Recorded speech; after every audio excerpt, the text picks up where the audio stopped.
Order, Madam Speaker.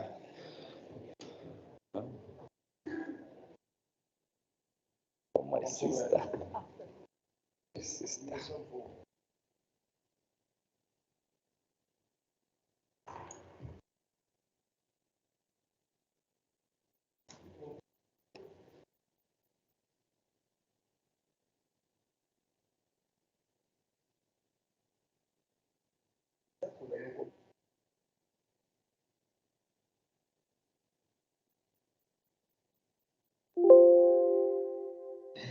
Honorable members, may we take this opportunity for a silent prayer or meditation. Amen.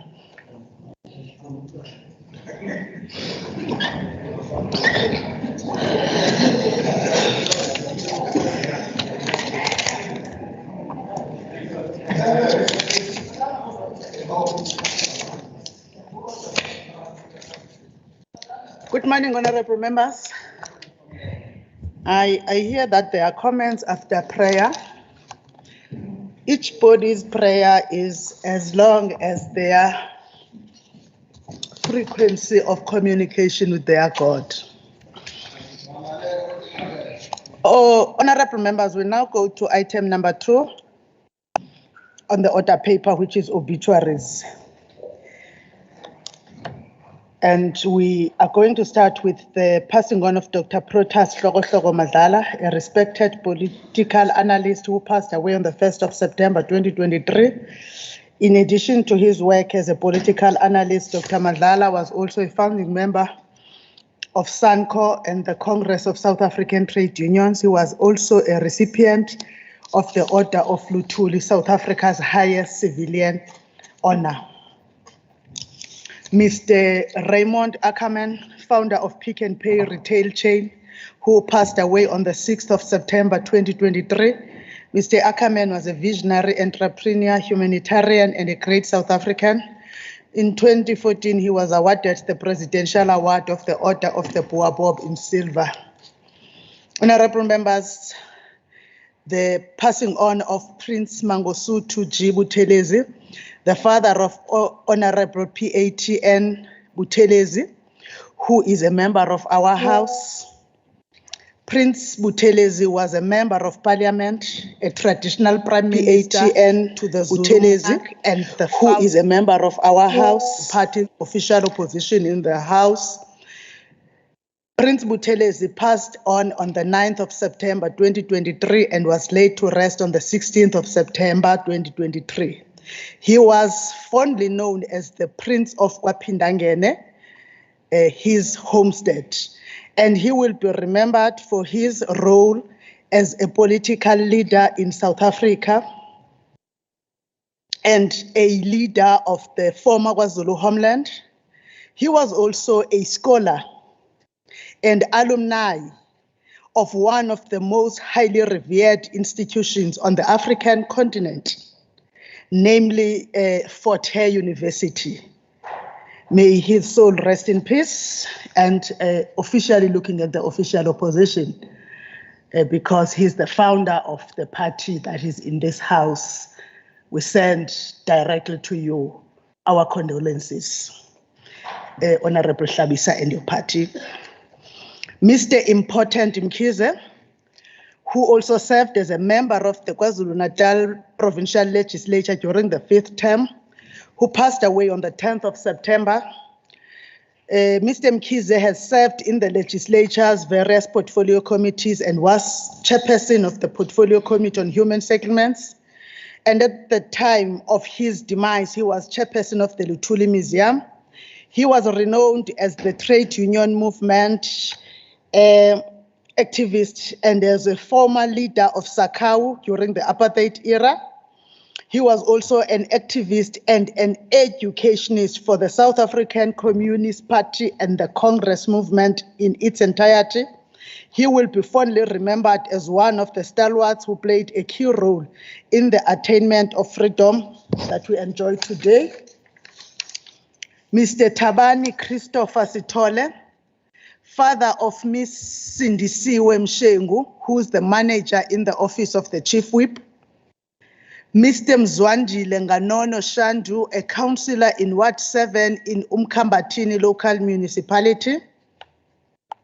Miss Zoleka Zobuhle Mandela, the daughter of the late Ambassador Zinzi Mandela and granddaughter of the late Winnie Nomzamo Madikizela Mandela and the late Dr. Nelson Rolihlahla Mandela. Miss Mandela, an author and activist of cancer awareness, substance abuse, and road safety, lost her courageous battle against metastatic cancer on the 25th of September 2023. Mrs. Anastasia Manqele Zindela, the grandmother of Miss Zama Zindela, a special project officer in the office of the Speaker, who was also a revered leader in the Roman Catholic Church in the area of Izingolweni in the South Coast. Mr. Elo Stegen, a reverend and the founder of the Kwasiza Bantu mission in the Kranskop Kwamaphumulo area. Mr. Aziz Ghulam Hussein Pahat, a South African politician, anti-apartheid activist, and a former Minister of Foreign Affairs in the Republic of South Africa, a member of Parliament until 2008, who passed on the 27th of September 2023. He was also a member of the National Executive Committee of the African National Congress from 1985 to 2007. All victims of gender-based violence, femicide, and hate crime, all public servants and traditional leaders in South Africa and the country at large that may have passed on and were not recorded individually. All victims of road fatalities in our province during the recent past. Although these people may have departed from our midst, they will live on in the hearts of their loved ones. Honorable members, let us now stand up to observe a moment of silence in honor of the departed.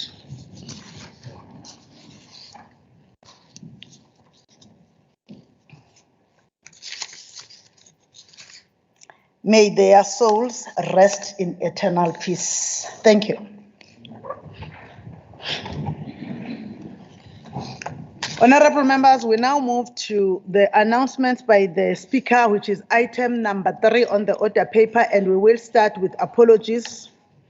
The first apology is the Honorable Mr. SE Manqele, MEC for Public Works and Human Settlements, and Honorable NC Melane, MEC for Health, who both have departmental engagements. The Honorable Ms. BNC Tole Muloi, who's attending a MINMAC meeting. Honorable Miss LXH Hlongwa Madlala, who's on study leave. Honorable Mr. MW Twala and Honorable Miss T Nkosi, who have party commitments. Honorable Miss CM Shinga, who has an official engagement. Honorable members, the office of the Speaker had received the former member of the House representing the Democratic Alliance, Mr. H.S. Gumbi, whose resignation was effective on the 18th of September 2023 and has gone on to pursue his studies abroad. And today, I therefore had presided in the morning on the swearing in of a new member of the House, and I have a pleasure in introducing a new member who was sworn in today at the Speaker's boardroom, who is a former councillor of the Democratic Alliance in the eThekwini Metropolitan Municipality, and now is honorable member of this house, the Honorable Mr. Sithembiso Ngema.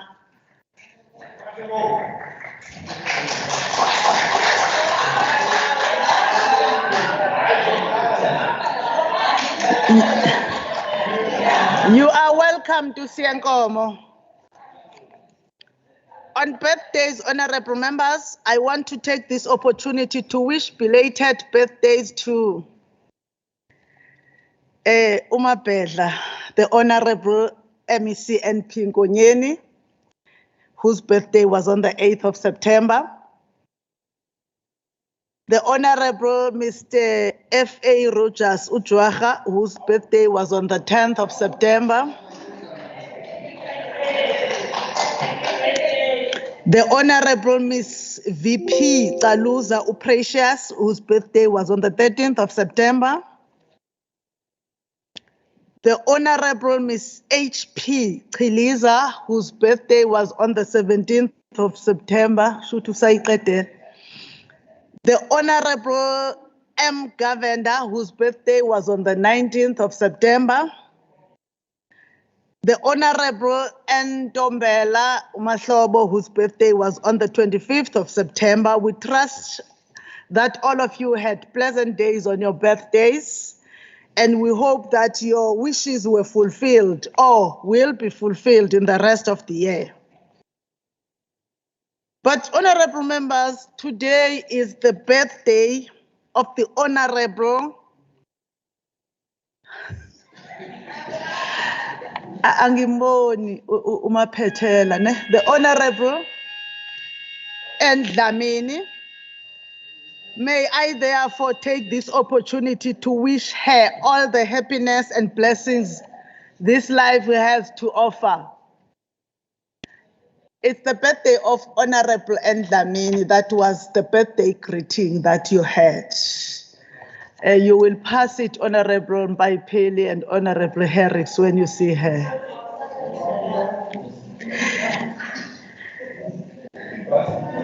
Honorable members, the next one is your invitation to the SADCOPEC's 5th Annual Conference and the 19th Annual General Meeting and 20th Anniversary celebrations that will be held in Durban. You are informed that the Southern African Development Community Organization of Public Accounts Committees has invited the South African Association of Public Accounts Committees to its 15th Annual Conference, 19th Annual General Meeting, and 20th Anniversary celebrations. These events will be held from the 2nd until the 6th of October 2023 at the Southern Sun Elangeni Maharani Hotel.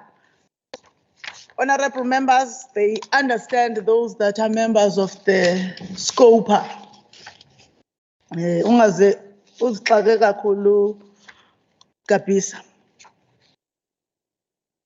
Signing of the TB Caucus Pledge, honorable members. Honorable members who were not in attendance during the KwaZulu-Natal Legislature TB Caucus launch on Friday, the 1st of September 2023 at Ebongweni Youth Center in the Greater Kokstad Municipality are requested to sign the TB pledge, which will be circulated in the House today. Ningayiphindi xa seniyisayinile, please. You just have to have your signature there. Honorable members, I informed that the 2023 Senior Citizens Parliament will be held on Friday, 29 September 2023, starting at 10 o'clock at Nhlonhlweni Hall, Inkosi Mtubatuba Local Municipality in Umkhanyakude District. The provincial celebration of the International Day for Senior Citizens is on Sunday, the 1st of October 2023, starting at 10 at the Arsenal Sports Ground in the Mfekai area of Inkosi Mtubatuba Municipality. You are all invited. Civic Education Program, honorable members, for the month of October will be held on Tuesday, the 10th of October 2023, starting at 9 o'clock in the Herikwala District, and also at Greater Kokstad Local Municipality, as well as Umzimkhulu Local Municipality. Now, honorable members, will move on to announcements or reports by the Premier, which is item number 4 on the order paper. Honorable Nzwagele. Thank you, Honorable Speaker. Good morning to you, Honorable Speaker, Honorable Deputy Speaker, and Honorable members. I wish to make the following announcement. Not repeating, but we doff our hats off in tribute to the late former Deputy Minister of Foreign Affairs, Mr. Aziz Pahad, who passed away at his home this week, the age of 82. Mr. Pahad was responsible for developing the anti-apartheid movement in the UK and Europe. In 1985, he was elected as a member of the NEC of the African National Congress, a position he held until 2008. Mr. Pahad returned to South Africa in 1991, where he was appointed as a head of the African National Congress International Relations Committee. He joined the struggle at his early age as an anti-apartheid and was exiled. And he was the brother to former minister in the presidency, Eso Pahad, who also sadly passed away in July this year. We convey our condolences to the ANC, the people of South Africa, and the rest of the Pahad family on this sad loss. We also, honorable members, wish to send our condolences to the granddaughter of the late President Nelson Mandela and struggle stalwart Mama Winnie Madikizela Mandela, who passed away this week, where she succumbed to cancer at the age of 43. Zoleka passed away the day before Mama Winnie Mandela's birthday, the day before William Nicol Square in Sandton was renamed Winnie Mandela Drive in honor of the late struggle icon. Zoleka was a fighter who ferociously fought abuse at the young age, and at a later in life battling cancer, which finally took her life. She will be remembered as an inspiration to all who were affected and living with cancer, but also as an activist. On Tuesday, we also received the sad news of the passing of KwaZulu-Natal Mission founder. Reverend Stegan's contribution to spiritual, economic, and social fabric of KwaZulu-Natal was immense, and his loss will be felt by all who lived and whose lives were touched. He played a huge role in stimulating the economy of our province for many years, and he was a brainchild behind Ikwezi Community Radio Station. On behalf of the provincial government, we convey our heartfelt condolences to all the families who have lost their loved ones. Honorable members, on the 23rd of September, we hosted Umkhosi Welembe, also known as Shaka Day, New Year's Gewetu, Wabantu Abantundu, at Stenga High School grounds. The The day commemorates the passing of the founder of the Zulu nation, King Shaka Ngakhona, more than 195 years ago. It also coincided with the 48th birthday of the reigning monarch, King, where we are saying, Unwelo lude ndlulamithi, unwelo lude silo samabandla. King Shaka's legacy extends far beyond his military triumph. He was a unifier, bringing together various clans and tribes under a common banner. King Shaka fostered a sense of unity and belonging, instilling in his people a deep pride in their identity. His reign ushered in an era of progress and prosperity, leaving a lasting impact on our society. King Shaka was a pan-Africanist in his outlook and would have frowned upon those who discriminate against fellow Africans. As he had lived until today, King Shaka held women in very high esteem and would have ostracized those who engaged in gender-based violence and femicide. Our Heritage Day was held under a very colorful 24th of September. The inclement weather which engulfed the province did not dampen the spirit of thousands of people who attended the Heritage Day at Princess Makoko Stadium, KwaMashu. Deputy President Honorable Mashatile delivered a keynote address calling peace and unity to reign supreme in our province and also in South Africa. Heritage Day is a day on which all South Africans are encouraged to celebrate their culture and the diversity of their beliefs and traditions in wider context of a nation that belongs to all people who live in it. KwaZulu-Natal is a province that is rich in cultural heritage and it's home to the Zulu people, who have long been a proud nation and have a proud history. The province is also home to a variety of other cultural groups, including Indian Africans from all other continents and white community. Honorable members, the two-day BRICS Labour and Employment Ministers meeting is underway at the Radical Blue Hotel in Umhlanga. Today and tomorrow, the theme of the BRICS is ensuring decent work, dignity, and respect for all. The meeting is being hosted by the South African Department of Employment and Labour and is attended by labour and employment ministers from BRICS countries, including the international labour organizations. The BRICS Labour and Employment Ministers meeting is an important opportunity for BRICS countries to share best practices and develop joint strategies to address the challenges facing the labour markets. The meeting is also an opportunity to promote cooperation on global labour and employment issues, such as the promotion of decent work and sustainable development goals. Thank you, Honourable Speaker. Thank you so much, Honourable Premier. Now, Honourable members, we'll move to item number 5, which is tabling of reports or papers.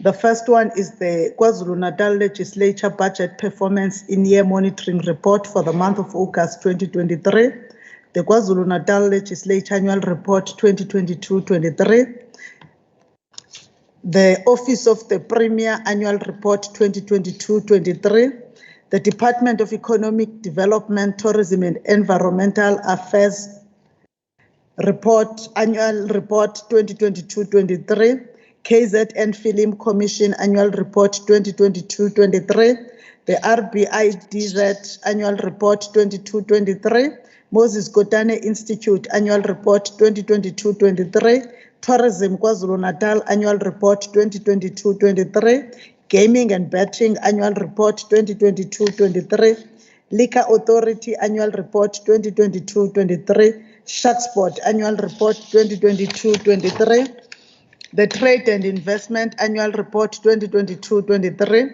Ezemvelo KZN Wildlife Annual Report 2022-23, Itala Development Finance Corporation Limited 2022-23 Annual Report, the KZN Growth Fund Annual Report 2022-23, and the ITALA Integrated Annual Report 2022-23. The Department of Education's Annual Report for 2022-23, the Department of Public Works and Human Settlements Annual Report for 2022-23, the annual report, they start with the Department of Public Works Annual Report for 2022-23, the Department of Human Settlements Annual Report for 2022-23, the KZN Rental Housing Tribunal Annual Report for 2022-23. Then we move to the next department, which is Transport, Community Safety and Liaison. The Department of Transport Annual Report 2022-23, Department of Community Safety and Liaison Annual Report 2022-23, Department of Sports, Arts and Culture Annual Report 2022-23, and the Fine Research Institute Annual Report 2022-23. Then the Department of Finance tables the KwaZulu-Natal Treasury Annual Report 2022-23, Financial and Fiscal Commission Annual Report 2022-23. Its annual report for 2022-23, the Department of Agriculture and Rural Development's annual report for 2022-23, Agribusiness Development Agency Annual Report 2022-23. Then we go to the Department of Cooperative Governance and Traditional Affairs Annual Report 2022-23, Traditional Levies and Trust Account Annual Report 2022-23. Honorable members, is there any tabling that we may have missed in the ones that were announced?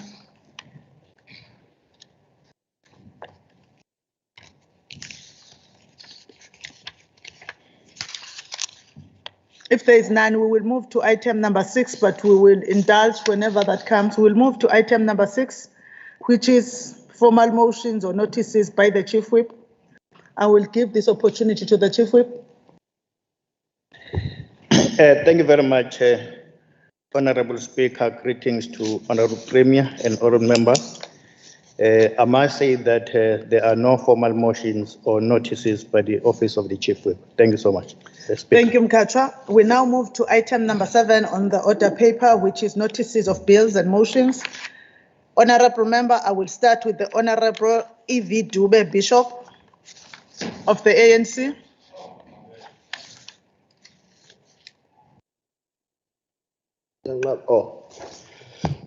Ngiyabonga somlomo ngokuhlala kwalendlu okulandelayo ngiyophakamisa kanje. Lendlu yancoma kakhulu uhlelo olubalekile kakhulu lezokuvakasha nokugcebeleka olwethulwe uHonorable Umthombeni. Lolu hlelo lwetourism luzovula amathuba amaningi futhi luqinise umnotho ngezinto ezingamafagugu esifundazwe sethu. Lesifundazwe singakha futhi siqinise umnotho, sivulela amathuba abantu abasha ngalolu hlelo. Ngakho ngiphakamisa ukuba sibhekise futhi inkohlakalo enuka phuhlu kuma NGOs ezokungcebeleka ikakhulukazi kuma NGOs njengoba sibonile eMngeni municipality lapho uMayor uPurpose esebenzise imali ngendlela engafanelekile. Siphakamisa ukuba umphathiswa wakwaCocta ake afake ucwaningo olunzulu ukuze kukhishwe abantu basempophomeni nakwaHhaze ehluphekweni imali ibisetshenziswa ngendlela engafanelekile. Sikhuthaza ukuba lendlu igqugquzele ezokuvakasha ongenabuhlanga futhi ezokuvakasha okuzokwenza ukuthi amathuba omsebenzi avele ngokubuka isifundazwe sethu iKwaZulu-Natal nasemkhandlwini waseMngeni. Ngiyophakamisa. The next member is the Honorable G.N. Swart Bointombela of the ANC.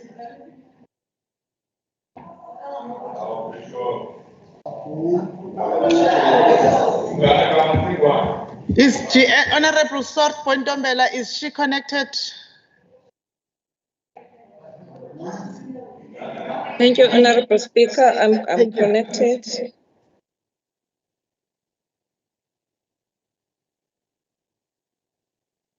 It's your opportunity to table your motion. Honorable Sort Point Ombela. Thank you, Honorable Speaker.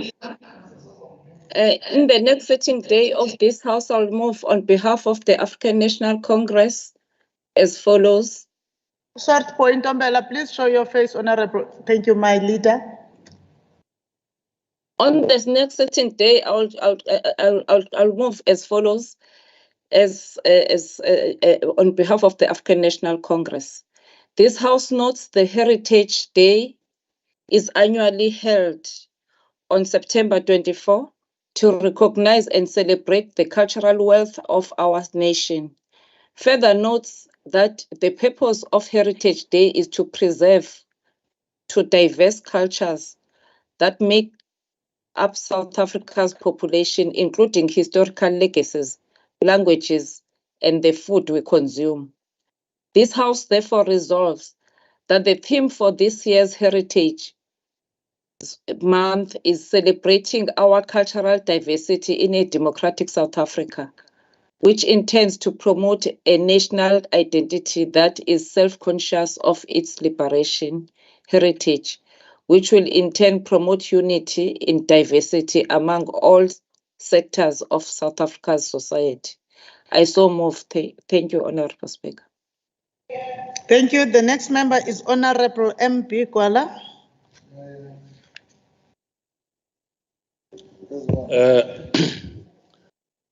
Honorable Speaker, Honorable Premier, Honorable Leader of the official opposition and the House, as well as Oketegile Dr. Mahlab. Honorable Speaker, on the next sitting day of this House, I shall move as follows. This House notes ANC's attacks on the Service Delivery Pact between the IFP and the DA by accusing the IFP of being an apartheid collaborator, a hypocrisy of the highest order. We must recall that the ANC did the same when it met the National Party in 1990-1991 for bilateral talks about talks to establish the preconditions for substantive negotiations codified in the Grooteske Minute. This House resolved to warn the ANC to stop its slanderous propaganda exercise of deliberately misleading the nation by distorting facts about the IFP to suit its political agenda towards 2024 general elections. I shall so move. The next member is Honorable PN Msimango. Honorable Speaker, Honorable Premier, Honorable Hlabisa, Leader of Opposition. On the next sitting of this House, I shall move as follows. Up to 21 September, a total number of 50 HPAI-7 outbreak and 10 HPAI-5 outbreak were reported. There's 3 HPAI-5 outbreak are within KZN. The reported numbers of chicken culled is 1,318,521. Figures. There has been a total loss of 1,426,226 chickens. This will result into a shortage of eggs and the chickens meat. So this House resolved to call upon the MEC of Agriculture, Honorable Super Zuma, to reveal the prevention measures of H5 and H7 outbreak, if there is any, to the department to safeguard our poultry industry. I shall so move, Honourable Speaker. Then the next member is Honorable Dr. Aikika.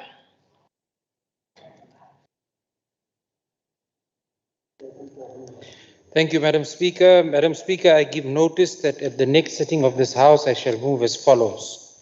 Noting while the Western Cape Provincial Parliament provides for weekly questions without notice to the Premier, our Premier not only has the luxury of 16 days notice once in a while, which she sought to have deferred because of her globe-trotting schedule, instead of placing the province first.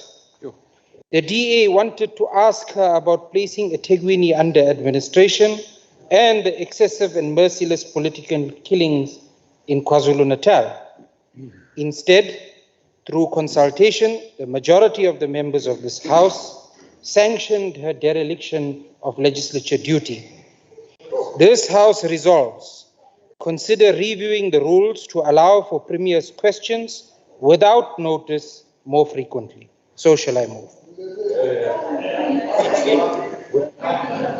The next member is Honorable L.M. Mayor.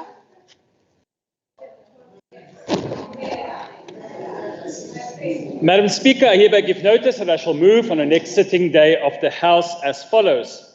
This House notes that a tide of change is washing over the province of KZN as the people of this province unite behind a new hope. Two parties who are serious about the future of our people have set their differences aside and now work together for the good of all. That Councillor Chris Botha, the DA, was elected as Deputy Mayor of Umhlatuze, and it now joins Premier in waiting Chris Pappas in delivering quality services to all people. This House therefore resolves to congratulate Councillor Botha on his election of Deputy Mayor and to congratulate the people of Umhlatuze with their path for being on the path to effective government that they're finally on. Thank you. Next member is Honorable M. Tembe.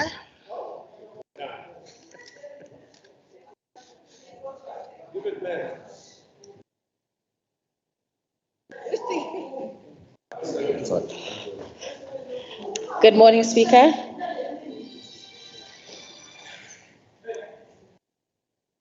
Good morning, Speaker. In the next sitting of this House, I shall move as follows. We saw the devastation of unpaid SASSA grants throughout the country. Elderly were left to stand in lines waiting with no communication of when their only source of income is going to come from. In a province like KwaZulu-Natal, where poverty is rife, this is a line too far. The House therefore resolves the MEC of Social Development urgently calls for a meeting with the Minister of Social Development to make sure that the issue like this does not happen again to the people of KZN. Thank you. Honorable Estakur Rajbansu. Thank you, Honourable Speaker.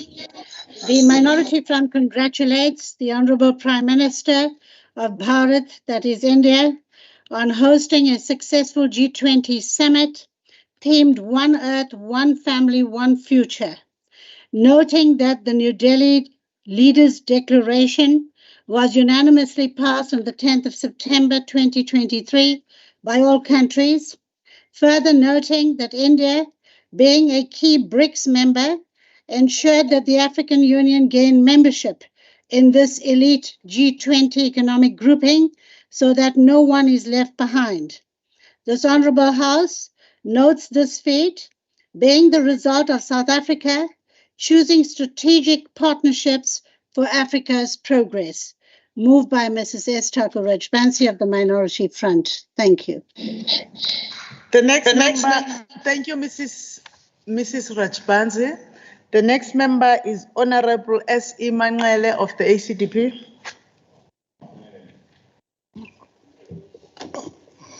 Angibingelele somlomo nesekela lakho umama uPremier baba uhlabisa hlonishwa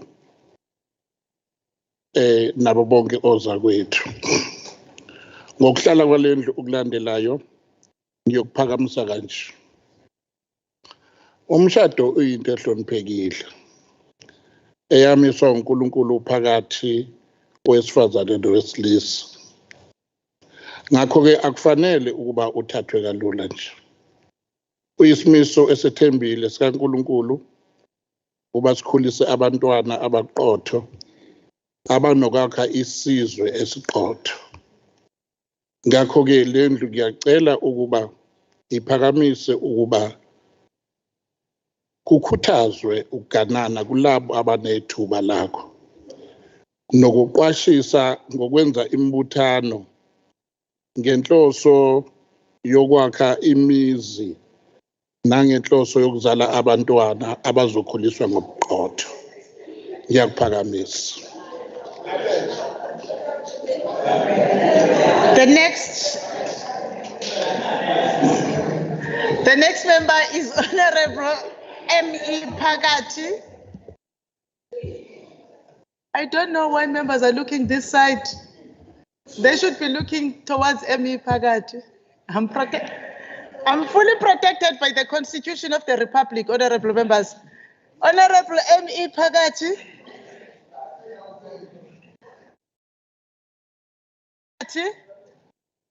Is not in the house.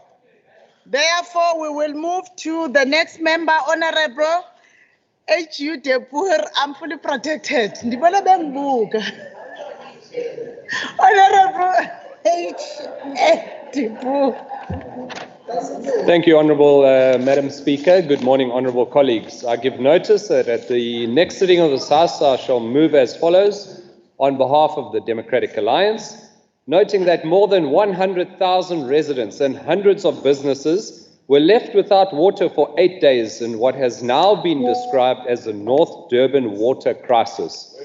That provincial government essentially washed its hands of the crisis, failing to effectively intervene and assist a largely dysfunctional eThekwini municipality led by the ANC. That schools were closed for days while rumours of sabotage ran rampant, while the whole provincial cabinet sat on their hands as investment and tourism seeped away. That this House resolves for Premier Nomusa Dube-Ncube and her cabinet to simply resign and make way for incumbent Premier candidate Chris Pappas, who truly cares about the citizens and its economy. I thank you, Honourable Speaker. The next member is Honorable E.V. Bapti.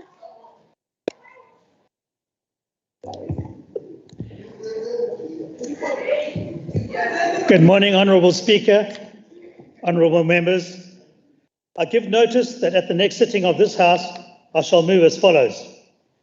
Noting that the South African Human Rights Commission report on water services in the province identified systemic and wide-ranging failures by water authorities and municipalities. The report identified a severe weakness in the communication from municipalities and from authorities with their public representatives and the public in general. This House resolves to call upon the MEC of COGTA to ensure that the communication systems and customer services regime in the Ugu district is improved and measured through a customer satisfaction survey. So shall I move. The next member is Honorable M. Nye.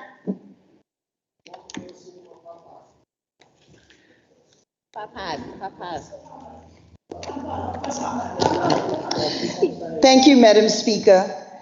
I give notice at the next sitting of this House, I shall move as follows.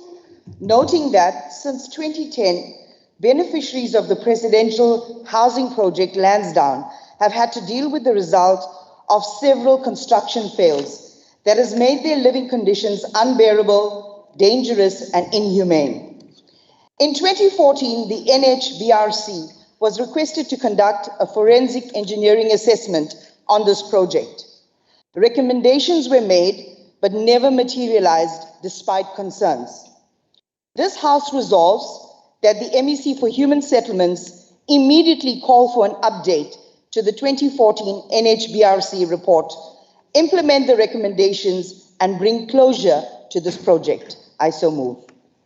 The next member is Honorable N.J. Ngwanyana. Thank you, Speaker. Greetings to you. Greetings to the Premier, to our Leader of the Opposition, Honorable L.V. Hlabisa, and all the members in the House. Speaker, on the next sitting of this House, I shall move as follows. This House notes that around 1,509 bodies are unclaimed in government mortuaries, which is in violation of health regulations and is posing a serious health hazard to mortuary staff. A deceased person remains also need to be treated with necessary dignity and respect. It is unfathomable that some unclaimed corpses date back to 2017.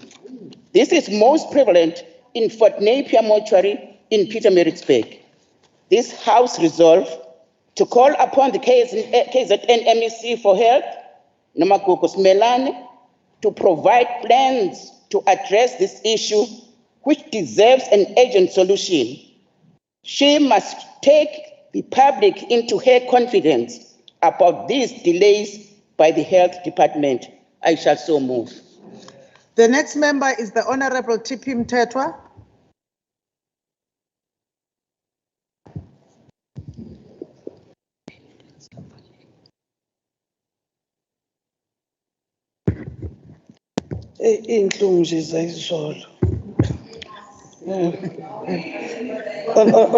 Honorable Speaker, Honorable Premier, the leader of official opposition, Bulawayo.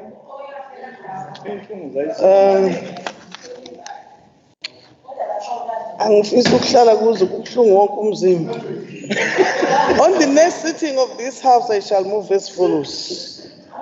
This House notes the allegation made by a governing board member at Nkongolwana Primary School in Hlobane, Vryheid, on how a principal landed his job by offering a bribe of 3 cattle and 120,000. Please hold. You have the link. Yeah, that's fine. Thank you. You can continue, ma'am.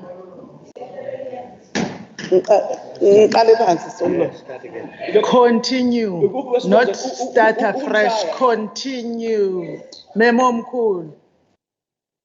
On how a principal landed his job by offering a bribe of 3 cattle and 120,000 in cash to the SGP members.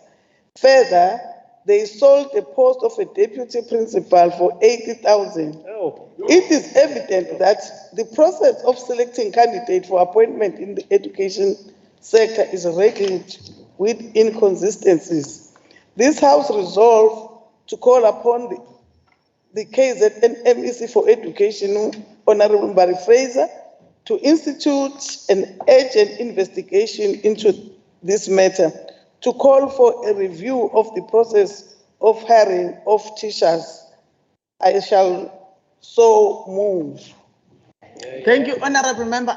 Dr. Masaba and Honorable Majola, I heard the Honorable Member saying that she's having some pains. As health practitioners, do find time to assist her outside because I have a responsibility to all members in the House. The next member to table a motion. The next member, you said you have pains, Honorable Member. I'm assisting you. Now sit down. Sit down. They are going to take you outside to help you. The next member is Honorable M.A. Dex.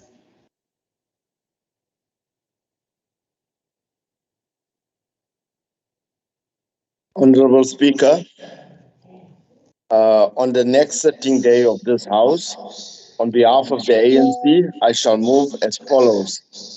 The House notes with deep sadness the passing of African National Congress Councillor Mr. Zwandile Shandu on Wednesday, the 20th of September 2023. Two further notes that Mr. Shandu served as a councillor for Ward 7 within the Mkambatini local municipality. The House therefore resolved that no political party can benefit out of political killings, and it affects the province and all political parties adversely. With his demise, the province has lost a capable, dedicated, and fearless leader. We condemn the cruel and shameful acts committed in our province of political killings and trust that the criminal justice system will ensure prompt punishment. I so move. Thank you.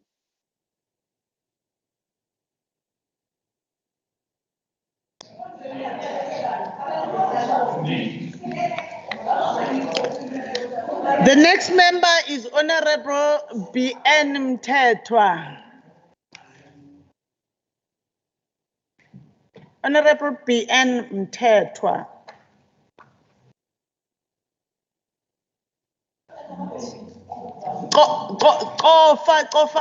Qofa Nyambose, qofa asikuzwa.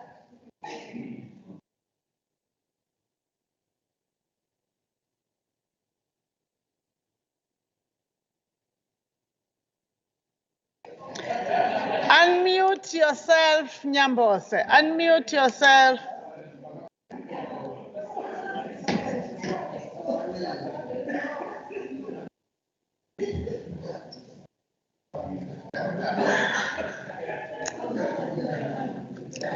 Honorable Mthethwa.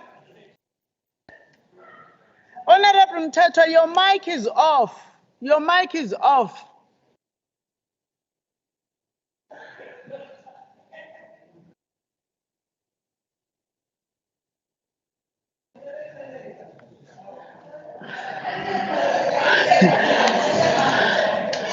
Honorable Nxumalo, I may have to have a problem because the mic is off, no? What is the mic on there? When you look at the mic, unless it's a technical problem, is the mic on, Secretary? When you look at the mic, is the mic on? The mic is not.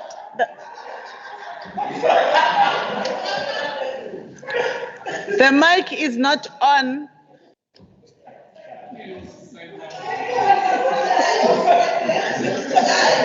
Check that.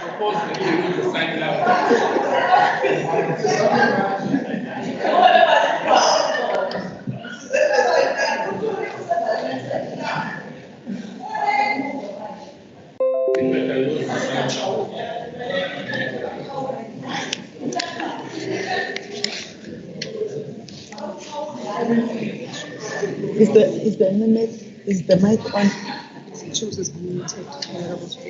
Okay, honorable members, the mic is unmuted, but we cannot hear him. I am going to move to Honorable Majola. The IT will be assisting him. But honorable members, it remains a responsibility of a member to be in an area that has full coverage.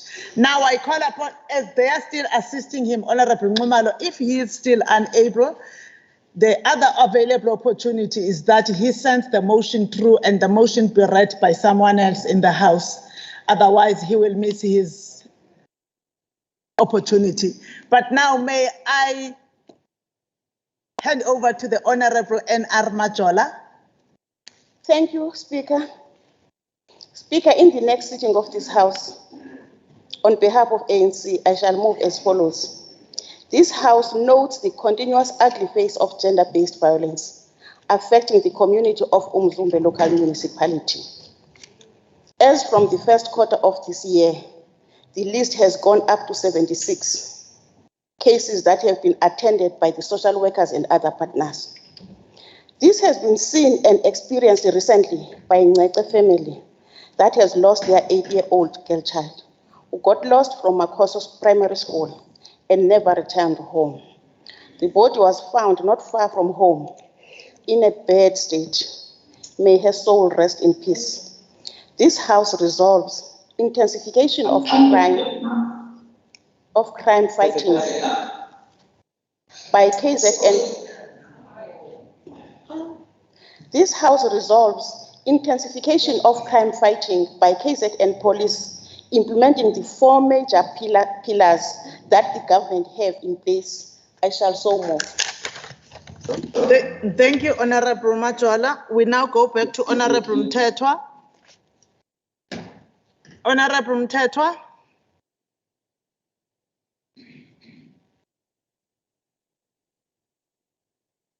Thank you, Speaker. You hear me now? Yes, Honorable Nyambose. Siyakuzwa You hear manje. me now? Yes, we are. I'm sorry, Speaker. On the next sitting day of this House, on behalf of the ANC, I shall move as follows. This House notes with shock and profound sadness the passing away of the South African writer, the activist, and the granddaughter of liberation strike icon Zoleka Mandela on Monday, 25 September 2023. The House further notes she had been in a recovery from breast cancer. She had back leave for years. She later received a liver and a lung cancer diagnosis that had advanced and spread quickly. The House therefore resolved to send our heartfelt condolences to the family and the friends and calls upon women to utilize government facilities for early detention purposes, as Mandela raised awareness about cancer prevention as well as breaking the stigma surrounding the disease. This will ensure that her principles will continue to benefit and inspire South African of all generations. I so move. Thank you, Honourable Speaker.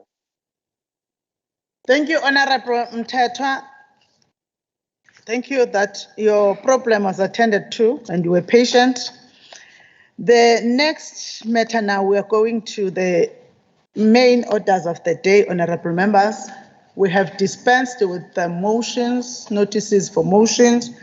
We're now going to the main orders, and the first debate on the order paper is the debate on the party motion as moved of the ACDP, as moved by the Honorable SE Manqele in the House on the 15th of September 2022. I therefore call upon the Honorable SE Manqele, the mover of the motion, to introduce his motion for 10 minutes. Ukubaba Manqele, now we're not 10 minutes, bafethu.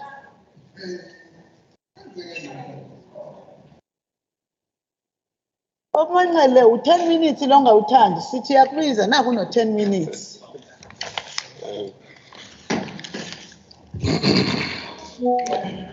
Greeting you, Honourable Speaker, and the Deputy Speaker, the Premier of KwaZulu-Natal, Mrs. Nube, Leader of Business of the House, Honourable Duma, the Leader of the Opposition Party and the President of the IFP, Honourable Hlabisa, ACDP members who are in the gallery, all colleagues, dignitaries, greeting you in the name of Jesus Christ our Lord. The ACDP motion read as thus. In the next sitting of this House, I shall move as follows. That we are alarmed by a recent report on the latest crime statistics in South Africa, which revealed that KwaZulu-Natal is the country's most deadly province, and that out of 6,424 murder cases reported between April and June of 22, an alarming number of 1,623, which is 25.2%, cases occurred in KwaZulu-Natal. This House therefore resolved to urgently address this matter by calling on the province and legislature to embark on Stop Crime campaign and to collect illegal firearms from individuals and affected communities to help push back the rampant crime within our province. Crime has become an extraordinary problem of our age, and preventing it has become a priority for many states all over the world. South African crime rates remain on the highest in the world. Police Minister Honorable Peggy Cele has presented the latest crime statistic for South Africa, covering for the first quarter of 2023-24 administrative year, which running from April to June 2023. He mentioned that violence crime, like murder, is tracking lower in the first quarter compared to the same period last year, with 6,228 murder recorded vs 6,424 murder in the previous year. The difference is just 3%, even though this statistic is still too high. Everybody knows and understands that high rate of violence crime leads to a negative impact on investment climate and can deter or delay both domestic and foreign investment and ultimately economic growth. It erodes the development of human capital as well as social capital and in turn constrains the potential for growth. It diverts public resources away from public uses that have a potential much higher impact on social development and growth in areas such as policing and justice. Therefore, effective criminal justice system is needed in South Africa to eliminate of the desire and opportunity to commit crime. The word of God in Proverbs chapter 6, verse 16 says, "There are 6 things that the Lord hates, 7 that are in abomination to him: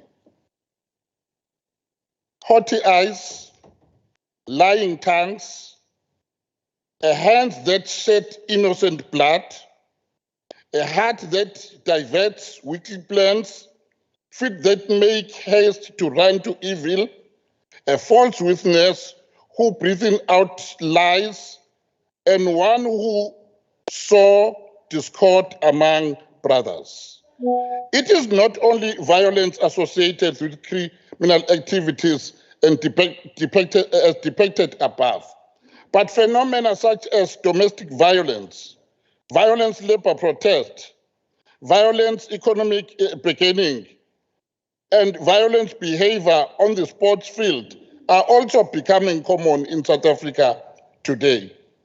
South Africa has a violent past dating back to the first contact between migration tribes and the emergence of settlements because of process of colonization. Early history was characterized by tribal wars, wars about land, racial conflict, internal friction between blacks and whites, Afrikaner and British, and violent clashes between ethnic groups. Violence in South Africa has become a method of solving a problem. As Holy Community, the Church must ensure that it plans and action comply with the normal principles of the Scripture as they are expressed in the 10 Commandments. These principles are amply described and explained in one of the books by Doma. Lacking of doing so compromises the Church, as was so often case in the history of South Africa. Long ago, we used to sing Nkosi Sikelel' Africa. Their voices should be much more audible when it comes to violence against women, children, criminality, and system violence.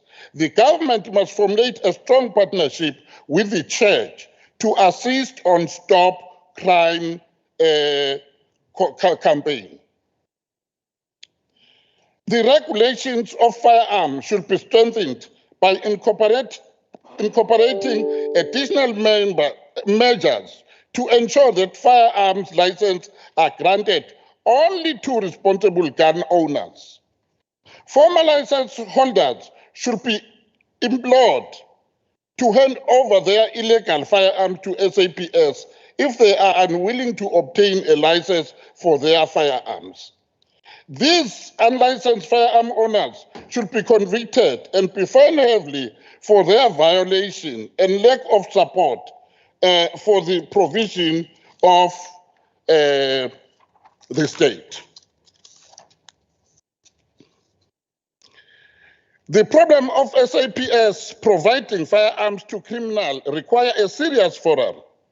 In recent 2021 case, remember that 158 firearms were stolen from the Norwood police station in Durban, which indicates that SAPS has not been able to address the problem.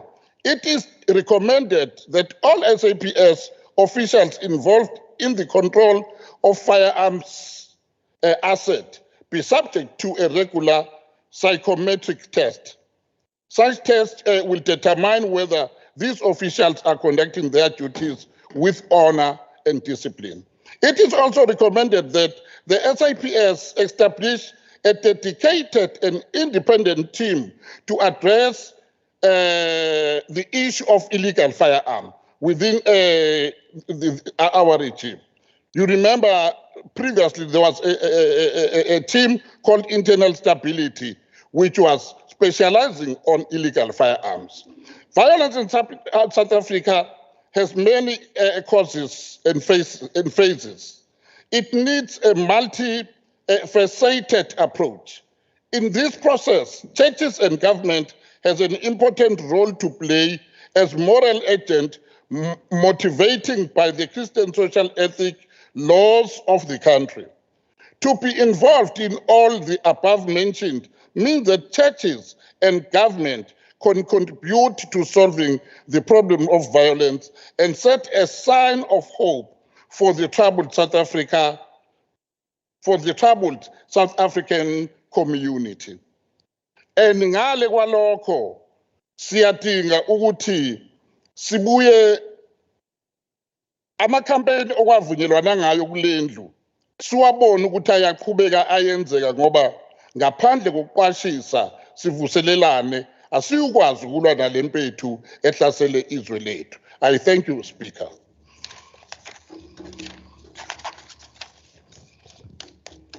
Now we will start. The members that will be starting the debate for 9 minutes is the Honorable MEC MP Nkonyeni. On behalf of the ANC, Sisomdala. Thank you very much, Honorable Speaker. Honorable Speaker, Honorable Deputy Speaker, Honorable Premier of the Province of KwaZulu-Natal, Honorable MECs, Honorable members who are in this House and those who are connected virtually, may I greet you all. Honorable Speaker, may I start off by dedicating my speech to a young woman, Ms. Thando Gumede, who is a young scientist residing in an area, in a very remote rural area of KwaMnqobokazi, eMkhanyakude, who has managed to establish a school of science, technology, and innovation, whose objective is to promote STEM subjects from grade 1 up to grade 12 using her own resources.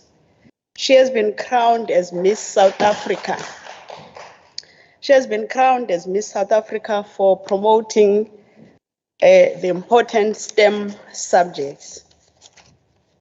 And may I also express our sincerest gratitude to our Honorable Premier, Zwagele, for intervening in her situation, thereby allowing her to go and participate in a contest which is going to promote science, technology, and innovation at a global stage. We hope that Nzwagele, that young lady, will come back in our province in order to promote technological interventions that will allow us to fight against crime. They will develop applications as young people to track criminals, to also track those who are stealing our livestock, and also capacitate other young people. We are really, really proud of that young woman. Honorable Speaker, with regards to the topic that has been raised by Honorable Manqele,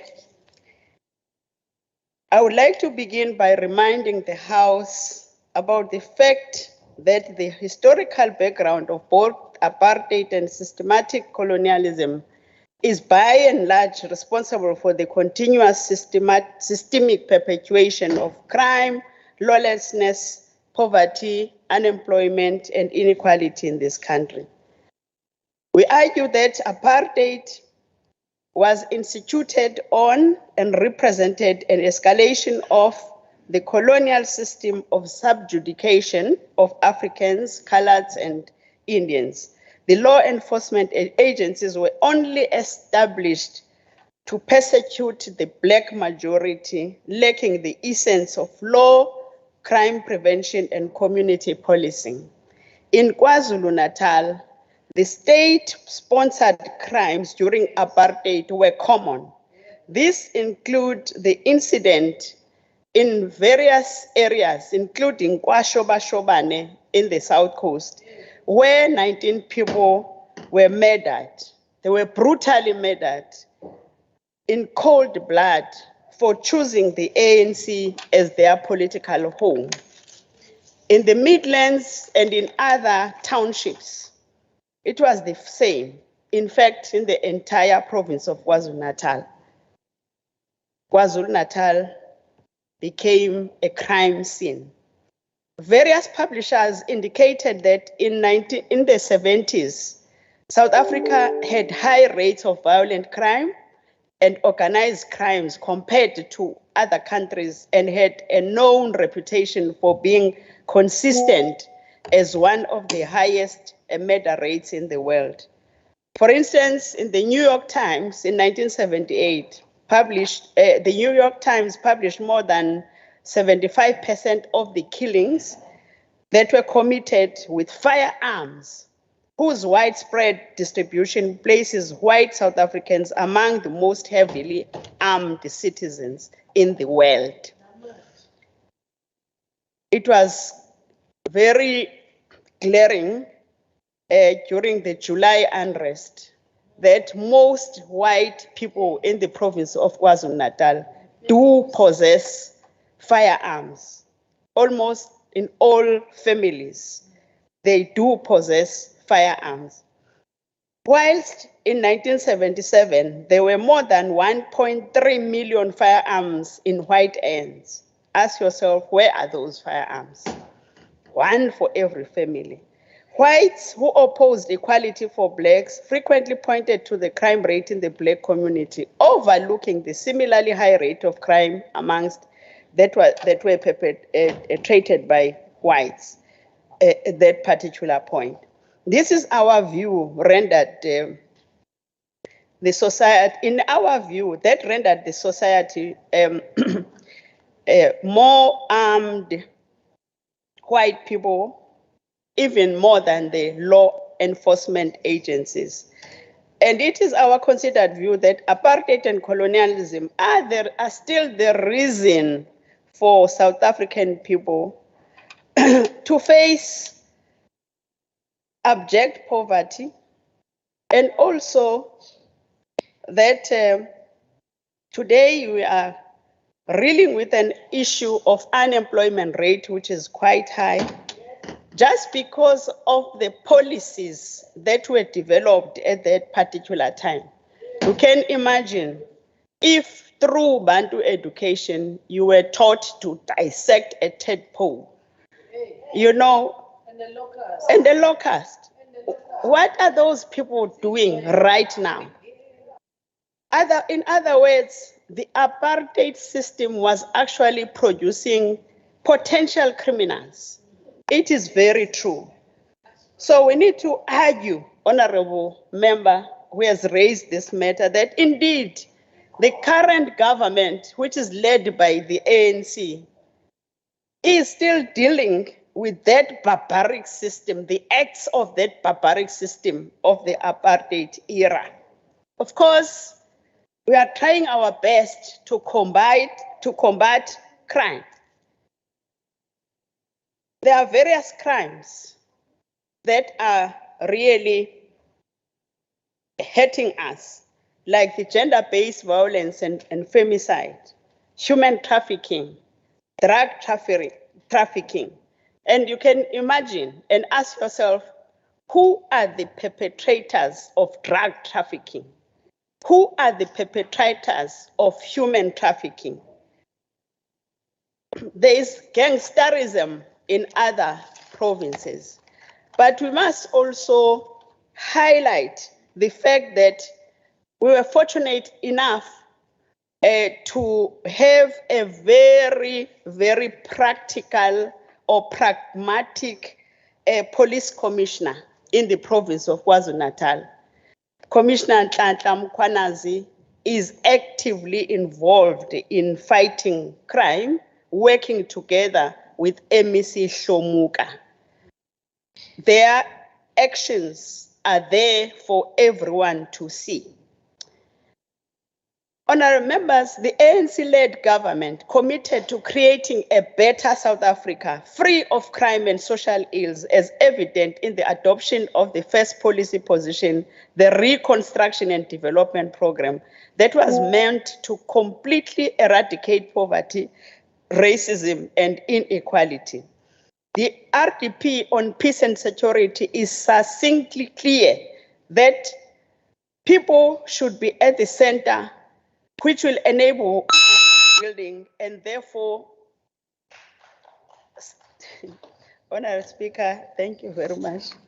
I have not concluded my speech. I was allowing you to finish the sentence, but then I was allowing you to finish the sentences, but you then left it off. But anyway, the next speaker for 6 minutes is the Honourable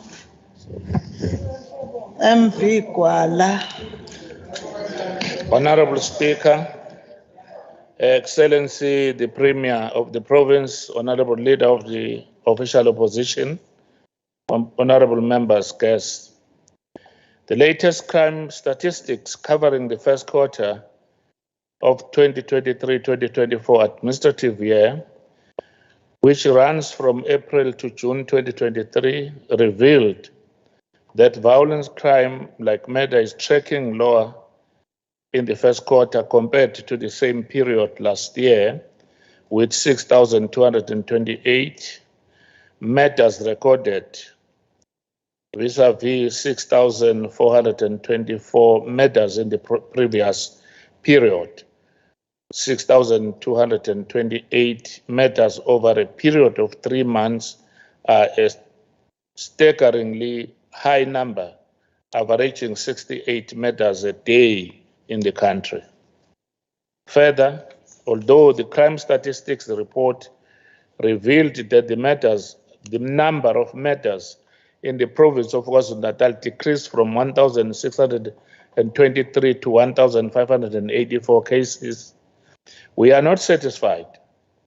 Inanda and Umlazi have been identified as the number 1 and number 2 areas with the highest murder rates, respectively, both in the country and in the province. Also, the statistics for crimes recorded between January and March 2023 revealed that a total of 6,289 people were murdered in the first 3 months of the year between January and March this year, which translates to a 3.4% increase compared to the same period in 2022, where 6,083 people had their lives snuffed out, but a decrease compared to the previous 3 quarters. In addition, 7,004 people were killed by other persons in South Africa in the second quarter of 2022-2023 financial year. It is clear that the situation in KwaZulu-Natal is untenable.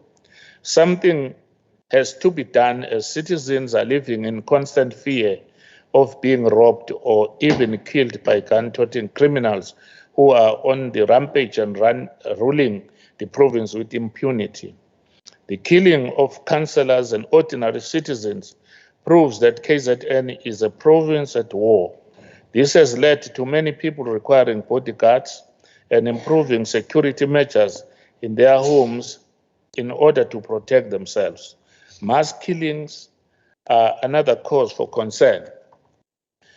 As the IFP, we have raised the issue of incompetence on the part of the Crime Intelligence Unit on numerous occasions. The IFP maintains that the unit has a responsibility to be on the ground, gathering information, firstly, to prevent atrocities from taking place, and secondly, to arrest those who plan to commit these crimes. However, on numerous occasions, criminals appear to be streets ahead of the unit. KwaZulu-Natal cannot be held hostage by ruthless criminals and murderers. Crime prevention can be broken down into people, place, and situation-orientated strategies. The people-orientated strategy is usually known as crime prevention through social development. Place-orientated strategy are known as crime prevention through environmental design. When combined with situational approaches, the strategies form a holistic and effective crime prevention package. It cannot be a business-as-usual approach with a piecemeal effort as gun-toting criminals do as they please in our society. We implore KZN authorities to unlock the political will to tackle the crime that has engulfed the province. We cannot afford to have communities turned into no-go areas due to criminals. The IFP calls for an urgent assessment of Umlazi and Inanda police stations to ascertain whether they are equipped with the necessary resources to deal with high rates of crime. If not, more resources must be provided. The increasing availability of weapons has helped drive rising insecurity and crime in KZN, where guns are commonly used to commit a range of crimes.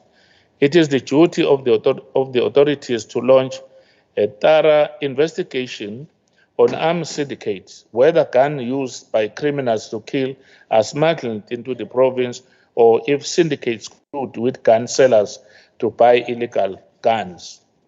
The IFP believes that if KwaZulu-Natal is going to address crime, law requires urgent reform as lax regulations on ammunition contribute to South Africa's gun violence epidemic. The discovery of an ammunition manufacturing machine seized from Guamacho Hostel, north of Durban, indicates that criminals are not afraid of committing crimes and going to jail.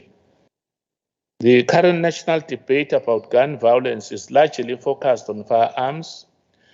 Who should have them? What types of firearms should be allowed? Oh, I'll come back, Honorable Speaker. Thank you. The next speaker for 8 minutes is Honorable S. Hussein of the DA.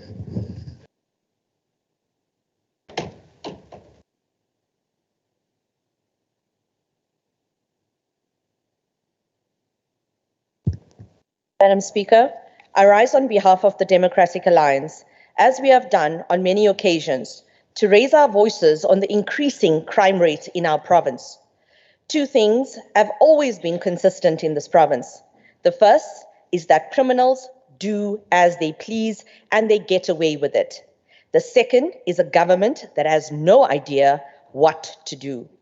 So short are they on ideas that the most senior person in this government, the Premier, thinks that the solution to this complex problem lies in a panic button. Their solutions to respond to over 280,000 crimes committed in our province lies in a panic button. South Africans have stopped counting the number of crimes. It has become the norm in our society, and we all have learned to live our lives according to the rules set by criminals, not our government.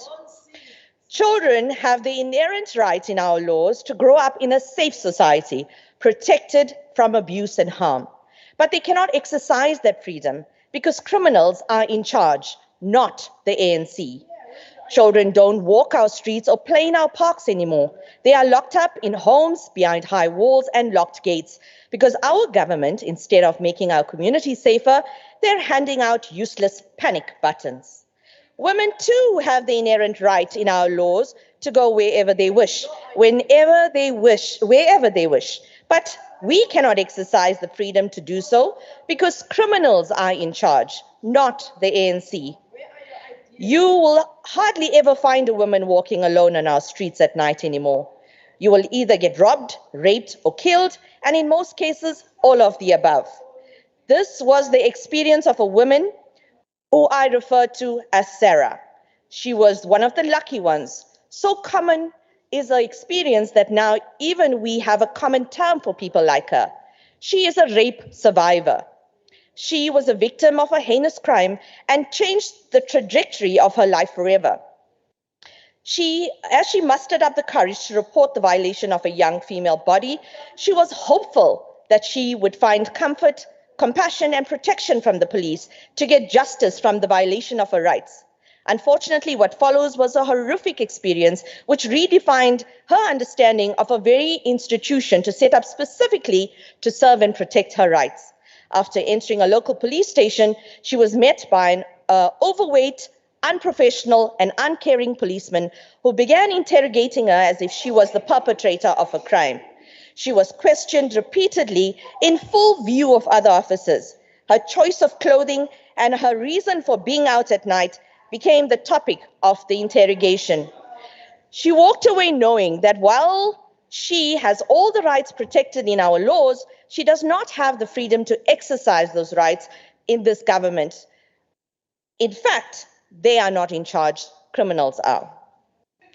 This is not an uncommon story. It is a story of thousands of women in our country, every day, all over KZN and South Africa.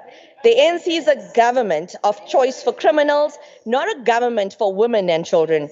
Criminals have more freedom of movement than we do.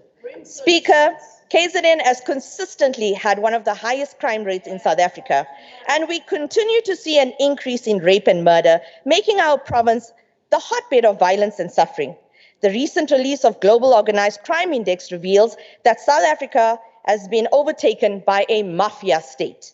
The report showed that South Africa was rated 7th highest crime capital in the world out of 193 countries.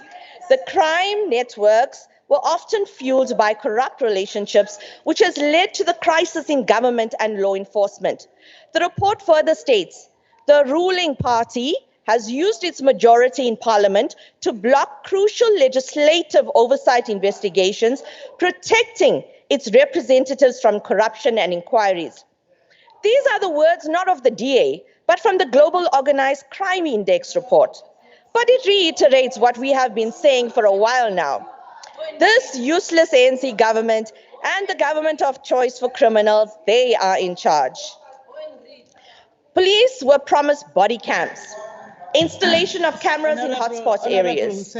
Honorable members, I'm not stopping you on what you are doing, but the volume now has gone beyond the volume of the speaker. Now, your volume down. Continue, Honorable Hussein. Police were promised body cams, installation of cameras in hotspot areas, the use of drone technology, and more resources were all promised to this province. 10 million rand was allegedly requested from each department to support this initiative in order for this to be a success. As you know, most departments are struggling to find 10 million rand that was mentioned. The people in our province only received panic buttons. 7 months later, I can confirm to this House that KZN is now a rape and murder capital of this country, and crime continues to increase. But this does not embarrass the ANC. They are too far gone to care anymore. They are only concerned about tenders. KZN is a shopping mall for hitmen. They can hire them anywhere, anytime, and they're always on sale. They reside in this province right under the noses of law enforcement, and in some cases, the law enforcement officers are involved in high priority crime. But the ANC does not care. They care about tenders. For years now, over 400 cameras in eThekwini do not work. Listen, Premier. For years now, 400 cameras in eThekwini do not work.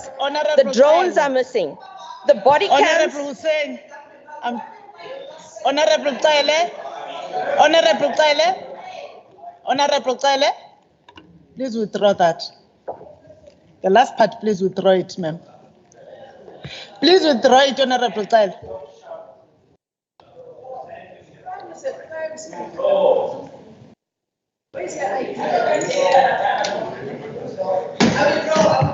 Thank you, Honorable Member. May continue that part. For years now, over 400 cameras in eThekwini do not work. The drones are missing. The body cams for SAPS officers are still in talks. The lack of police resources remains an urgent and critical issue. Visible policing recruitment continues to fall behind. But the ANC don't care. They only care about tenders. Criminals have free rein in our province and are more updated with technology and have more firepower than our own SAPS.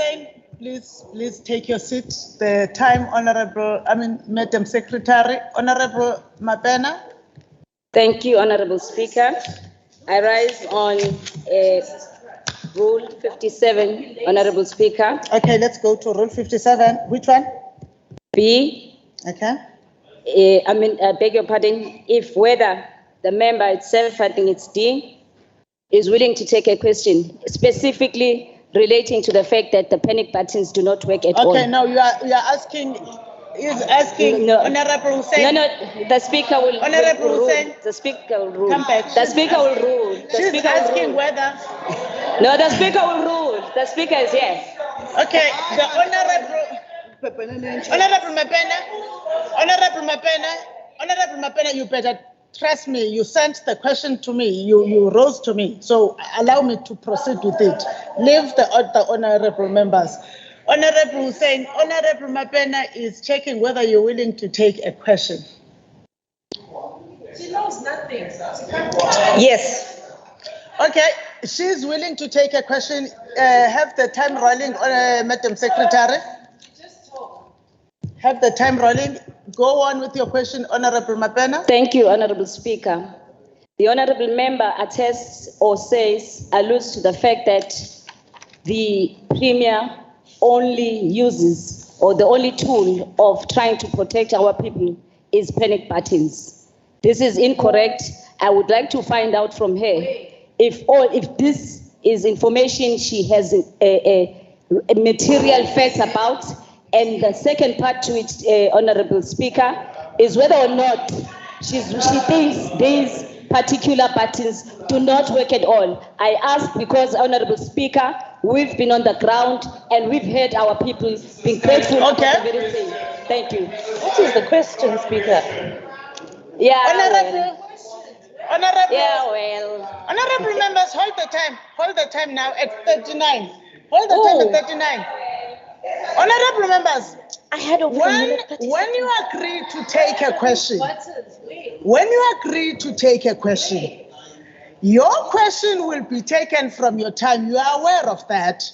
So there is no use for you to start shouting at Honorable Mapena. Honorable Mapena understood the rules and asked a question, and Honorable Hussein granted her. Now we're listening to the question. Now we are coming to you, Honorable Hussein, to respond to the question. The time must roll. So, Speaker, just so I get clarity on this. The time will be rolling, but anyway. Okay, so I'm going to respond, but it's going to go over my time. Because it was a very long open statement that she gave. So let me explain to you. The Democratic Alliance, under the leadership of Honorable Francois Rogers, we did a road show and we visited community policing forums. We had also visited police stations, and community policing forums also indicated to us that panic buttons were received at SAPS police stations. in Chatsworth. You're welcome to go, Premier. You should know this information. While the Can I continue, Speaker? Your time has finished.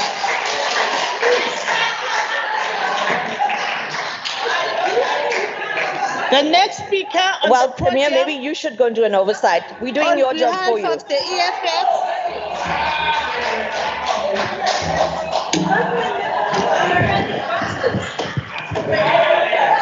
the next speaker on the podium is Honorable, according to my paper, it's saying Honorable P.P. Herricks and says she has an apology. I say there's Honorable P.P. Herricks here in the House.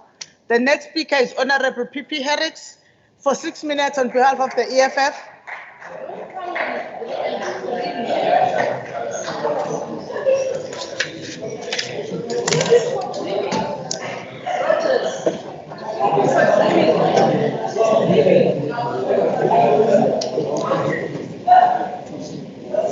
Speak the whole speech of nothing.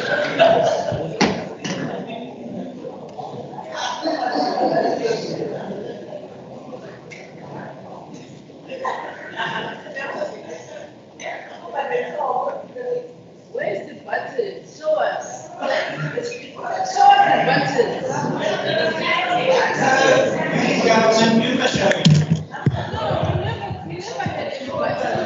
the The next speaker, Honorable Herricks. Oh. Greetings, Honourable Speaker, Honourable Members. Honourable Speaker, that apology was sent or prior to the apology being sent, I was not made aware of the fact that I'm debating on the ACDP motion. I've just come to realize that now, since I'm seeing it now. Thank you.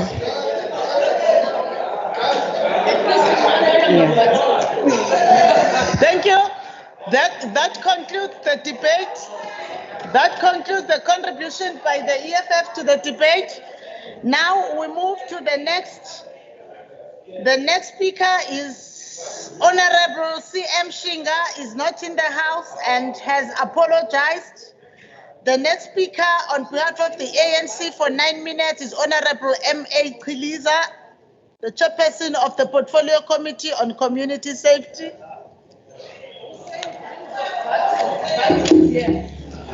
Thank you, Somlomo.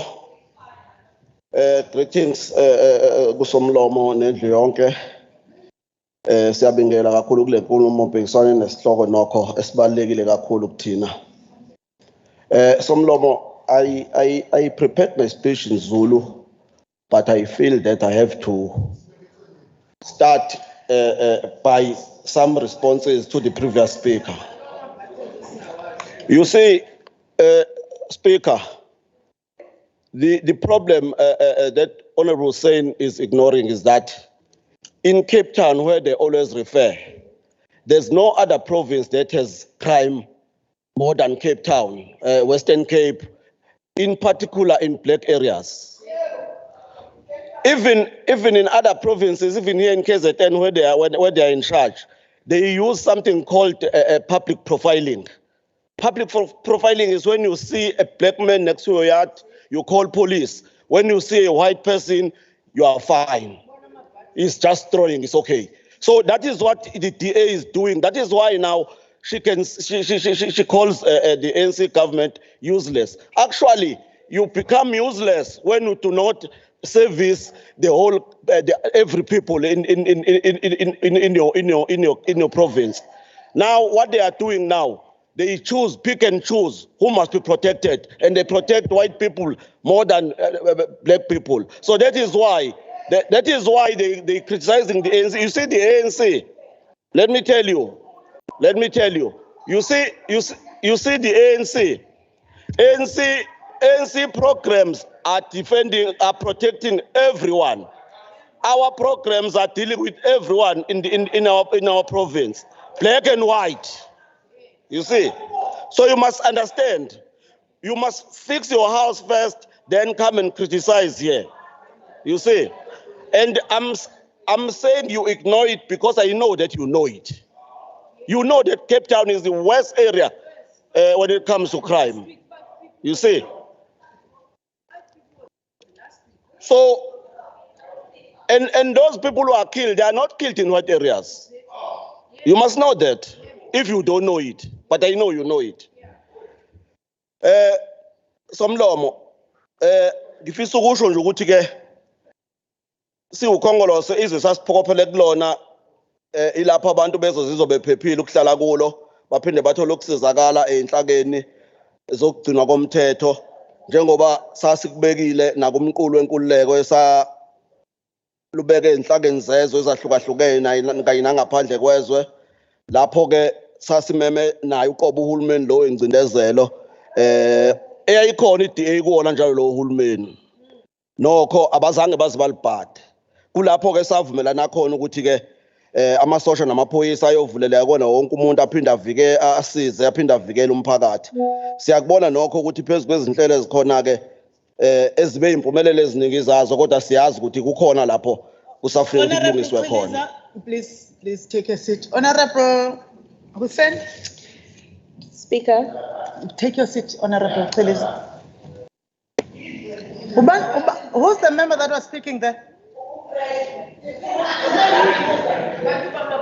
Who's the honorable member that was speaking there? Honorable Kika? Where is Honorable Kika? There was an honorable member. Honorable Speaker, it was Honorable Singh. Honorable Singh.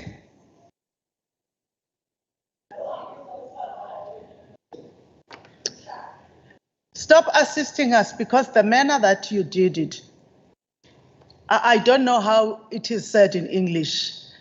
Kodwa ngesiZulu inokuchwenza. Thank you, Madam Speaker. So, no, don't say thank you. In fact, you have to apologize for it.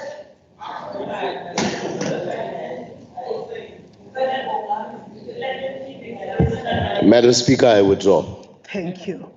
Honorable Hussein, I'm so sorry, Honorable Member. May you go back to what rule you are rising on?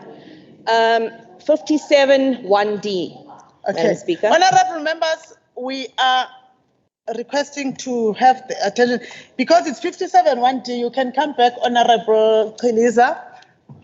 The honorable member is checking whether you are available to take a question. No, not now. She can ask maybe outside during lunch. He's not It's available. fine. He's scared. He's It's not fine. available. Understand. Yeah. You It's can good. continue, Mdunge. Sithi ke njengoba sazi ukuthi ke kuloko okuningi okudinga ukwenziwa ukukhombisa ukuthi ngempela sizibophezele kulweni nobugebengu umengameli einkulumeni zakhe ukubeka wacaca ukuthi kumele kuqinisekiswe ukubonakala kwamaphoyisa emphakathini uqeqesho olunzulu kanye nokunezezelwa kweyinsiza emaphoyiseni kakhulukazi eziteshini zamaphoyisa.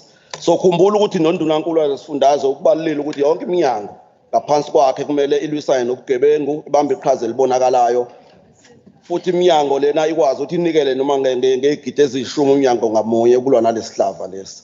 Njengoba sesabalola futhi phambili uhulumeni wethu ukhongolo usungamasa okulwisana nobugebengu ezweni nje lilonke kanye nakwisifundazwe sethu okunye kwako kuyikho ukutshala amaphoyisa abonakale aqeqeshwe ngendlela efanele izinsiza zisebenza zibe khona ngaphezulu kwaloko kodwa somlomo sinezinhlelo zokubandakanya umphakathi ngokohlelo lwezinhlaka zikahulumeni ezakhiwe ngawo umphakathi kanye nezakhiwe yiwo umphakathi uqobo futhi ezibambe iqhaza elibonakalayo ekulwisane nobugebengu. Singabala nje indawo ezimbalwa lasezikhona lapho eNanda, eManguza, ePortshepstone, eMthwalume nakwezinye indawo ezidinga ukuba kwenziwe uhulumeni ekudinga ukuba kwenziwe uhulumeni kulezi zinhlaka kuba zihlonzwe ukuthi nje ke ziqeqeshwe ukuze zingaphuli umthetho. Ingakho nje ikomiti lesishamthetho lezokuphepha komphakathi kanye nokuxhunyiswa kwawo liqale izinhlelo zokuhambela ama-district noma izifunda eziyishumi kulesifundazwe sethu ukuhlonza lezi zinhlaka nokuqinisa ubudlelwano. Sizokuqonda kahle futhi ukuthi ukudlanga kodlame lwemindeni oluhlukumeza kakhulu abesifazane nezingane kanye nodlame lokuhlukumeza okudlangile ukuhlukumezwa okubhekiswe kubantu besifazane ngenxa nje yobulili babo ukuthi bayibantu besifazane kanye nobuthaka babo ngezinye izikhathi. Kepha ke ngenxa yokusebenzisana nalezi zinhlaka zomphakathi ziba neqhaza elikhulu kule nkinga. Ngingabalula nje lapho ukhona umhlonishwa kwakubalula lapho kulahleke khona ingane eneminyaka eyisishiyagalombili emakhosi emthwalume. Kuphumelelwa leli komiti lomphakathi lahamba layifuna ingane isonto lonke laze layithola ngeshwa layithola seyishonile nokho besithanda ukonakala nomzimba ibulewe. So uyabona ukuthi ke le inhlaka lezi zibaleke kangakanani ngoba ziyazinikela bekungalalwa ubusuku nemini kufunwa lengane. Uma sengiphetha nje somlomo ngifisa ukuhlaba ikhwela okokuqala kuwo wonke nje amaqembu akhona la kulendlu ukuthi abamisane nenhlangano ebusayo kakhulu ngolose siyeke ukukhana izici ngoba ubugebengu abukhethi iqembu noma inhlangano yezepolitiki kepha budla fumuka budle silaza. So uyabona i-DA as you can see ukuthi all other parties that spoke before me here, they've been trying by all means to assist, but i-DA when they come they only criticize the ANC. You see why? The reason for that is because they're not affected. They are not affected by this crime. So they don't have a plan. They don't even wish this crime to be sorted out. So that is the problem. It is true indeed, sir. Yes. You only criticize the ANC, but you don't have a solution. Siyanxusa futhi amakhosi kanye nemiphakathi yonke ukuba kubanjiswane ekucwaseni izigebengu. Siziveze obala noma ngabe uhlobene naso. Izigebengu isikhathi esiningi ukasho uNdosi athi izigebengu abakhwenyana bethu, babe bosisi bethu, osibari bethu, abakhosikazi ethu amanye. Kodwa kudlange kakhulu emadodeni ubugebengu. So ungabona ukuthi ke mangase sonke sibambe iqhaza noma buhleli naso isigebengu endlini uphumela obala umemezele kungaba right noma siseqembini lakho noma inhlangano yakho yezepolitiki usiveze obala kodwa loso sigebengu ungasabi. Ngiyabonga kakhulu Somlomo. Egameni likakho I'm sorry Somlomo. Ngifisa ukuphetha nje ngokuncoma ukuthi amaphoyisa kuningi lapho ephumelele khona ukuvimba ubugebengu kanye nokubamba izigebengu. Igalelo kaGeneral Mkhwanazi nethimba lakhe liyabonakala. Igalelo lomphathiso ohlomuka lapho ehamba khona eqwashisa umphakathi kwesinye isikhathi ebamisene noNdunankulu liyabonakala ukulwiseni nalesihlave sobugebengu. Ngiyabonga. The next member for 2 minutes is the Honorable Mrs. Rajbansi of the MF. Thank you, Honourable Speaker. Honourable Speaker, I thank the Honourable Manqele of the ACDP for this debate. Honourable MEC of Safety and Security, 1/3 of the 2022 year's murders were in KZN. This is worrisome. The MF has long stated our concern about how conducive KZN has become to harbour illegal, dangerous persons.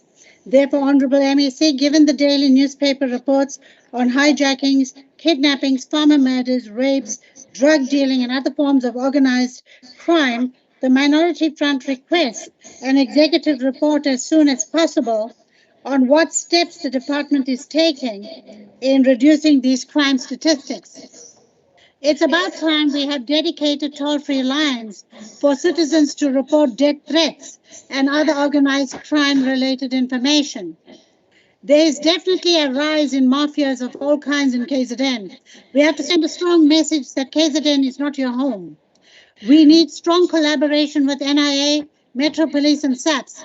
Honourable Speaker, it's absolutely necessary, given what's going on internationally, that KZN and South Africa do not get a bad name as a country which is a safe haven for organized crime. We must reshape our foreign policy and strengthen border and port control. These syndicates will look for a country like South Africa that has infrastructure and resources to set base and terrorize the rest of Africa. The danger is there for everyone to see. The local people will be the soft targets, warm bodies that will be used by these syndicates, given our high rate of unemployment. The MF recommends a sheriff system for rural areas. KZN and South Africa has to be tough on crime and become pro-development and look after local economic interests first with homegrown indigenous businesses. The Minority Front supports this motion with these recommendations. Thank you.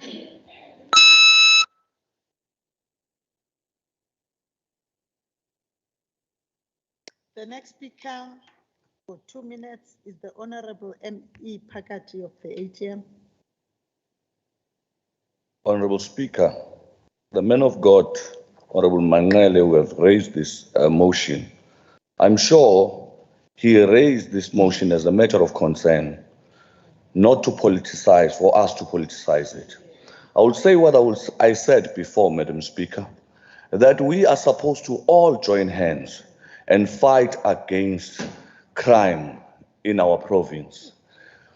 Lesi sihlava somlomo sihlasela wonke umuntu, omnyama, omhlophe, eChasworth, eKwaMashu, yonke indawo sihlaselwe lesi sihlava. Kuyofanele ke somlomo singabaholi bezepolitiki kulendlu sihlangane siqale in our various constituencies kuma branches esiwafomayo sikhulume ngokulwisana lesi sihlava. ATM sesiqalile ukuthi la isihamba khona sikhulume ngokuthi ukubulawa kwabantu, ukudlwengula kwezingane akube izinto esikhuluma ngazo usuku nosuku, hayi ngoba kufuna sime kule ndawo sikhulume. Yonke indawo mawubuka ngakhuluma kule ndawo Speaker, ngakhuluma ngendawo yaseChapas. Lapha abantu bareshwa every day. Ikhansela le-DA alibakheli ama-toilet abantu besimame bangena emobeni badlwengule usuku nosuku. Kodwa lezo zinto abayikhuluma makufika la, asikhulumeni ngezinto ezisenza ukuthi sibe munye, ngoba lento le ayihlangene nokuthi siyipoliticize, kodwa ifuna ukuthi thina njengabaholi bezepolitiki sime sibambane silwisane nalento. Ngiyabonga Speaker. The next speaker is Honorable SE Manqele for 2 minutes on the ACDP. Ikake ozodla kona lokho kugayiwe. Okay, is there? Somlomo ngengiyabingelela. Kodwa bengizothi Somlomo, we need to take this matter very serious. As umhlonishwa seshilo, on daily basis we are losing our loved ones. And among all of us here, akekho umuntu ongathi umsulwa in this enemy. So we need to take it very, very serious, not to ukuthi kube ukhombaniswe nomunye vikeliso lakhe. We uyabona lento esho phakathi ukuthi we need to come together and join hands together. Mhlonishwa somlomo kube khona izinto esizenzayo kube kuya ngami mhlonishwa somlomo. Ngabe kukhona inkundla ethile, iforum ethile esungulwa yilendlu whereby we speak about these issues on daily basis, not only on debates. Sizama sikubuke ngempela. Okunye Speaker engikunotisayo ukuthi ubuye uyemajele abantu abalapha ya igeneration eko 17, 18, 19, 20 iyouth ejwele lapha. Thina sonke thina esaba nethuba lokufunda i-10 commandments ukuthi ungabulali, ungaphuzi, ungabulali, ungaphingi, ungebi. Si-safety singcono kunabo noma nathi siwele koneni kodwa singcono kunabo. Yini esifundisa izingane zethu? Le generation eqhumayo elandelayo, what kind of generation are we creating? Uma ngempela izingane khona lokuthi we correct ngokukhipha i-religious education in our schools where our children are. Ebelithi iBhayibheli fundisa ingane indlela yokuthi sindala ihambe ngayo. We correct. Let us think twice, guys. Sibone ukuthi what can we do ngoba at the end of the day one day kuzofa mina, one day kuzofa wena. Ngente. Thank you. Thank you, guys. We are now going to the next member, the Honorable MP Kwala of the IFP. Honorable Speaker, I will continue where I left. Where and how can firearms be carried? How should firearms be sold? Certainly, these are all crucial questions that demand a sustained and serious analysis by policymakers at all levels of government. Further, responses from the KZN MEC for Community Safety and Liaison, Sipho Hlomuga, responding to the IFP written parliamentary questions, which I submitted with regard to crime in KwaMashu Hostel, confirmed that KwaMashu Hostel is a haven for criminals. During the past 3 years, 2020-2023 in KwaMashu Hostel, 748 people have been injured, robbed or killed, and there are 179 people that have been arrested for their involvement in criminal activities in the past 3 years. These cases were provisionally withdrawn as witnesses were intimidated and received death threats if they continue giving evidence against the accused persons. 559 cases were set for trial or appeared before the courts. 252 police officers were stationed in KwaMashu Police Station. 41 vehicles were provided to KwaMashu Police Station. As the IFP, we feel vindicated by the KZN MEC for Community Safety and Liaison, confessing that the number of police officers and vehicles in KwaMashu Police Station are not sufficient to fight crime, as we have raised our concern on this matter on numerous occasions. KwaMashu Police Station is under-resourced and unable to deal with crime in KwaMashu Township. Vehicle shortages could also lead to dissatisfaction in communities. As such, result in police struggling to reach crime scenes or arriving late to the scenes. The IFP believe that under-resourced and dilapidated police stations in KZN will make it impossible to win the war against crime. During 2022, KZN Legislature Police Station Functionality Monitoring Program, the shocking state of police stations were revealed. Some substations in KZN do not have any vehicle or police officers to respond to crime. Our laws must provide for harsh punishments for all crimes. People must know that if they commit crimes, they will be dealt with severely. We need to send a strong message that crime is not tolerated. The human cost of South Africa's gun violence epidemic is visible, not just in the overwhelming number of firearm fatalities, but also in the horribly altered lives of shooting survivors.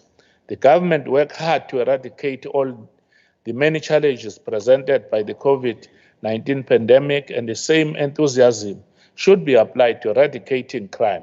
Government was able to respond to a life-threatening crisis with speed. This is another such crisis. The IFP is fully aware that crime cannot be reduced by focusing solely on catching and convincing those who have already committed crime. Vital as that is, crime is also reduced through prevention by tackling the risk factors that drive crime in society. In order for the police to do their job well, they need the public's cooperation. Thank you very much.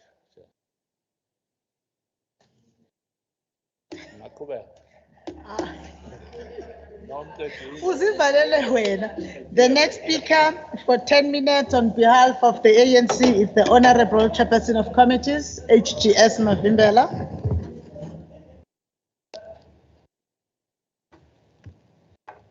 Thank you very much, Honorable Speaker. Greetings to the Premier and the Executive Council, the Chief Whip of the Legislature, the Honorable Members of the Provincial Legislature, and all our guests, including Dadewethu Mncane laphaya, uMandos Omuhle. Honorable Speaker, allow me to appreciate my organization, the African National Congress, for affording me an opportunity to partake in this debate, which speak to the societal matter which are confronted with us as a country.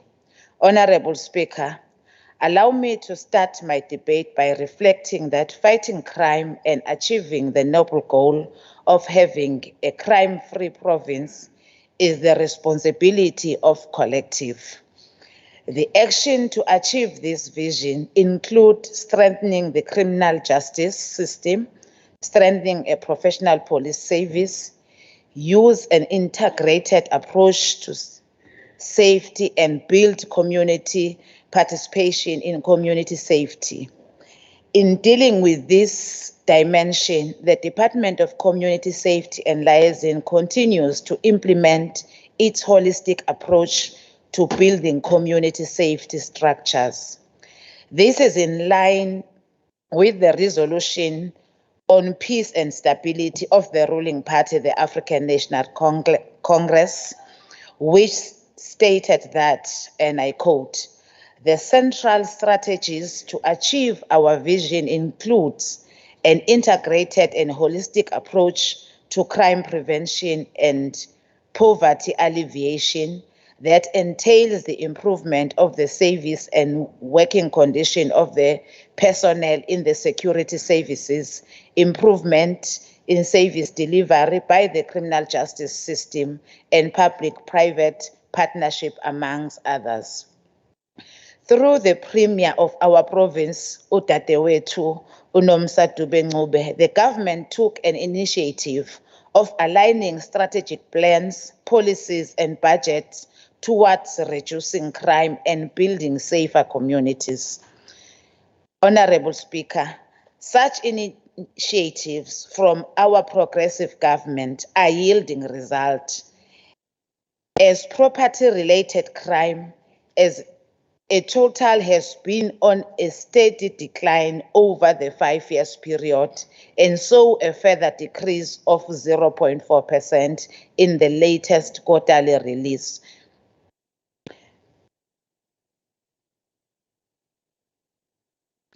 Burglaries and non-residential premises burglaries has decreased by 6.5% and has increased by 0.8% at residential premises.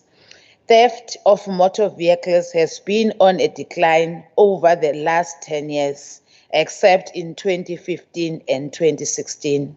Stock theft decreased in latest period by 1.4%, of which is 20 cases.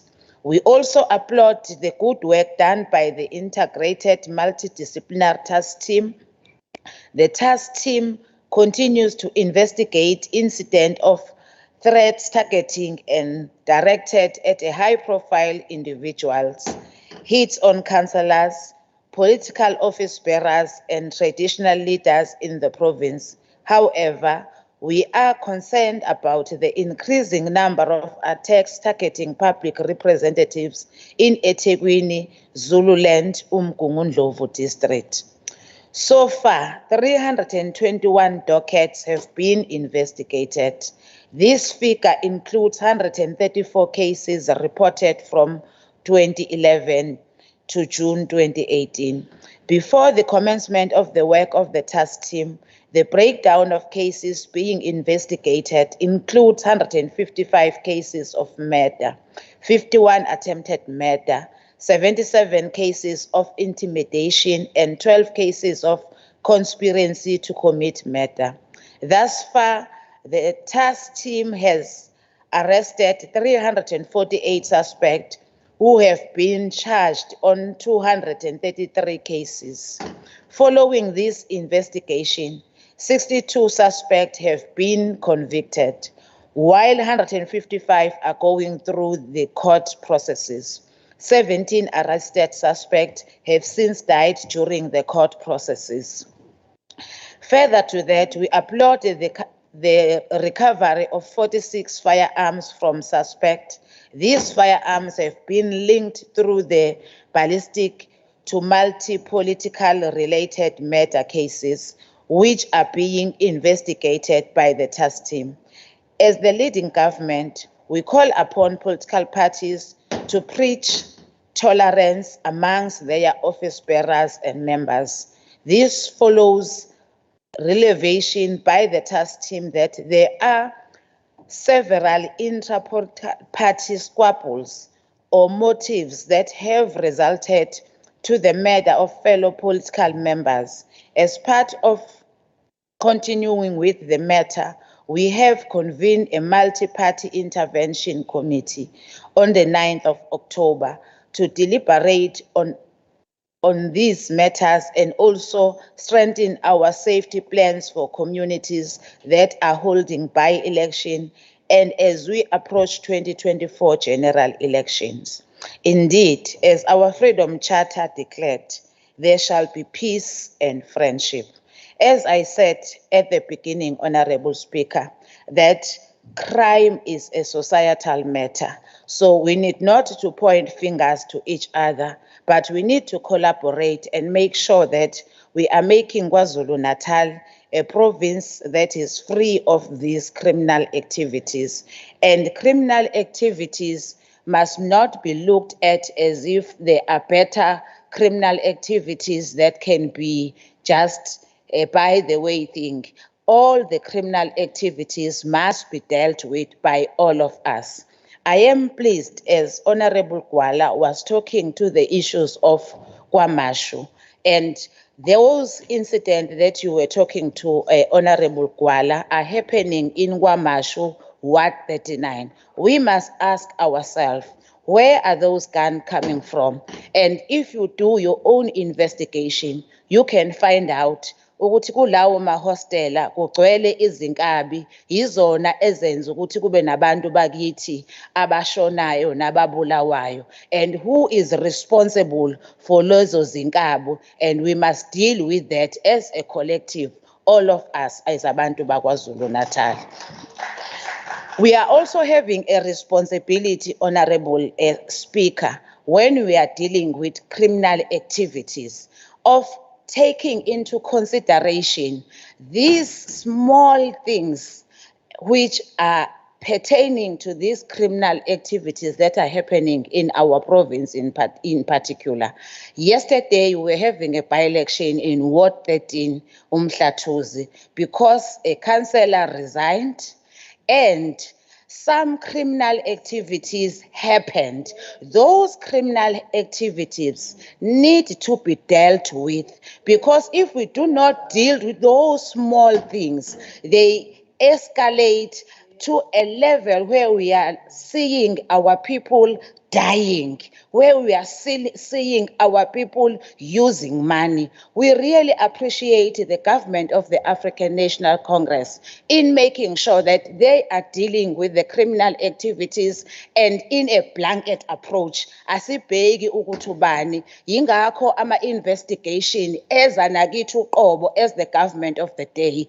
And ohulumeni ababekhona ngaphambilini izinto abazenza ukuletha lezi ikhali ezibulala abantu bakithi ezisekhona ezweni lakithi namanje zafihlwa akakazange ziphenywe ukuze abantu bakithi behlale endaweni ephephile. So ke sinomsebenzi as the communities to make sure ukuthi asikhulumi left bese singena ngo-right, uqinisekise ukuthi esikushoyo siyakwenza ukwenza iprovince yethu iphephe. Ngakho-ke asiyeke ukuthenga amakhansela, asiyeke ukuthenga abavoti, ngoba those are criminal activities. Yesterday I observed things ezesabekayo ezikhombisa ukuqalisa kobugebengu obuzogcina bulidele ekuthenini izwe lakithi lingabuseki bese size sizokhala as omesiya uma sifika in these podiums, whereas we know ukuthi kunezinto esizenzayo eziperpetrator ukwenza ubugebengu. Ngiyabonga Somlomo.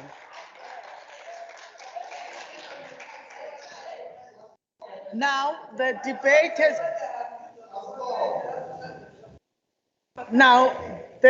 has come to an end. We are calling upon the mover of the motion to respond to the debate for 5 minutes.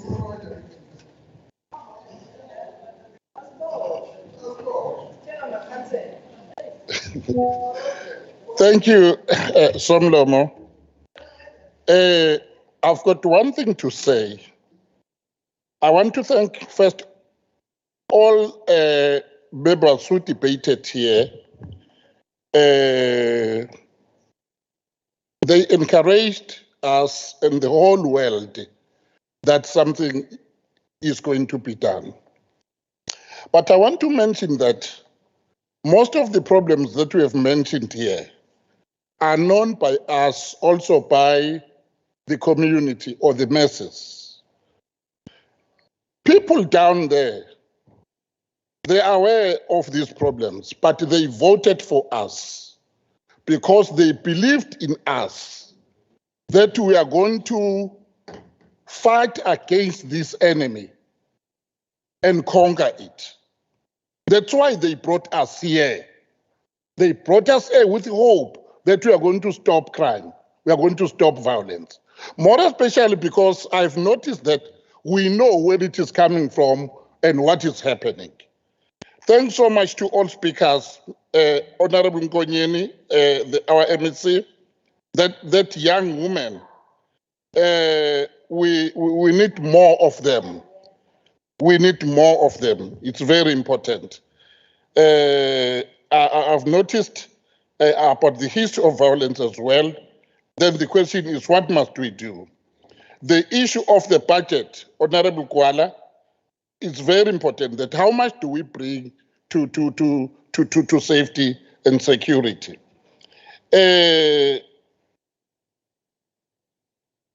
Nano ngijabulile izinto ezigcizelelwe ubaba uChiliza ezokhuluma ukubonakala emphakathini kwamaphoyisa, umnikelo from the departments, policing forums, sebenza namakhosi njalo njalo. Ngoba what we need here is the solution. This is only what we need. Yes, all what you have said might be correct, but what must we do? What is the solution to this? Because people are dying. We need to fight organized crime. That was said by our Honorable Raspanchi. ATM, we need to join hands together. Honorable Kuala, resources about Kwamashu, police station, the issue of sentencing, prevention of crime. Honorable Mavimbela, collective approach, tolerance, working together.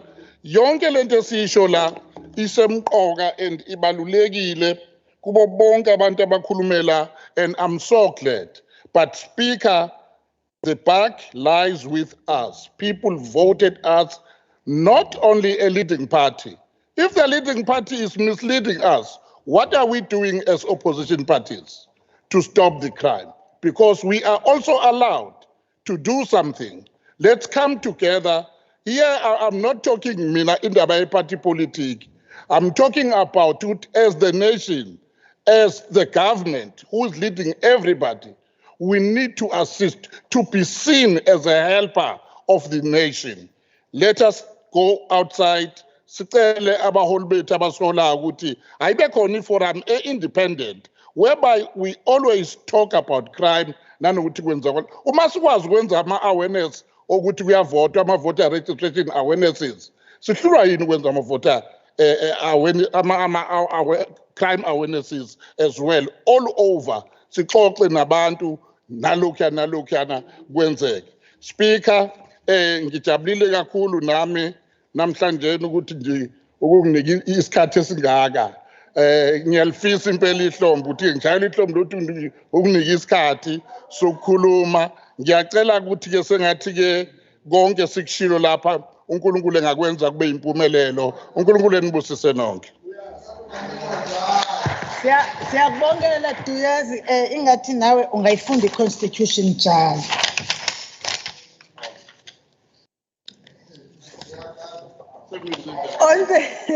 Now, honorable members, we are moving to the next debate, which is the report by the chairperson of SCOPA on the SCOPA International Study Tour to Singapore. And we are now going to give the Honorable M. Govender, the chairperson of the Standing Committee on Public Accounts, for 10 minutes to table the report. Thank you, Honorable Speaker. The Legislature of KwaZulu-Natal has adopted a program in which portfolio committees embark on study tours during their term of office. The study tours are useful as they serve to enhance the legislative oversight capacity of members of the legislature. They afford members an opportunity to learn and benefit from international best practice, and they contribute to enhancing the role of the legislature in the province. In line with study tour policy, the Standing Committee on Public Accounts embarked on a study tour to Singapore. The delegation consisted of 10 members of the provincial legislature and 2 officials, and the honorable members are listed in the report. Honorable as the chairperson, and included amongst our members were Honorable Nkosi, Honorable Zulu, Honorable Kaula, Honorable Rogers, Honorable Kele, Honorable de Klerk, Honorable Shinga, Honorable Zulu P, and Honorable Mtetwa. And 2 officials that were with us were the committee coordinator, Mr. Mkwanazi, and the senior researcher, Dr. Mtune. The chairperson of SCOPA held a meeting with the High Commissioner of Singapore in South Africa, and that was His Excellency Mr. SE Manqele. And during this discussion with the High Commissioner, it transpired that there were many business people from Singapore who had invested in KZN and that they want to grow their businesses.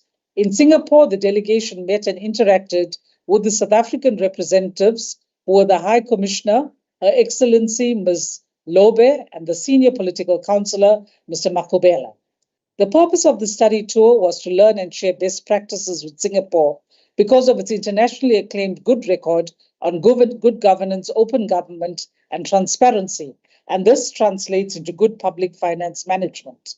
Singapore is rated highly according to the Corruption Index, and on the other hand, our country is a young democracy, just under 30 years old, and we do have a long way to go.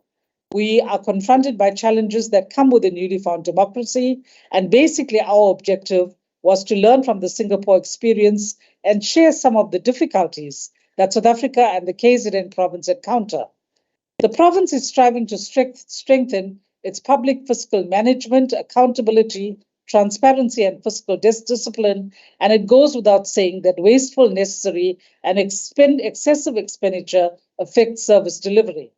The primary objectives of the study were to learn best practices from a well-developed and mature democratic country on how to strengthen public financial management, accountability, transparency, and fiscal discipline with the purpose of emulating and customizing their best practices, scrutinizing information technology methods of forecasting, tracking, and preventing irregular, fruitless, and wasteful, as well as unauthorized expenditure.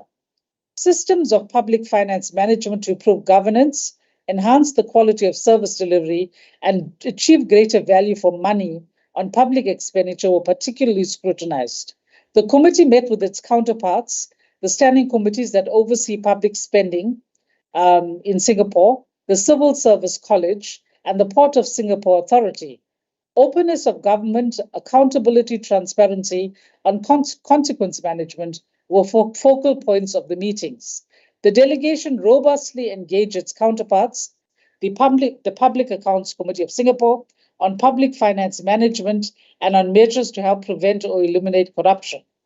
On behalf of the SCOPA, I would like to thank the legislature leadership for granting the committee the opportunity to conduct this benchmarking exercise in Singapore and for making the necessary budget available.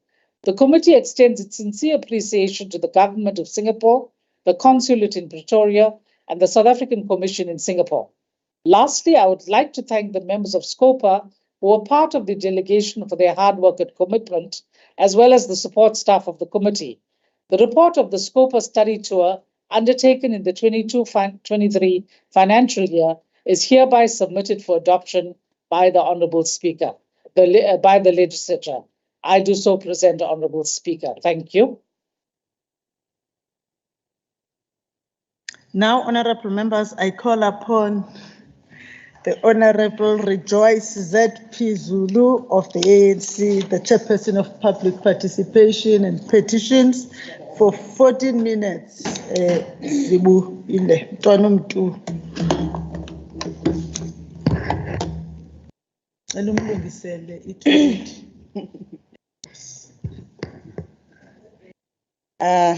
Sibonge Somlomo. Sifisa ukubingelela kuwe. Sibingelele kusekela Somlomo. Sibingelele kuNdunankulu wesifundazwe. Sibingelele ama-members akhona nabantu bakwaZulu-Natal bephelele. Somlomo, last week we embarked on a community readiness workshop in Ugu family of municipalities. It was reported that there are 2 missing children in the area under Umzumbe local municipality. On Friday, we learned with sadness and shock that body of a young child was found. Sithi sekwanele, sithi dudu emndenini. Lo wesibili yena umntwana kakatholakali. Siyacela siyanxusa abenzi babuyise ingane. Kubuhlungu. It is a great privilege to be standing here at the podium to articulate some of the strategies at the Singapore in professionalizing the public sector through their college model, for instance. Excuse. Honorable members, indeed, we must contextualize our civil service training based on our historical materialism. The South African public service has been undergoing a fundamental transformation following the dismantling of the apartheid public service in 1994. The new government has had to build a democratic, inclusive, and a responsive public service. After 1994, the public service had to change. Firstly, it had to be representative of the nation's racial composition. Secondly, in line with the spirit of democracy and nation building, it had to be inclusive and responsive to the needs of all citizens, irrespective of their racial, ethnic, gender, sexual persuasion, or orientation. From the above, Singapore, just like the South African civil service, has been undergoing fundamental change and transformation as a former crown colony, and they have made strides in capacity building through its civil service college. The Singapore civil service is comprised of a set of civil servants working for the government of Singapore, together with the Singapore Armed Forces, the statutory bodies, and other independent government bodies. The civil service makes up the overall public service of Singapore. According to the Singapore authorities, the Civil Service College is a college for government employees in Singapore, and it conducts training for public offices. In South Africa, on the other hand, when we are making comparison, we have a National School of Governance that in the main plays the same role as the Singapore Civil Service College. The National School of Government has a constitutional and legislative mandate to provide education, training, and development in the 3 spheres of government, the state-owned entities and organs of state. This mandate is in line with the Section 195 of the Constitution of the Republic of South Africa, which declares public administration to be development-oriented and participatory, and the basic values and principles being the basis of interaction between public administration and society. Speaker, beyond the National School of Government, KZN has an agency called KZN Provincial Public Service Training Academy that also plays a pivotal role in building capacity to members of the public service as part of professionalization of the public sector. Drawing lessons from Singapore, these colleges must indeed be strengthened and professionalized for our people to be given a world-class service delivery, and it has been implemented by existing colleges and other institutions. It is also in line with the ANC prioritization of building capacity of our public service, wherein all departments must fund workers to further their studies and the premier scholarship that exists for employees. The ANC's transformation of the state and government document states that an employment profile that is representative of the population, maintaining a management culture that is attentive to and appreciative of the people employed, internal democracy that will embrace transformed management practices and a progressive labor relations dispensation. A public service that is ethical, accountable, impartial, and equitable. A committed and loyal public service and administration which shows allegiance to the new order. An efficient, effective public service that avoids wasteful, misdirected, and mismanagement development initiatives. And an administration responsive to the needs of the people. Forward with the professionalization of public sector through capacity building. We also had a chance to meet with the PAC, the Public Account Committee of the country, which emphasizes on good governance. We have learned that they even through our interaction indicated some commonalities that we remain accountable to our people as enshrined in our constitution. The cabinet is accountable to parliament and also accountable to the people of Singapore. Principles of accountability is prioritized as we do as the ANC-led government in the country. It must be clear that though we are using more or less the same model, dynamics are not the same, ranging from number of factors, the years that they have gained independence, the population size, economic aspect, technological development. Theirs might be cheaper than ours, but I want to emphasize that when we have programs like Izimbizo, Zigandunankulu, it's when we are using the very same model. The very same model that if we are saying Singaporeans are using it, they are on the right track to communicate with the electorate. But when we are using it in KwaZulu-Natal or in South Africa, we are said to be wasting monies. We remain indebted to our people, and we remain subjected to account to them because we are here because of the people of KwaZulu-Natal. Having said that, Madam Speaker, we are saying we are not doing it out of our own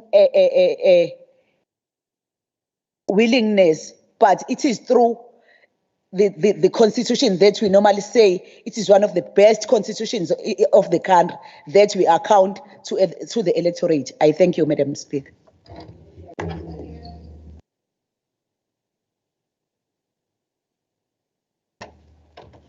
Thank you. We are now going to receive debate from the IFP. Honorable L.J. de Klerk for 10 minutes. Thank you, Honorable Speaker, and thank you for the Inkatha Freedom Party to allow me to participate in this debate, especially after another glorious by-election win for the IFP. I'm sorry, ANC, that happened, but it will happen more and more. Singapore was colonized by both the British and Japan and was rejected by Malaysia and was forced into independence with no natural resources. Singapore today is an economic giant and now has a bigger economy than the previous colonizer, Britain. It's interesting that they don't use the fact that they were colonized to hold them back. They broke away those shackles by becoming better and not using it as an excuse. Singapore's success can be attributed to these 5 factors. 1, the pragmatic leadership of Lee Kuan Yew. 2, an effective public bureaucracy. 3, effective control of corruption. 4, competitive compensation for civil servants. And 5, learning from other countries.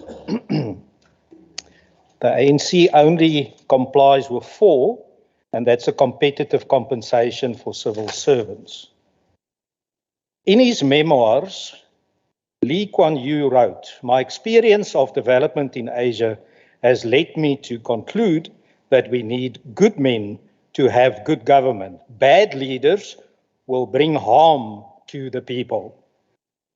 The single decisive factor that made for Singapore's development was the ability of its ministers and the high quality of civil servants who supported them.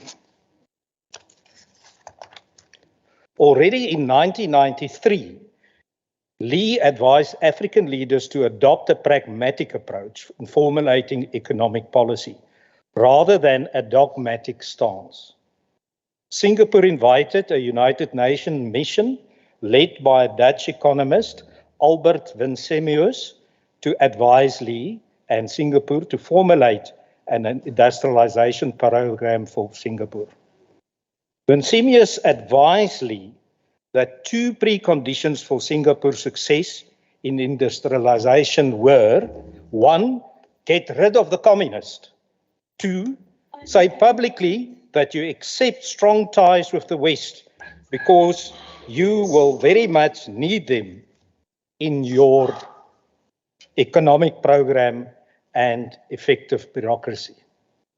At the moment, Singapore is ranked first in government effectiveness in the world. Lee Kuan Yew explained in his memoirs regarding corruption, we were sickened by the greed, corruption and decadence of many Asian leaders. We had a deep sense of mission to establish a clean and effective government. The Singapore government adopted a total approach to enforce and deal with both major and minor cases of public and private sector corruption, regardless of the amount, rank, status of the person investigated. Furthermore, they nurtured the best and the brightest through education. Edward Shang attributed Singapore's success to its incorruptible and competent civil service, as having the best and brightest citizens in the government as one of Singapore's major strengths. Not cadres or friends and stuff like that, people with knowledge. The Singapore government decided to reject a welfare state and set by Goh Quing Zui, the then Deputy Minister of Defence, and I quote, "But nothing is for free in this world, and in the result of indiscriminate welfare state policies is bankruptcy." During our visit, we met with the Public Account Committee of Singapore, and we were informed that the three members that we met, not one of them were permanent politicians. All three had jobs in the private sector. Namely, one was an engineer, another an economist, and the chairperson was a banker.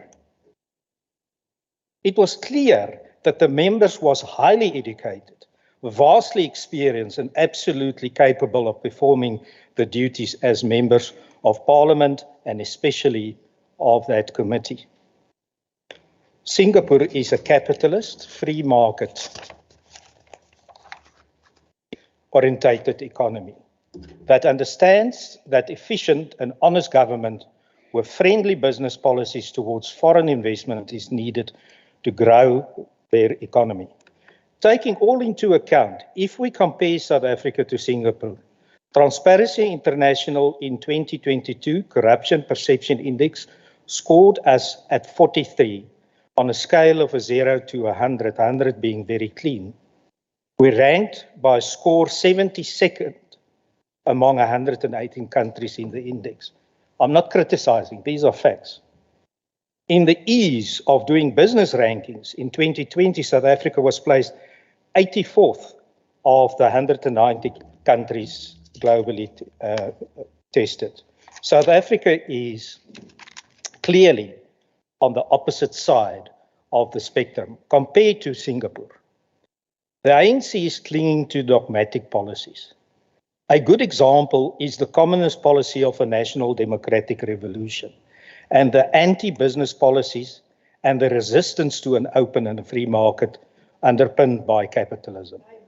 These policies is contrary to that of Singapore and is more akin to a welfare state, socialist state policy. We all know where these policies will lead us. It will lead us to bankruptcy. And sadly, We don't have to wait to see if it has happened. It is happening before our eyes as we speak.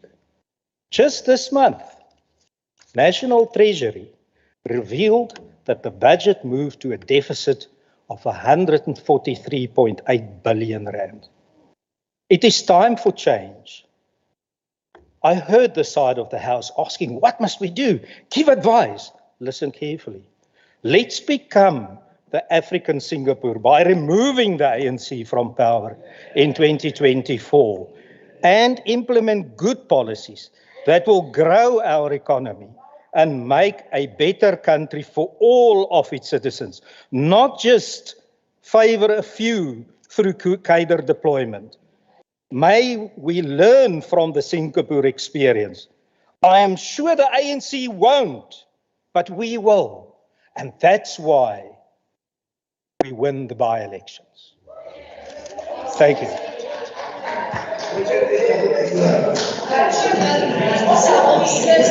The next speaker is from the DA, Honorable F.A. Rogers, for 8 minutes.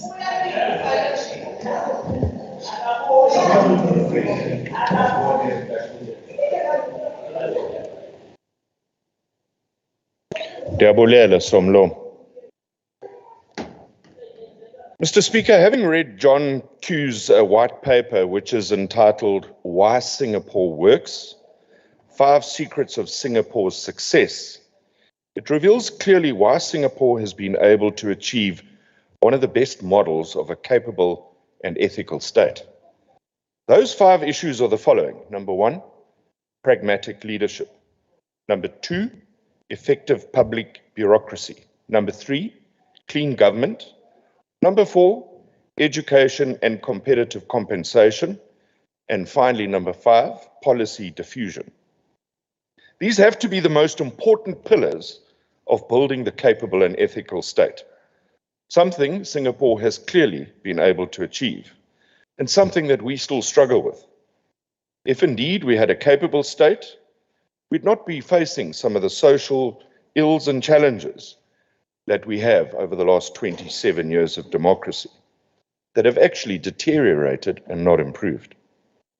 Interesting to also note that Singapore has a highly developed free market economy in which the economy is open, corruption-free, and this compared to a capitalist economy.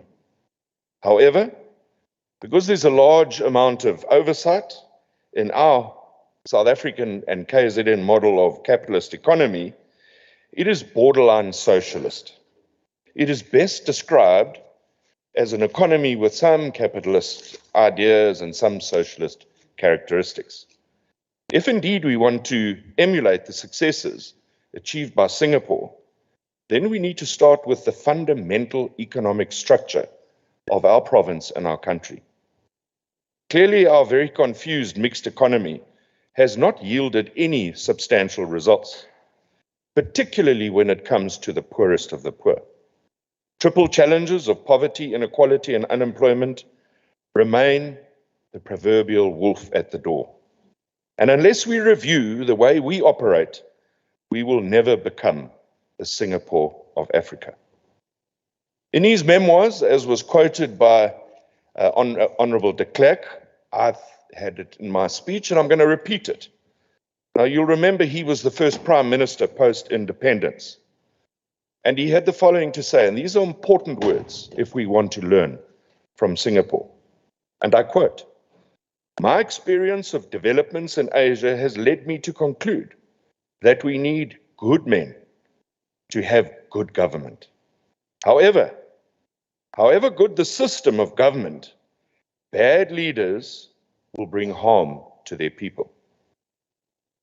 The single decisive factor that made for Singapore's development was the ability of its ministers and the high quality of civil servants who supported them. I close quote. You managed to transform Singapore from a third world country into a first world country. One of the first principles that was used in this achievement was to build an effective bureaucracy, to build a civil service that was competent and independent from political pressure, no cadre deployment, and therefore an efficient and incorrupt civil service, which is why the Singapore civil service is recognized globally as a leader in effective civil servants, with a high standard of discipline and accountability. The Civil Service College of Singapore is a fine example of how to build capacity in the civil service, with members of the service having to undergo not once, not twice, but regular training and capacitation. Speaker, it's also very interesting to note that any member in Singapore or any individual joining the civil service of Singapore has to relinquish any connection to a political party. Imagine if that happened here. We wouldn't have a civil service. So in reality, if we want to effect change and adopt best practice from study tours, particularly when one considers the Singapore model, it has to be a holistic approach and not just a micro approach to trying to adopt best practices. As Singapore adopted the policy diffusion model, it's not difficult to look elsewhere. But when you look elsewhere, you need to actually learn from the circumstances, the holistic circumstances, and to what extent those programs might work in our very own province and in our countries. Failures in other governments should offer us lessons of what not to adopt. Interestingly, Mr. Speaker, during the meeting with the High Commissioner, Ms. Lobe, who was most forthright in her conversation with us, informed the delegation that her responsibility is to promote South African interests, such as trade, industry, and tourism. She also presented many areas where South Africa and Singapore have bilateral relations. Ms. Lobe was also very blunt with the delegation when she stated that it makes her job extremely difficult when a faction of the African National Congress in the province refers to itself as the Taliban. She made it abundantly clear that instead of encouraging investment, it turns investors away. Let that be a lesson from our tour to Singapore. Finally, Speaker, something else that I found very interesting. Walking around Singapore is much like KwaZulu-Natal in that there's no police on the ground. You don't see police in Singapore. I'm sure we have much the same here. So I heard the speaker, the apologies, I heard the Premier ask the Honourable, who was speaking, I can't remember, Hussein earlier, give us solutions. Madam Premier, here was a very interesting concept in Singapore, where they have a TikTok group. And if you take a TikTok video of anyone committing crimes, whether it's petty crimes, major crimes, it then gets circulated. And through that circulation, there's facial identity and facial recognition software, and people are then charged. So you might commit an offense, walk away, but a day later, someone will knock on your door. And that is the innovative type of infrastructure and systems that we can put into place in this province. Ndiyabulela, Somlo.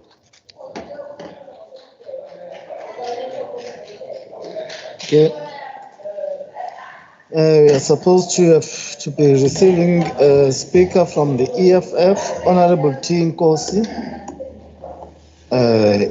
We have tendered an apology.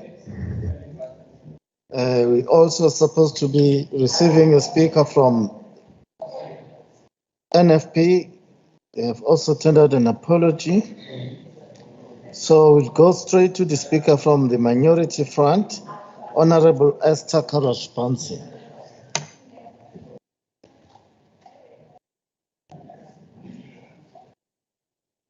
Thank you, Honourable Speaker.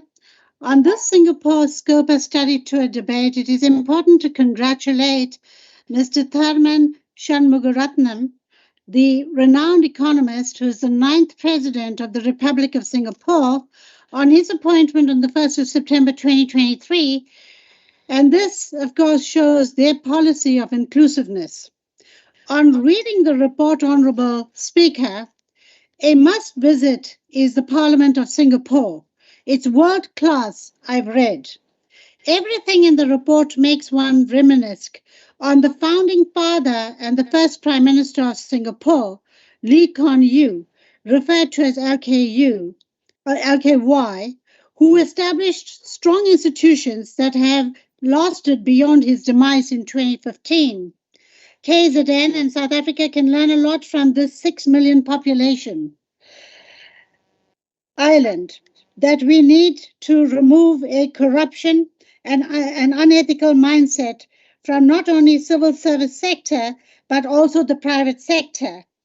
Rethinking good governance mindset in Singapore was for its survival at the time of separation from the Crown.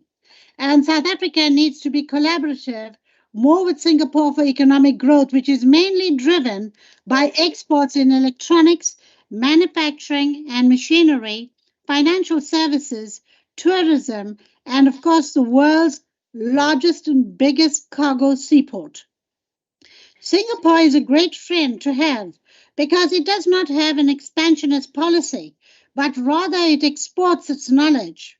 KZN should have a twinning arrangement with the Lee Kuan Yew School of Public Policy to train our civil servants.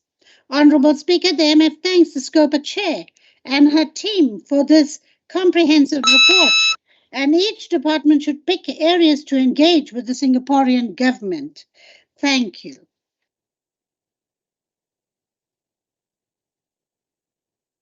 Thank you. And we are now moving to the speaker from the ATM, Honorable M.E. Phakathi, for 2 minutes.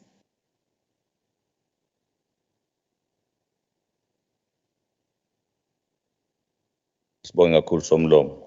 Siqembu le-ATM sufundile lo mbiko wokuphuma waleli komiti liphumela ezweni lase-Singapore.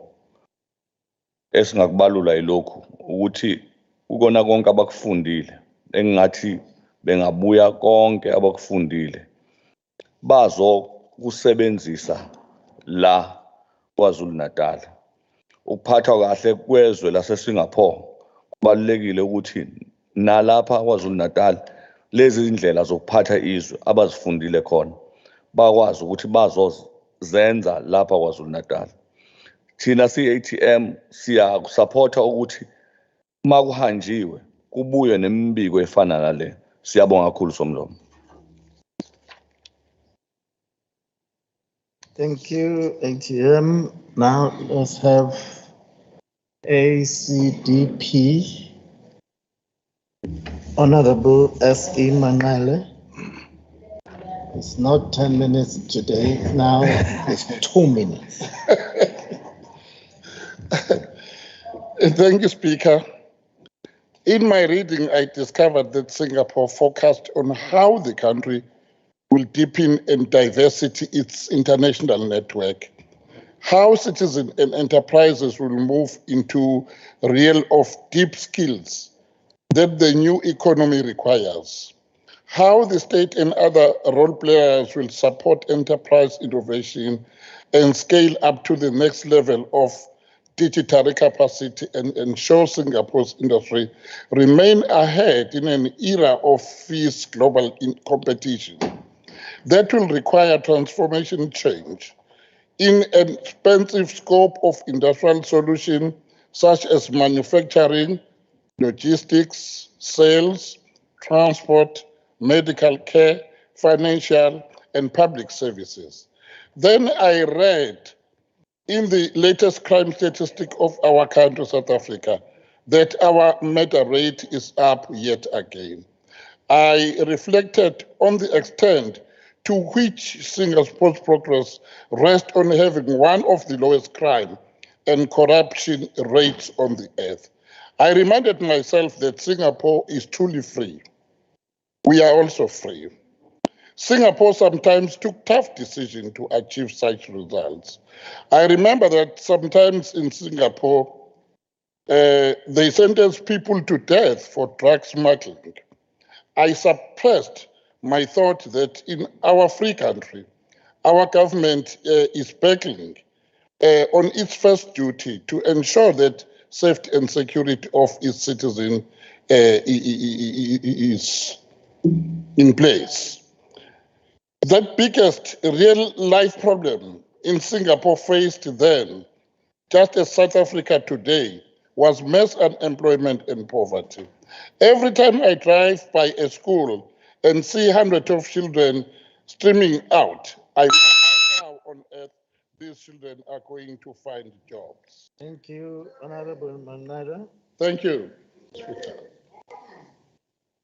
We are now going to receive the Speaker from the African National Congress, Honorable Manqele, for 14 minutes.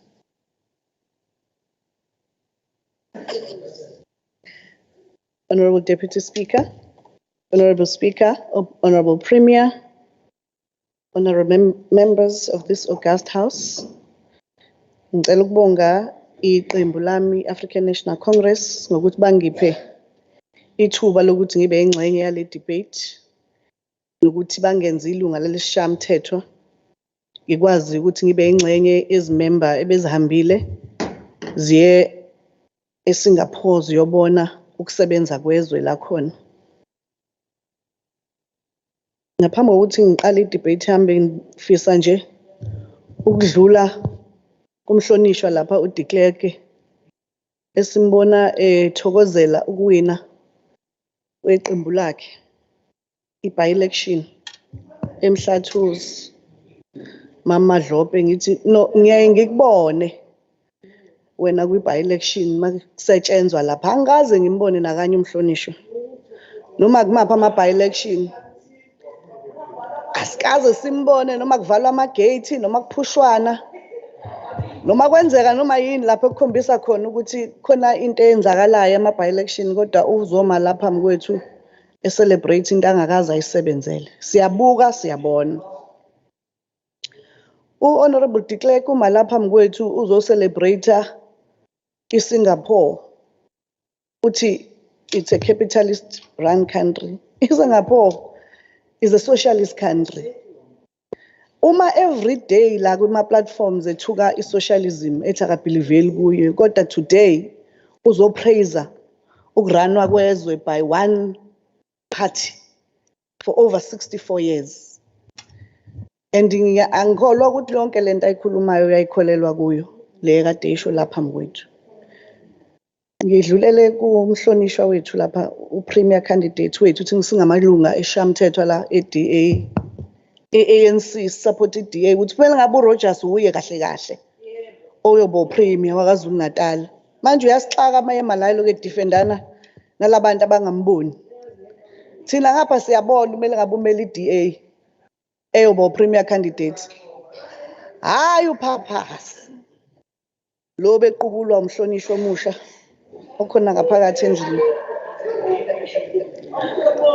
Wampromoter wamqukula bampromoter.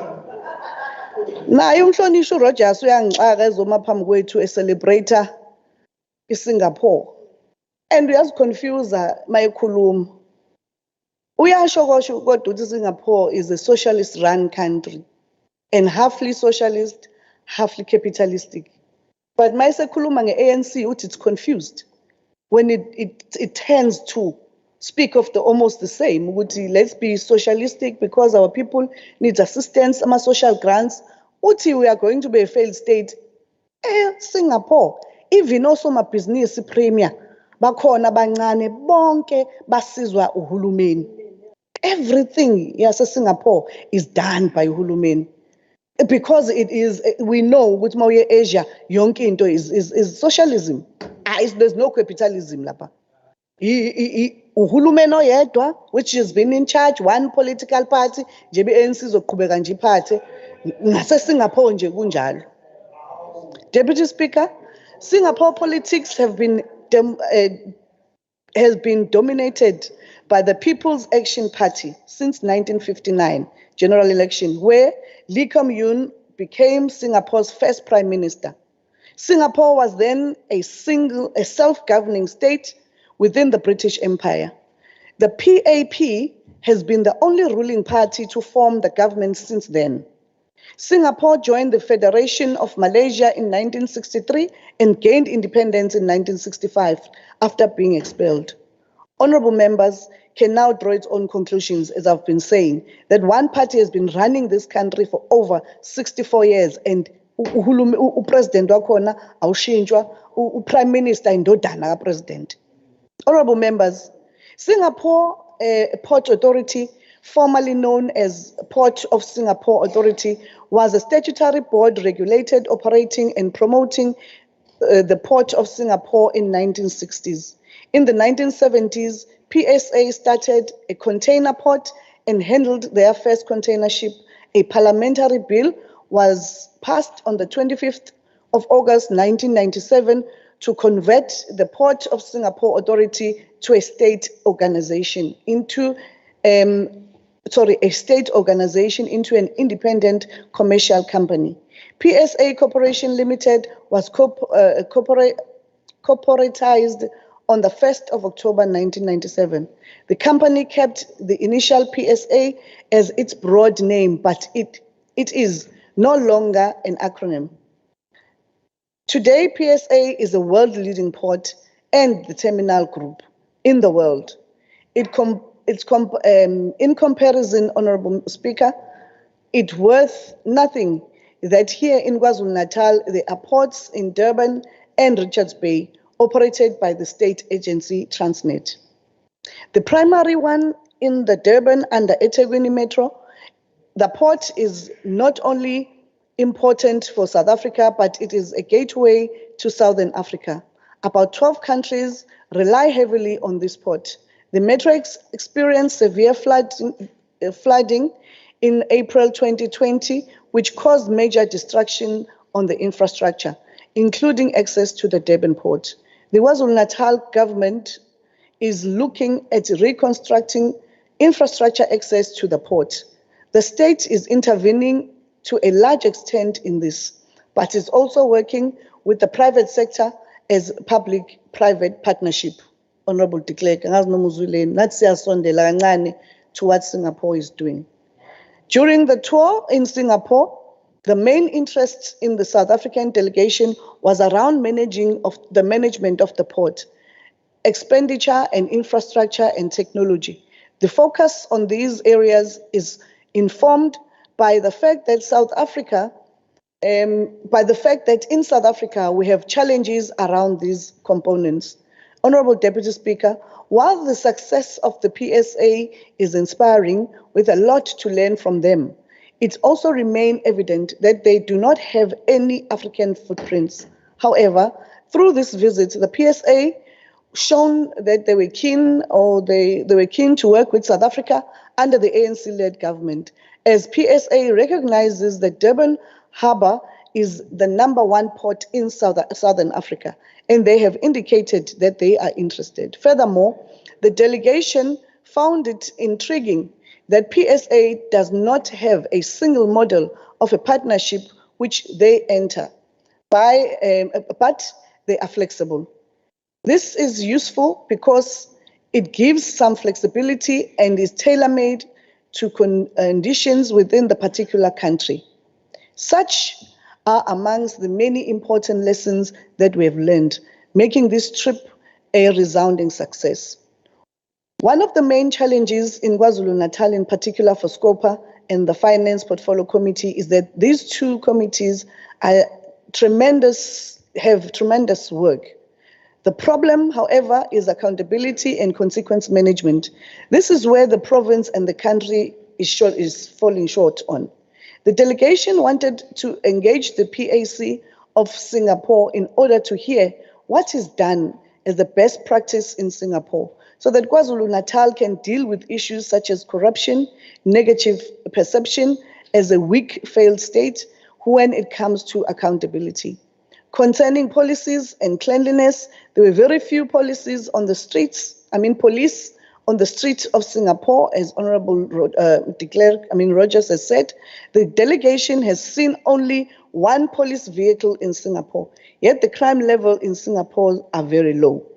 The delegation wanted to know whether or not there is any need for police in Singapore when it came to cleanliness, and the delegation wanted to know if it is a societal obligation that people comply with.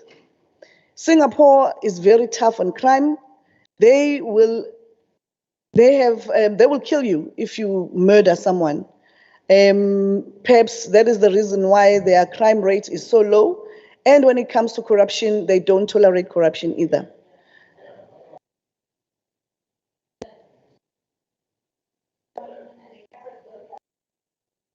Yeah, they will not tolerate such behavior, Honorable Deputy Speaker, in their parliaments either.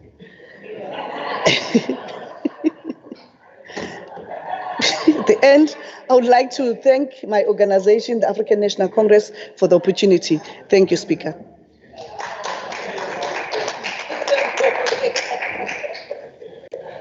Thank you.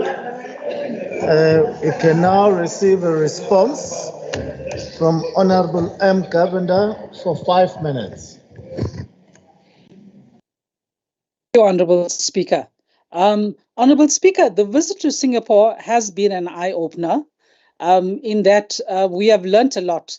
But I must also say that, prior to us going to Singapore, I did meet with the ambassador or the consul general here in South Africa, and we had some very good discussions. And it's also evident that Singapore wants to learn from us. So it is a two-way street, Honorable Speaker. For example, he did brief me that in Singapore, they also take the issues of diversity very seriously, just as we in our country, focus on building a united society, so too does Singapore. And in Singapore, they have 4 languages: English, Chinese, Malay, and Tamil, with English being the language of business. They also have a variety of religions. And he pointed out that in the past, the Singaporeans had actually struggled to live together in harmony. And that is one of the reasons that they would like to have develop relations with South Africa to learn how our communities manage diversity. So I think, we have things to offer them as well. And it's something that as a province, we should look at growing with Singapore and developing the relationship. The other important thing is that Singapore also, like us, were a post-colonial country. They had been occupied under colonial rule, and Japan had occupied them, and they had to start afresh after the war with Japan. And they decided to have their own city-state. They split from Malaysia, but they also experienced corruption and the shortage of housing when Singapore was immediately established. The challenges they had were similar to those that we face today, and they say that they are learning from us. So there is work in progress in both countries. In August 2022, they sent a delegation from their banking sector to come to our country to study our banking system. And that delegation spent about 6 months in our country. So Singapore is also, although we say they are so advanced, etc., and they also acknowledge that there are things that they can learn from us. And I think we also can hold our heads up high in that as South Africa, we too have things to offer the continent and the world. So Chairperson, the visit was extremely successful. There were many things that we learned. There were many things that we would like to follow up on and perhaps in the future go back and look at those things. And we'd like to thank all the members of the committee who participated in the visit. They made their contribution. And thank you to all those who have today contributed to the debate. Thank you very much to all of you. And thank you, Honourable Speaker. Thank you. That brings us to the end of the debate on the international study tour to Singapore. I don't know from honorable members, maybe they are hungry. Do you look, are you hungry?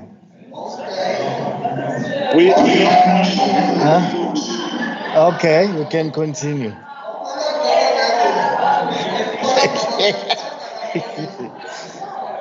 Okay, let's move to the next debate, which is a report of the Portfolio Committee on the Premier International Study Tour to Kingdom of Norway and the Republic of Uganda on the 17th September 2022 as tabled to the House on the 18th of April 2023.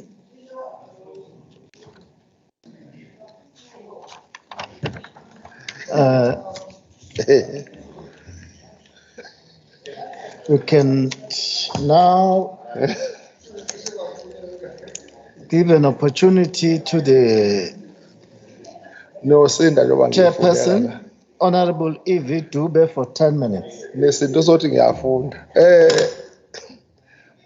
Honorable Premier, members of the executive, Chunda, Yamazane. Honorable Speaker, allow me, on behalf of the committee, of the Premier Portfolio Committee, to read the report that was presented before the House on the study tour to Republic of Norway and Uganda in September last year, 2022. Speaker and honorable members, you'll appreciate that such comprehensive report of 2 trips cannot be summarized in 10 minutes. Hence, I have every intention of highlighting a few things and the things that we have learned in this trip. At the outset, let me express my sincere appreciation to the committee, support for acting timely in organizing a planning meeting with the Ambassador, Her Excellency D. Kotse, and the staff of the Embassy of the Republic of South Africa in Oslo, Norway. The first meeting included the chairperson and the Ambassador, D. Kotse. In that meeting, the researcher and the coordinator presented what the committee intended to accomplish. The areas that the committee intended to benchmark on were based on the priorities of the Office of the Premier and the Royal Household, over which the committee plays oversight. Those areas were on strengthening good governance, communication strategy, and sustainable development program, strengthening the strategic mechanism aimed at capacitating the civil service in the province, strengthening the social cohesion and cultural development, learning from the host countries, technological innovations that bring efficiency to achieving the above-mentioned objectives. What the committee observed is that Norway is a crime-free country. Most high-ranking authorities were met and had no protectors, and they were driving themselves.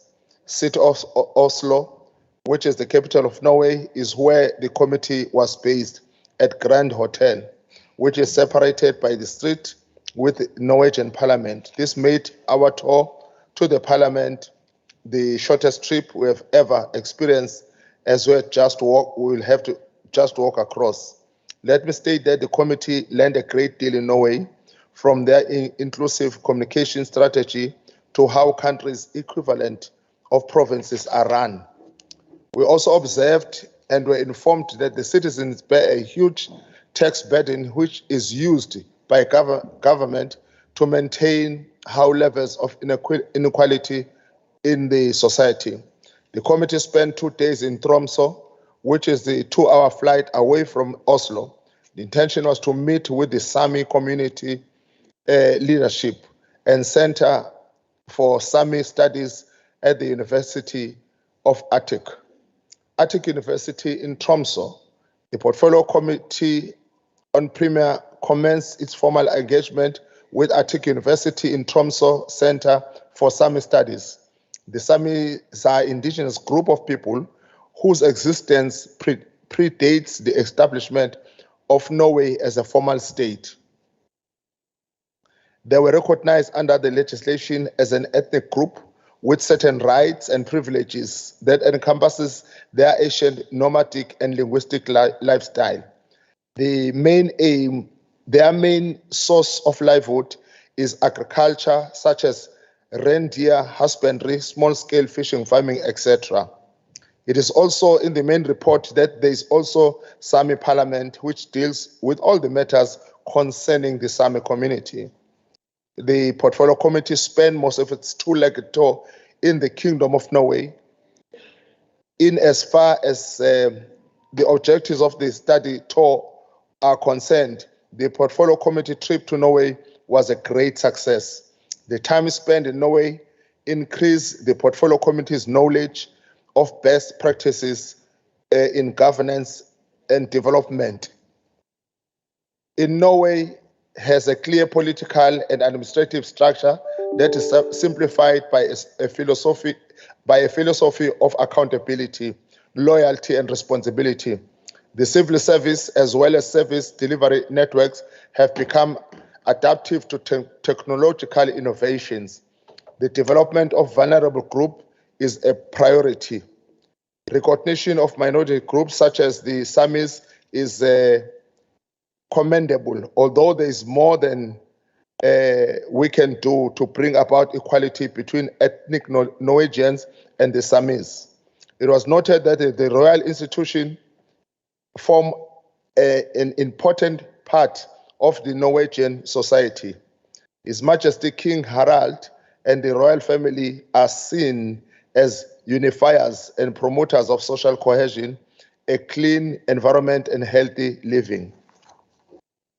The role of the sorting in the overall development of Norway is evident. The Portfolio Committee and its members are conscious of what the Norwegian people require, regardless of a member's place in the political spectrum. The committee proceeded to the Kingdom of Uganda, where it learned, amongst other things, that Uganda does not have provincial government. Instead, the district is the highest level of representation after the national government. Currently, the role of traditional leadership and their respective institutions is purely cultural. They are seen as unifiers of the people of Uganda and play a crucial role in social cohesion. It is well known that in most parts of Africa, tribalism is deeply entrenched in its societies. Uganda is not immune of this, as there have been reports of favoritism according to ethnic and tribal lines, even at the highest level of government. Honorable members who are part of the delegation will get into the finer details of the whole tour. This is the report of the committee. Thank you. Somlom. Thank you, Honorable Dube. To start the debate, then we will call upon the Honorable ZLI Tele for 7 minutes, the chairperson of COGTA Portfolio Committee.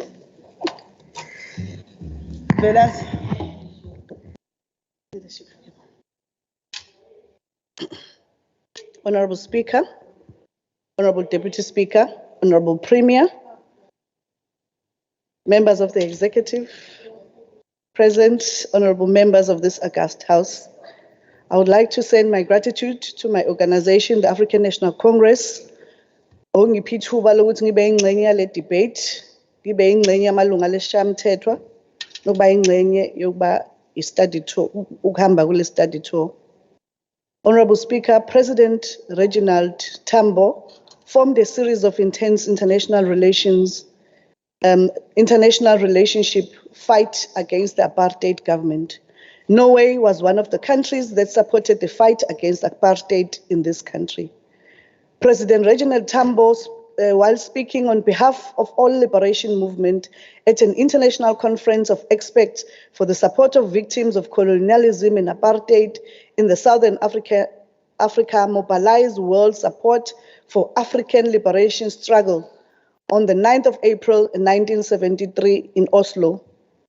He thanked the government of Norway for its hospitality.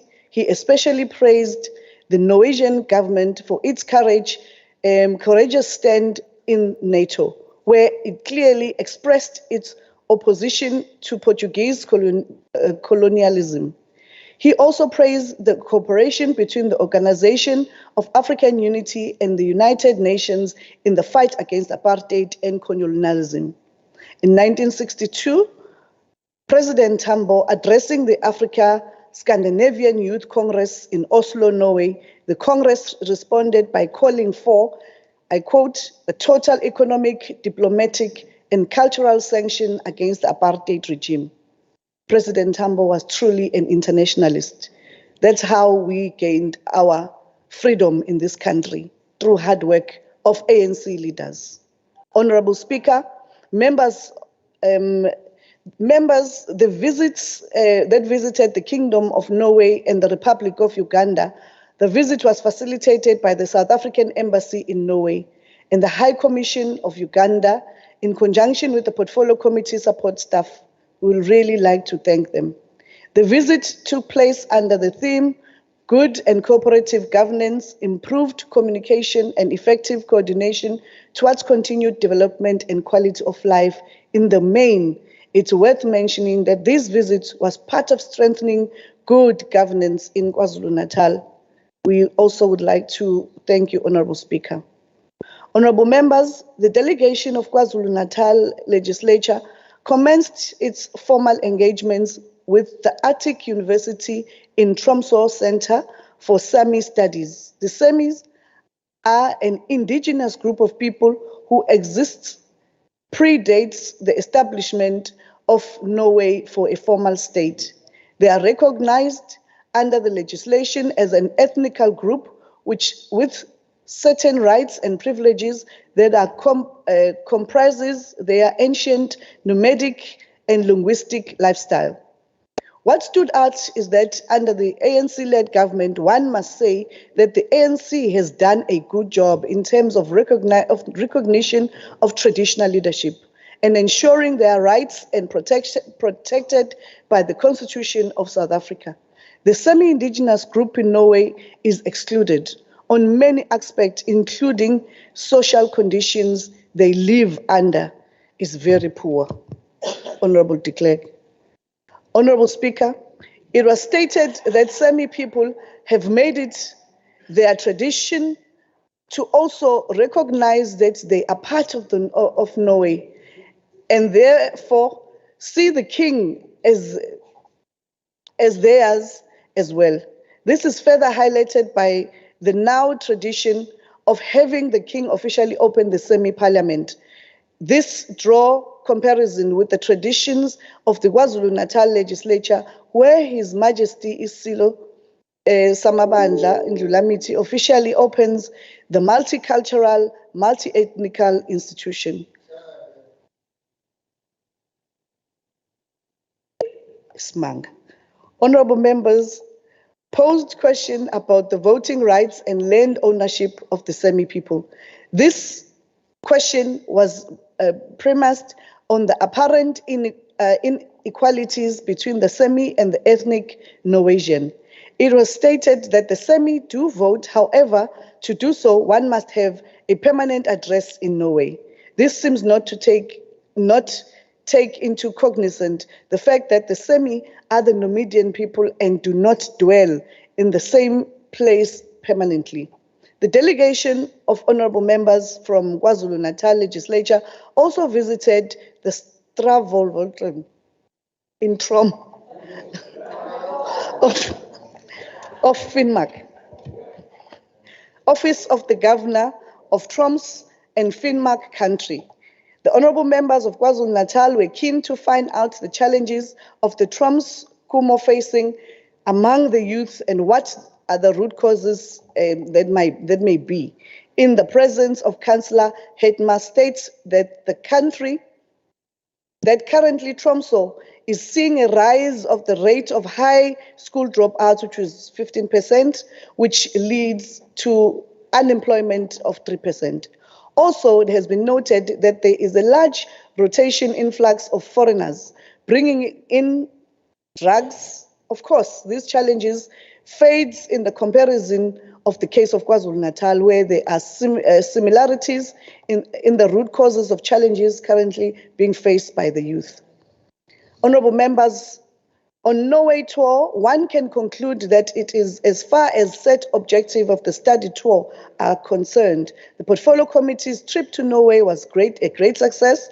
The time spent in Norway increased the Portfolio Committee knowledge on best practice in governance, development, and vulnerable groups, human capital development, social cohesion. I thank you. Honorable members, honorable men, your member was peeping through the curtains here. Please discipline your member. I now call upon the next member for 6 minutes, the Honorable MP Kwala of the IFP. I will not respond, Honorable Speaker. Honorable Speaker, Honorable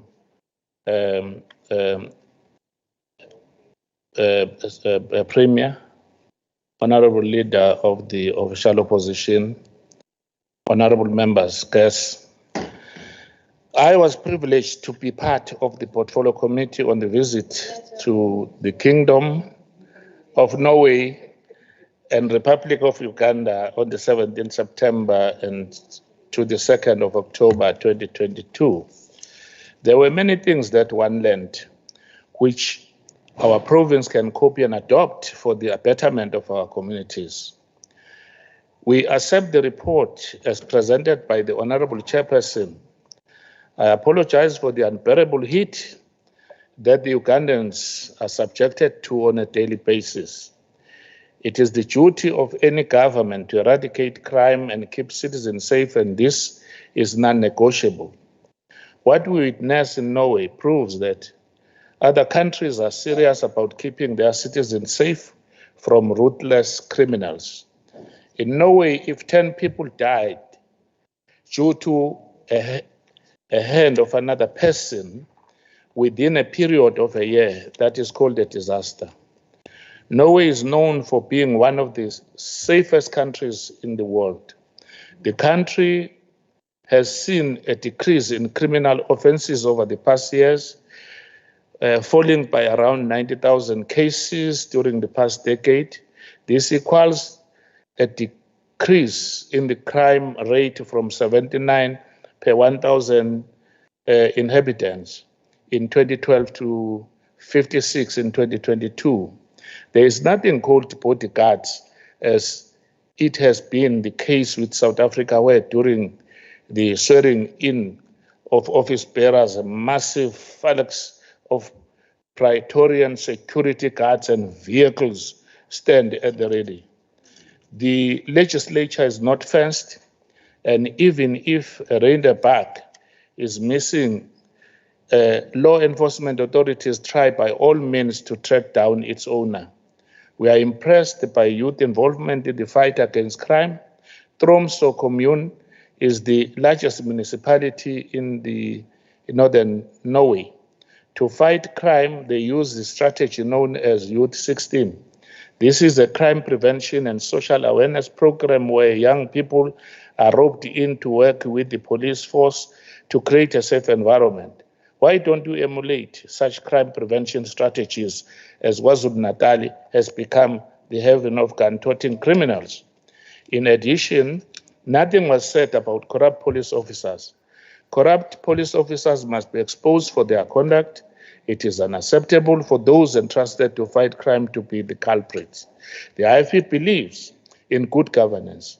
One of the fundamental tenets of good governance is the principle of transparency in the realm of delivering state services to the public good governance reforms advance human rights when they improve the state's capacity to fulfill its responsibility to provide public goods which are essential for the protection of a number of human rights, such as the right to education, health, and food. When you consider the IFP's track record of good governance, you can compare it with Norway, as it performs well in the most international comparison of governance, quality of life, and economic and social conditions. Not like the ANC-led government through SAPO, which has failed to pay social grants to the poorest of the poor. As a result, Norway has been able to avoid the worst of the global financial crisis and subsequently economic turmoil that severely affected most of Europe and has pursued healthy economic policies. Tragically, we are led by leaders who brought our country to its knees through violence, recession, unending load shedding, and anarchy. The current government fails the citizens of South Africa on a daily basis, and there is very little or no accountability for officials who are literally taking food and shelter from people in need. In addition,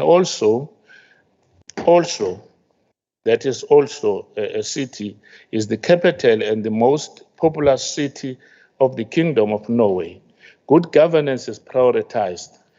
To further boost transparency and accountability, the Control Committee, through the Office of the Auditor, conducts performance audits across the board.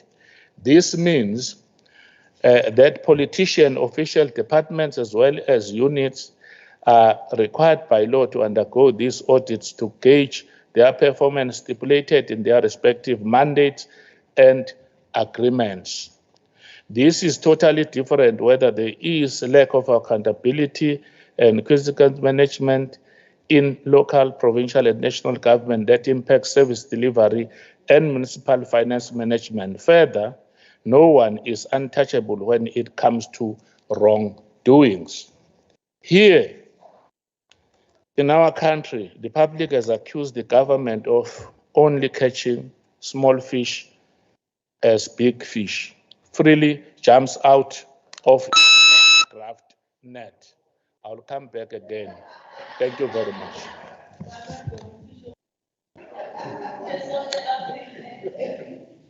The next speaker in the debate is the Honorable Irab for the DA for 5 minutes.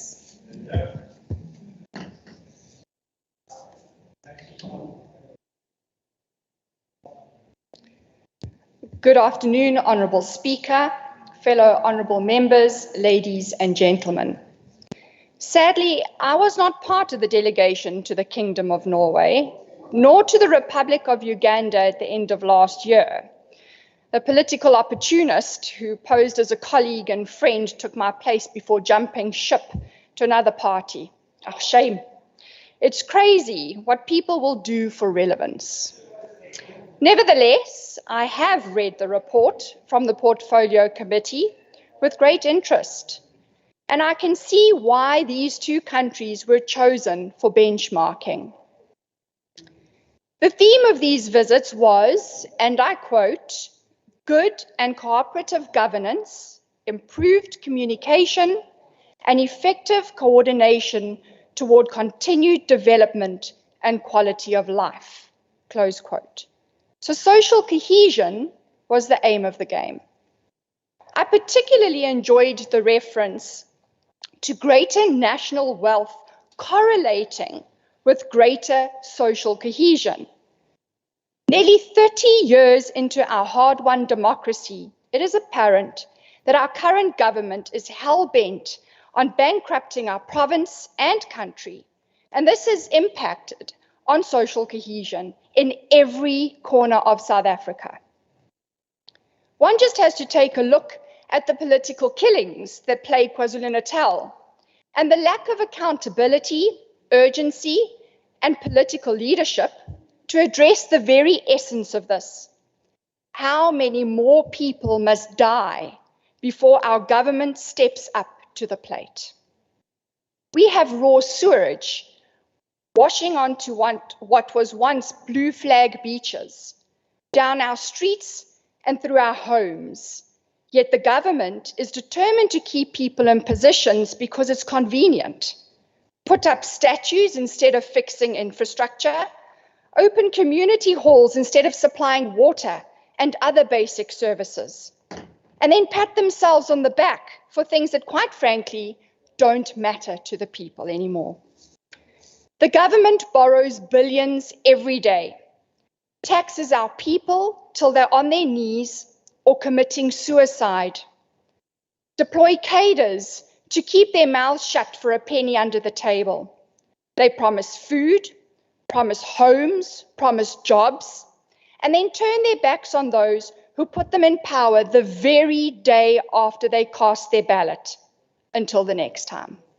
Lies upon lies to cover up incompetence, masking the ineptitude of those who have the reins. And all for what? I stop and ask myself questions like these daily, wondering how on earth our beloved country will ever see the light again. But I and many others still have hope.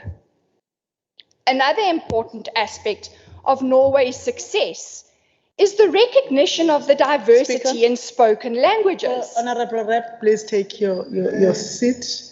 Please, it was at 34. The time was at 34. It was at 34, Mr. Mboli.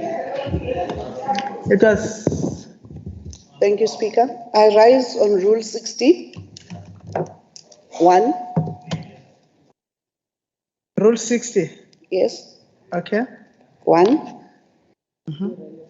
We are asking about the relevance of this debate. No. that rule is the one that enables the presidium to determine that. Let's allow the member to continue, Honorable. It's that rule that is usually abused by Honorable Kika. Point of order. Honorable Kika. Take your seat, Honorable Qele. I want to take your seat, Honorable Qele. Honorable Kika, what's happening? You are a whip and a member of the Rules Committee. I am trusting that you know that what you are about to do, you can't do. But what are you trying to do? I trust you. Madam Speaker, the point of order is that the member raised the wrong rule. You can't. You know you can't. Honorable Qele was, you are a member of, Honorable Whips, when you are in the Rules Committee, you must also learn something that will display to your members here. You know you can't. Sit down, Honorable Kika. Continue, Honorable Rave. No, he knows he can't. We are chance. Thank you, Speaker.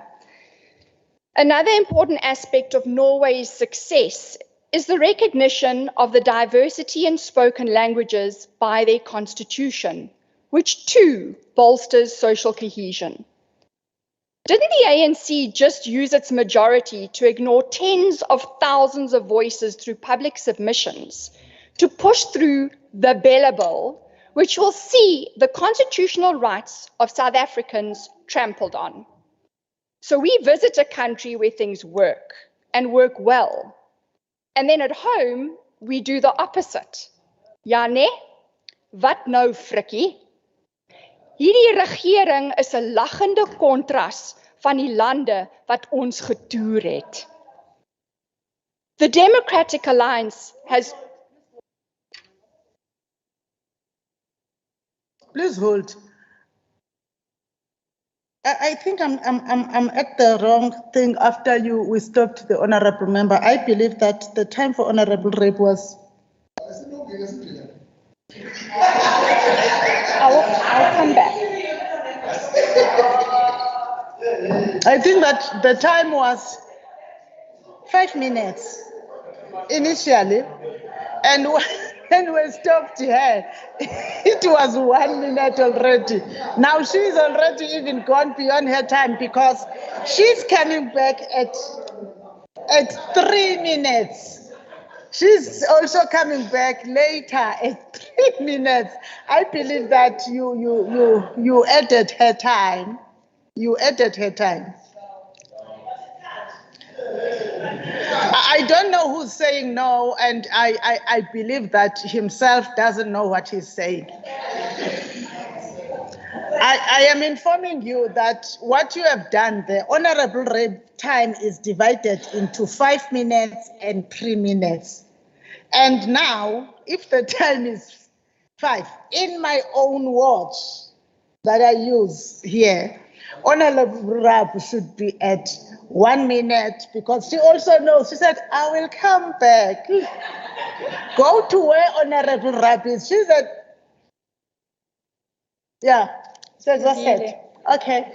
I love the fact that it shows that honorable members that are women are honest. No, there was a man there from the DA benches right behind Honorable Madlokovu who said no. There is a man next to Honorable Mtimande who said the time is right. Thank you. Thank you. I'm so glad to have woken up this debate. Thank you. Table staff, please. Such a mistake must never happen. Never. We apologize, honorable members. Sincerely apologize.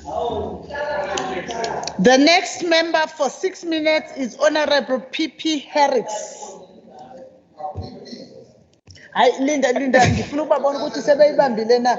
Nomkhosi ngizofuna uzibambele emandaba manje indaba yesikhathi. Ningayi outsource. Uzibambele. Thank you. Greetings, Honorable Speaker, members of the House. Being afforded the opportunity to study as a leader is always a great opportunity, which should be welcomed with both hands, as it does not only enhance one's knowledge, but it also enhances the knowledge of the people you lead, who are then able to perform to their utmost of their abilities. However, as a vanguard of the poor masses, to stand here and say we appreciate the gesture by the KZN Legislature to send members to international study tours would be lying under oath to the masses of our people on the ground, because we know that it does not come from a good place, but from the ANC-led government's egotistical nature of self-enrichment and benefiting their own at the expense of poor taxpayers.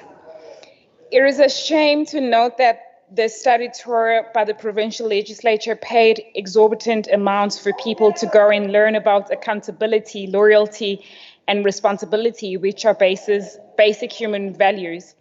Every year, the provincial legislature forks out millions for members to go on these international study tours, and they never come back with anything tangible that will advance this province. We might as well just start calling them all expenses paid vacations instead of study tours.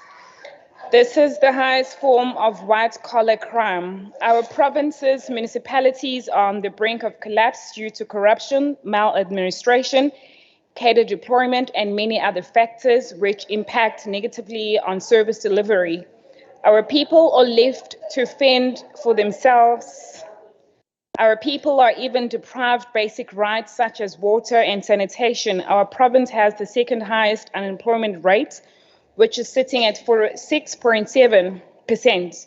Many of our people live below the poverty line. Our province continues to be the epicenter for rape crimes, mass and political killings, and yet our provincial government has money to pay for international tours to the Kingdom of Norway and Uganda, which are both countries that prioritize the development of vulnerable people.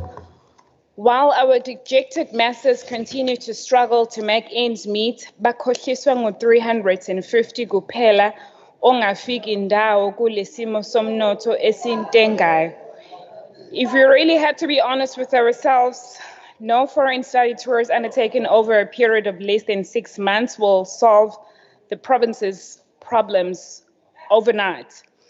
Had the ruling party been serious about addressing challenges that have a negative impact on service delivery with the information that comes with the digital resources, a desktop study would have produced the same results as going there physically. and would have been more in-depth than just precipitory observation. Let us agree to disagree other than taking photos of historical artifacts during these tours and posting them on social media for the consumption of those who cannot even afford to even go out of the province. These international tours are just a fruitless and wasteful expenditure. Abanye uma kungathiwa babhaliswa i-test ngabakufundile, it wouldn't even fill up a page. Uma kungezu khulunywa ngezindawo zobumnandi abazihambile. You cannot go to Uganda to study about the role of traditional leadership in promoting social cohesion. Meanwhile, even decisions pertaining on what should be done by the royal household are controlled by the Premier's office. You cannot go to Uganda and expect to learn about social cohesion when they themselves are divided by anti-homosexuality bill. You cannot go to Norway to study on how to capacitate civil society when cadre deployment is your modus operandi. As a government in rating that prides itself for being always on the side of the weak and the vulnerable, we would like to have a detailed breakdown on how much was allocated for these international trips, what has been implemented, why has it not been implemented, and what are the tangible timeframes for work that need to be implemented. As the EFF, ours is to continue to unshamefully hold those in positions of power accountable. Thank you.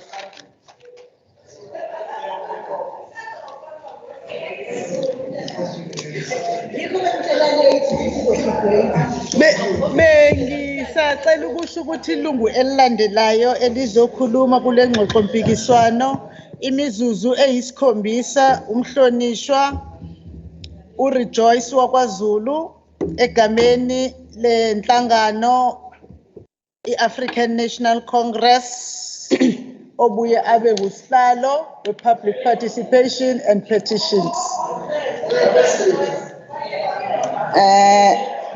Somlomo, Sekela Somlomo, Ndunankulu namalunga onke esishayamthetho.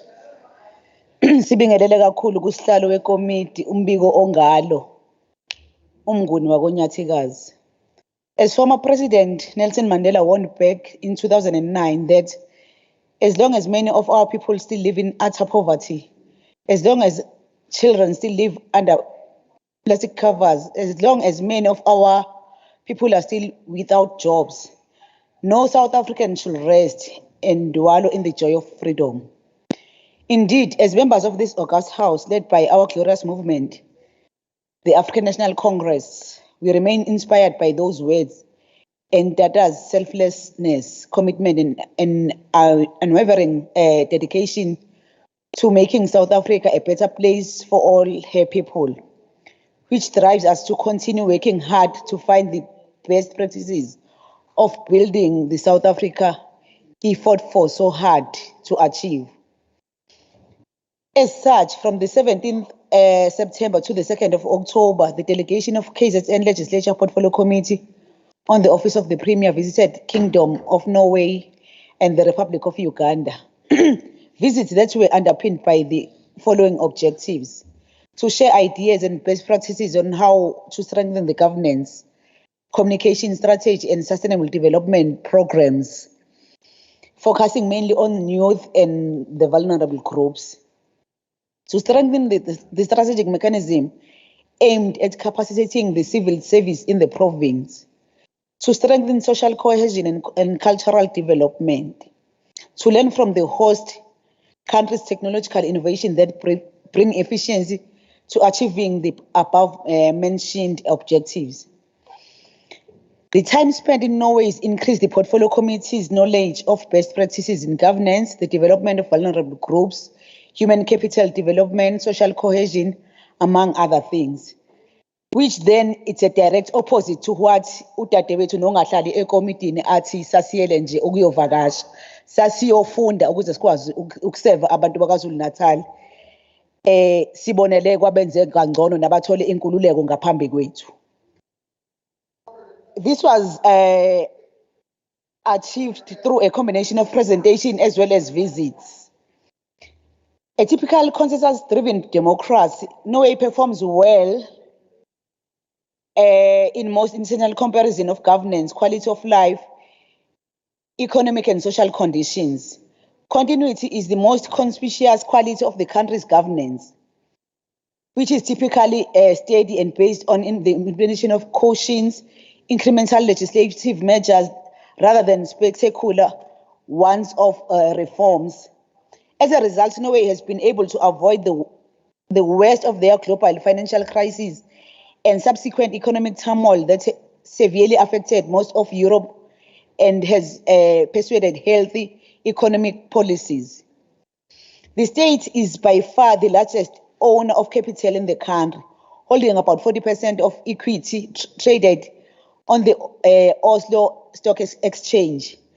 The state is virtually the sole funder of research, education, culture, and other areas. Nevertheless, with a few exceptions, the country has remained open to globalization and free trade and has been keen to ensure that the benefits of international trade are fairly distributed. Citizens are subject to a relatively heavy tax burden. A large share of tax revenue is spent on welfare transfers to individuals, which helps the country maintain low levels of inequality. Furthermore, honorable members, the Norwegian policies on youth development are among the most progressive in the world, which means, Honorable Premier, we are on the right track with the new youth fund that is aimed in empowering our young people. In 1981, Norway was the first country in the world to establish an ombudsman for children. The office has statutory powers to investigate individual complaints. It also monitors legislation and policy and engages in human rights education. It seeks to incorporate the Convention of the Rights of the Child into all areas of society and is particularly attentive to vulnerable children. The government's plan for the Child and Youth Policy Initiative is based on the following goals: a safe upbringing in the family and the local community, equal rights and opportunity, participation and influence, high quality services for everyone. Somlomo siyafisa ukusho njengokhongolose ukuthi uhulumeni oholwa ukhongolose awusoze wakuthola ukuphumula up until sonke sibona i-realization ye-Freedom Charter through an efficient governance. Kodwa ke uma sesigcina Somlomo siyafisa ukulekeleleka ngokuthi sizwe kukhulunywa ngomadlokovu la, asazi noma usewuza kwethu yini. Njengoba mengabe eseyilunga lesishayamthetho, siyofisa ukumvikela ukuthi angasetshenziselwa nje ukuqukula abamhlophe kuphela, kodwa akathathwe naye njengomhlonishwa njengabo bonke abantu. Siyabonga.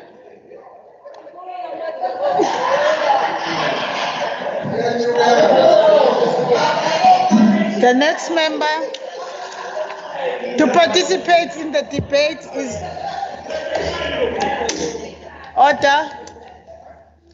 is Honorable MC Mshinga of the NFP is not in the house. I therefore call upon the Honorable Mrs. Rajbansi on behalf of the MF for 2 minutes.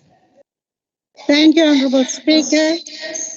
The Minority Front thanks the Honorable Matlope, Chair of the Premier's Portfolio Committee, for this detailed report on 2 countries which are passionate about culture and celebrate their iconic figures, especially their monarchy. At home, the Zulu and Xhosa monarchies are key to unlocking the cultural economies of South Africa, and the Premier's Committee must do benchmarking exercises from such studies to advance socio-economic transformation. It is further hoped that some lessons from the communication strategy and structures should be adapted and integrated to what we currently have. We know that a key result area for good governance is the measurement of good communication, based on the lack thereof, which results in rising protests. Of interest was the Parish Development Model, PDM, which needs to be pursued. The PDM's 7 pillars of production, storage, processing and marketing, infrastructure and economic service, social services, mindset change, parish-based management information system, and governance and administration, which are a government and governance approach for effective public service delivery and suits KZN's agrarian potential. This PDM is linked to Uganda's National Development Plan 3, and similarly, we must revise South Africa's NDP 2030 to incorporate this for rural development. Finally, through my studies on reducing maternal mortality ratio to meet our SDGs 2030, I found that Uganda had massively decreased maternal deaths because it cares for its mothers and is creative in their budgeting and accreditation processes. Furthermore, Norway classifies their minorities into groups, that is, indigenous peoples, national minorities, and immigrants, and can learn from South Africa about our approach to the KZN and minorities, and to treat minority rights as human rights. Thank you.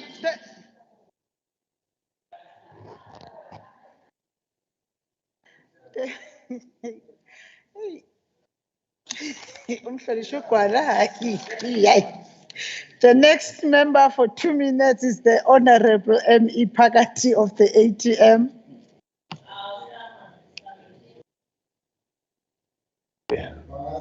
Asibonge kakhulu Somlomo. Cha impela nami ngangingxenye yalabo babehambile bebheke khona eNorway. Esingakubalula nje kuko okubaleka kakhulu. Nayo iNorway noma iyizwe eliphethwe kahle kodwa kukhona abangafunda ebukhosini bakwaZulu. Ubukhosi bakwaZulu bubukeka kubukhosi obuqinile. Sabuka nje ukuthi cha into enhle ukuthi sike sibameme nathi bake bazofunda ebukhosini bakwaZulu. Ngoba nenkosi le abanayo lapha abayazi nokuthi eyakuphi, abayazi bavele bathathelwa nje inkosi ethize ukuthi hayi sekuyinkosi yakhona. That is why umsebenzi wawo ukuthi nje iyovula lela parliament lamasama ayazi lutho olutheni nangalawo masama kodwa nje yayi iyinkosi nje yabo. Saze saqamba ke laphana nenye inkosi sasihamba nayo yaba inkosi yawo masama ngoba kubonakala ukuthi amasama laphana awanayo inkosi. Somlomo iculture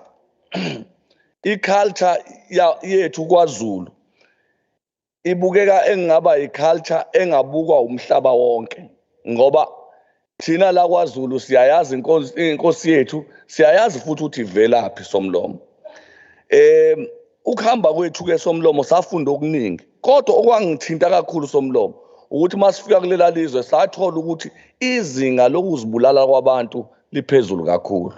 Abantu bazibulala njalo ngenxa yokuthi leya ndawo ibuye ishintshe ibe mnyama, ibuye abantu bazibulale ngenxa yokuthi phela ba depressed ngenxa yokuthi kuba mnyama. So ngafunda into eziningi ukuthi kukhona abanye abantu abavayele ubumnyameni bazithole sebezibulala. Siyabonga kakhulu Somlomo. The next speaker for 7 minutes is the Honorable Amon Zulu, the Deputy Chair of Committees. It's Honorable Amon.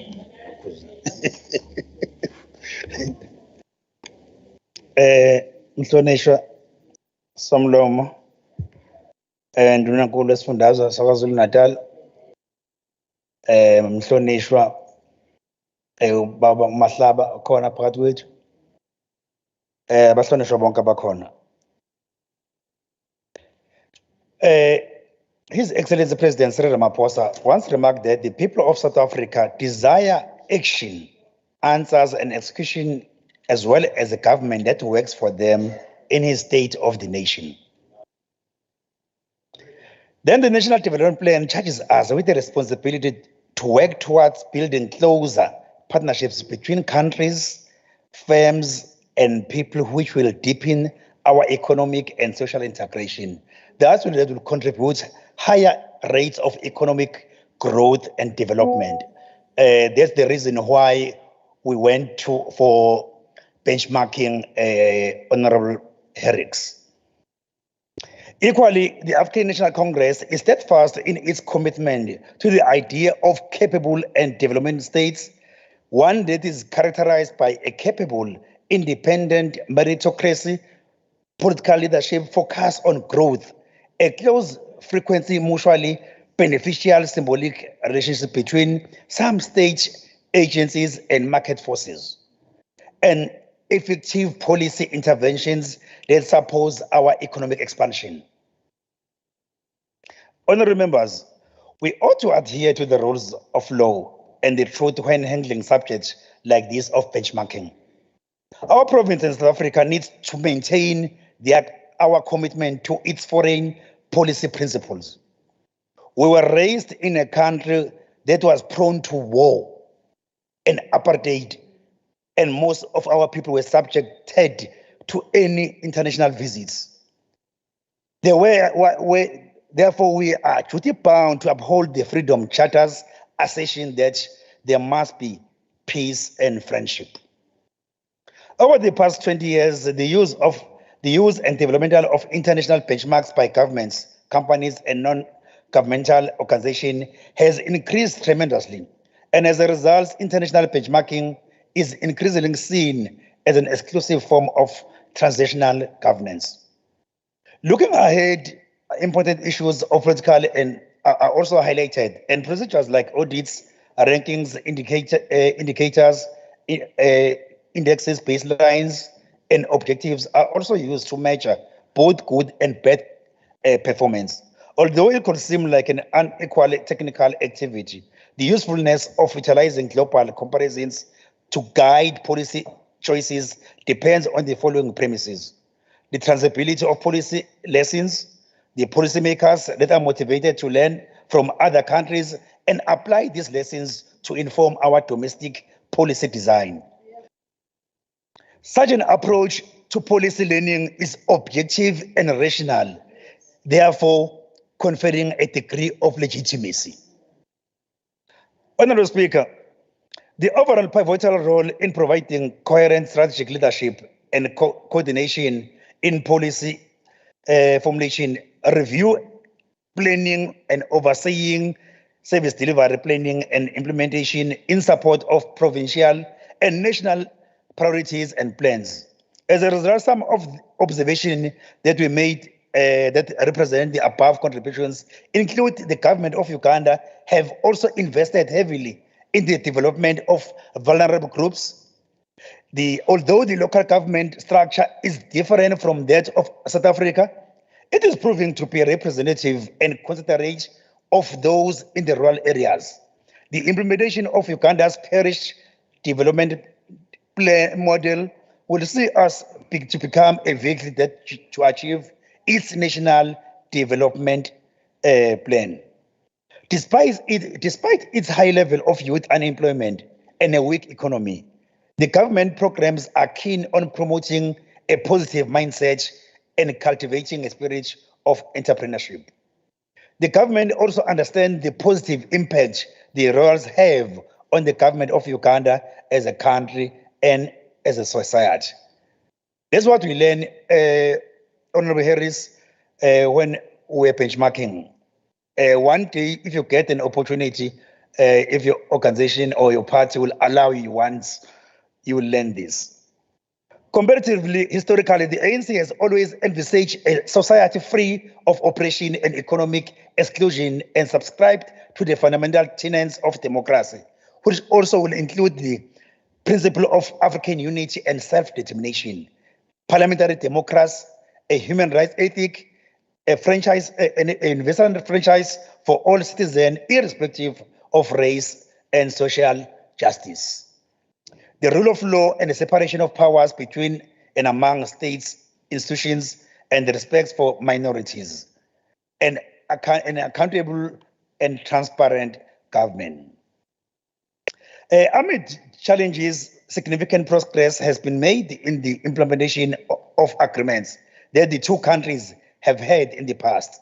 As we speak, business leaders from both South Africa and Uganda are involved in business forums, pledges for solidarity with parts of our continent that are struggling to get a peaceful situation were made. Among other crucial matters is the resolution of problems that impairs economic growth and development between the two countries. Honourable members, when transforming South Africa into a developmental stage remains an apex priority, as we need to guarantee that political administrative interface is successfully handled, and we remain confident that we can do more and better to ensure that South Africans receive the service they deserve. In fact, we do listen to those who specialize in making upset criticism, but those who work with us to create a better province in South Africa serves as an inspiration to us. In conclusion, Somlomo, I want to encourage those of us in leadership roles to determine our unique duty and carry out in a way that will allow future generations to look back on us and say that our people's struggle was not in vain. I thank you, Somlomo.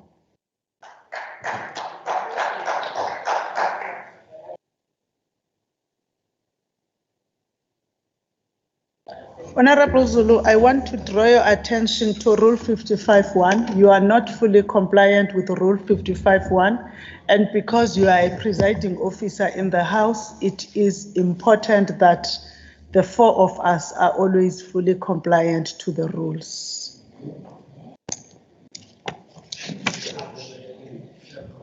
Now, we are now moving to the next person. For 2 minutes, Honorable SE Manqele. How? Bahambe naye yini kanti abantu? Bamthathile. Honorable SE Manqele.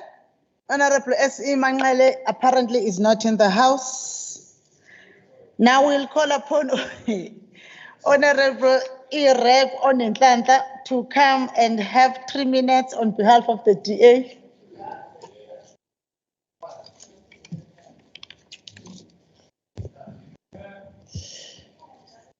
Sure. Thank you, Speaker. Honourable Herrick, I think next time the legislature might save costs and take us all on a bus instead of an aeroplane. Just saying. The Democratic Alliance has welcomed the King's concerns and willingness to use the monarchy to boost tourism and unemployment opportunities in KZN. Monarchies in Norway and Uganda are the epitome of sustainability and are unifiers in their own right, which proves these institutions have a valuable role to play in social cohesion. I've yet to see a report of the Zulu Royal Household Trust having fundraised in order to become self-sufficient in its endeavours to do good for the people of this province. At the end of the day, it's the Office of the Premier who oversees this trust, and it's the Office of the Premier that must account for its lack of implementation of a plan that has been on the cards for well over a year now. I will say it again. It seems the ANC-led government is stalling this issue. One must wonder whether it's to gain favour before May next year, or is it showing the people who's boss? But perhaps yesterday's by-election is an eye-opener. Here's one of my favourites. Power corrupts and absolute power corrupts absolutely. I'm sure I don't have to tell you where that comes from. Funny enough, that speaks to successful countries such as Norway and Uganda who have coalition governments at the helm. Little wonder their success rate is growing and they are being recognised as countries to benchmark against. In closing, Honourable Premier, I've said it before, you are the centre of governance. You should be providing the leadership this province requires to ensure its prosperity, its protection, its economic growth and stability.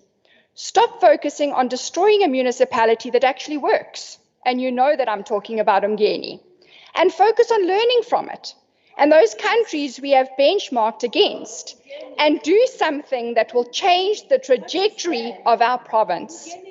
If you continue to ignore what is being said to you, you will find yourself as the opposition in 2024.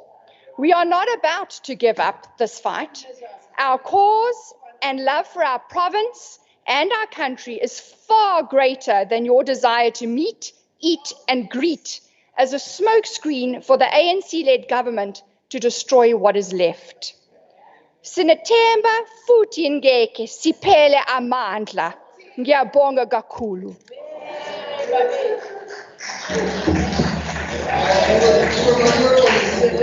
The next member for 4 minutes is the Honorable MP Gwala on behalf of the IFP. Honorable Speaker, government must admit that the big fish is slippery and don't leave footprints.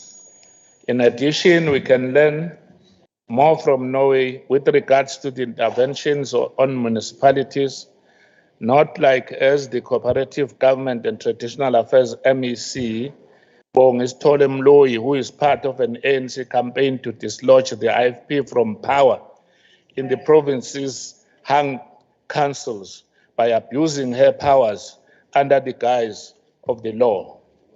Further, youth empowerment and development are important as their policies are among the most progressive in the world. We did not hear of any allegation of preferential treatment and political affiliation when it comes to the allocation of youth development programs, as it has been the case with KZN Youth Fund, where only ANC youth affiliated is prioritized. We can learn more new things from Norway on how to address social challenges that are faced by our people. Furthermore, an emphasis is placed on transparency, and as such, Norwegian labor law makes provision for the support of whistleblowers.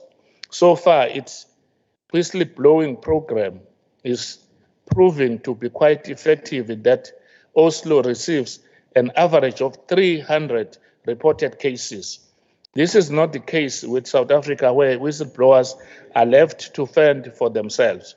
As the IFP, we believe that not protecting whistleblowers would seriously inhibit future disclosures and cause serious harm to the role of oversight to ensure good governance. Whistleblowers are a vital component of oversight in addressing serious malfeasance, both within government and throughout the private sector. However, whistleblowers are those who reveal misconduct or unethical policies in the public interest, and their important role is keeping the government honest is recognized in law that provide protection from retaliation for their disclosures. Further, I think it is important for us to emulate what people are doing in Norway in respect of their traditional leadership, including the royal family. They accord them the respect they deserve. For centuries, Uganda's socio-economic and political structure was anchored in the regional kingdoms of Buganda, Toro, Bunyoro, and Angola. I think it is important for us to emulate what people are doing in Uganda in respect of their traditional leadership, including the royal family. They accord them the respect they deserve. Uganda does not have a provincial government or assemblies. Further, there was the topic of who appoints chairperson of committees. It was stated that it is common in Ugandan politics to have a member of the opposition becoming a chairperson of a parliamentary committee. Surprisingly, this is not the case with the KwaZulu-Natal legislature. The appointment of accounting officers is done solely on merit and are political. This is the opposite of what is being done in the ANC-led government, where comradeship takes center stage in the appointment of an accounting officers. Hayi leke ka General Amin hayi yasiqeda amandla ngoba ngabuza ukuthi wayehlala kuphi la. Impendulo yathi cha. Akaze nje angene eParliament nje empilweni yakhe ngoba wathi amalungu isixuku nje samadoda ayingozi. Wagcina sihlakazile. Ngiyathokoza. The next member for 7 minutes is Honorable MPP Zungu for the ANC. For 7 minutes, the chairperson of Public Works Portfolio Committee.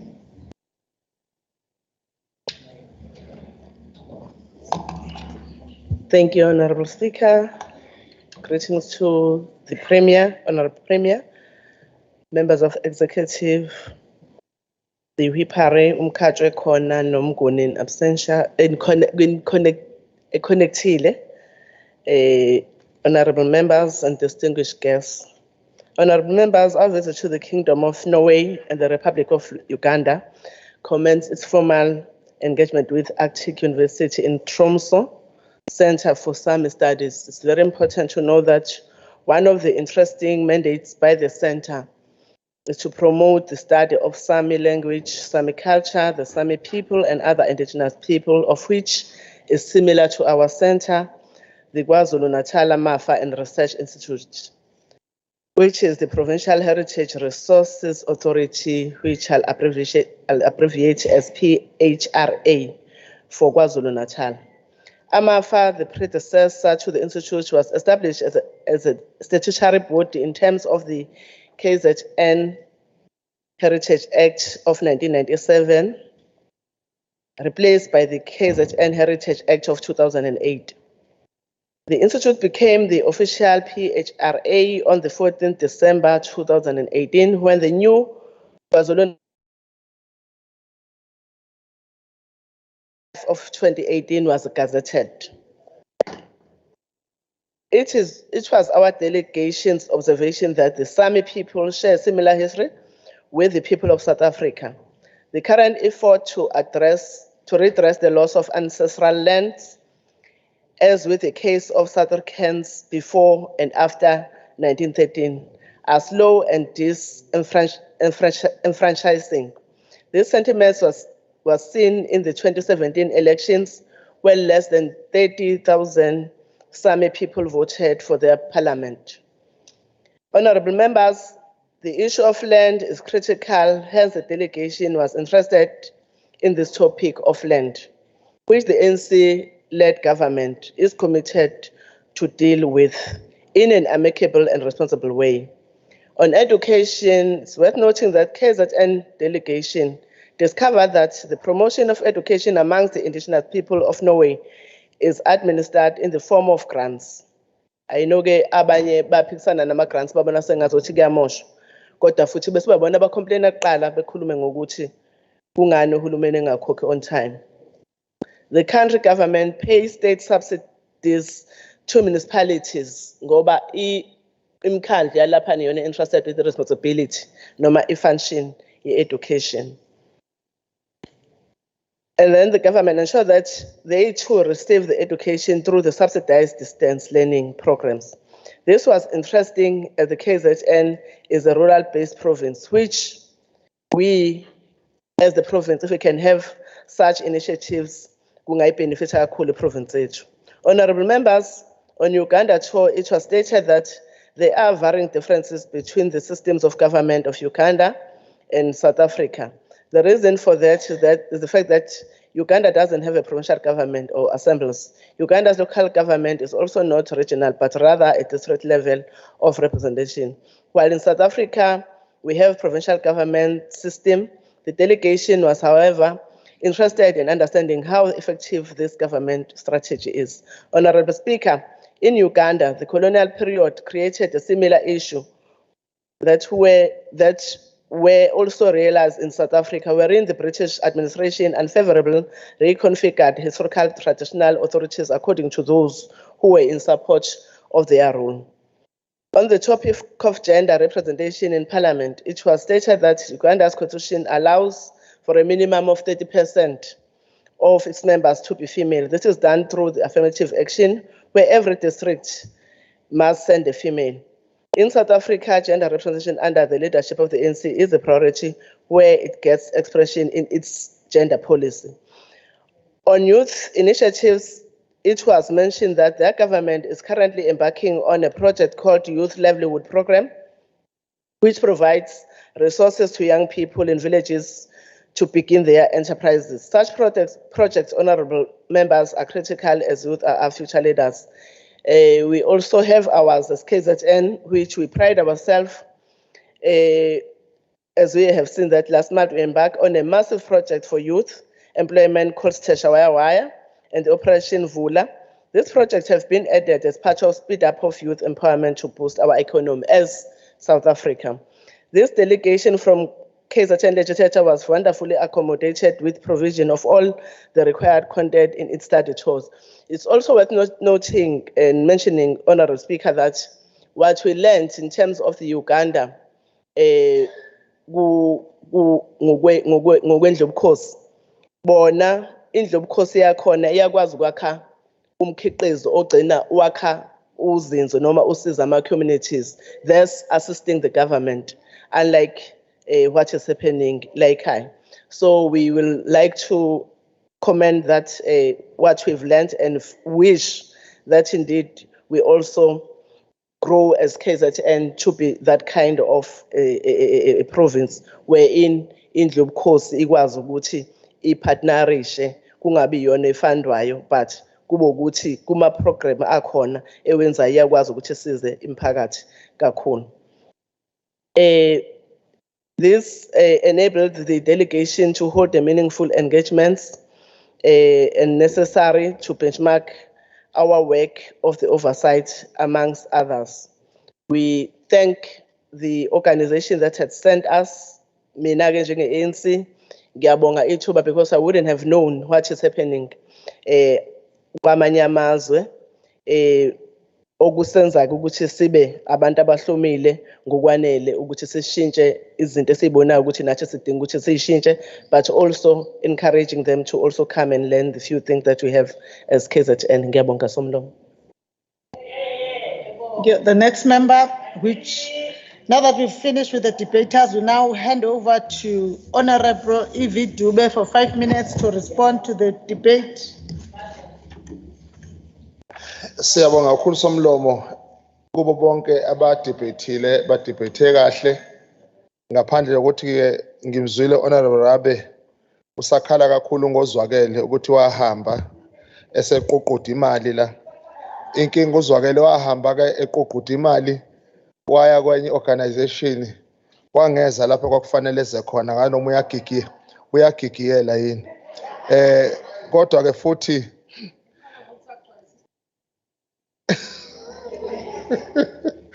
bese ke cha ngicabanga ukuthi Honorable Herricks ayikho inkinga asidlule ebhasini. Inkinga ukuthi mhlawumbe okuningi kufanele kufunde lapha. Uma ulalele kahle ama-grieving sessions enu kubonakala kahle ukuthi anubhekile u-ANC. Ukube niyawulalela niyawubheka i-ANC ngabe niyabona nezinto eziningi enifunde lapha, ngabe niyifunda la endlini. Okunye nje kwa-arts and culture babujunda ngiyocela nje ukuthi ukuba meme bazofunda babone izinto esizenzayo, babone ama-policies e-ANC, babone la sibheke khona bese bebona ukuthi ngesisikhathi ukuhambisa bona ayi kusuke kumosa nje inkece ngoba kufanele ngabe sibahlalisa phansi sibafundisa. Ngibonga ukuthi ANC kuzo zonke izinkulumo ze-ANC zibonisa ukuthi lama study tours ane-value engakanani kuthina njengo-African National Congress, nanokuthi le benchmarking isifundisa ukuthi cha sisendleleni e-right ukuthi ngelinye ilanga nathi sifike la entweni ezenziwayo la amanye amazwe, ngoba kuyacaca bakufundile ukuthi bazokufunda bakufundile sizoku-implementa kusukela ngo-2024 kunolunye uguquko futhi esisazoliletha kubantu bakwaZulu-Natal. Ingakho besithanda nje. Siyabonga kakhulu bonke abadebatile badebate kahle. Siyabonga kakhulu Nyamazane, siyabonga Junda noMabhedla isupport eninikeza le debate.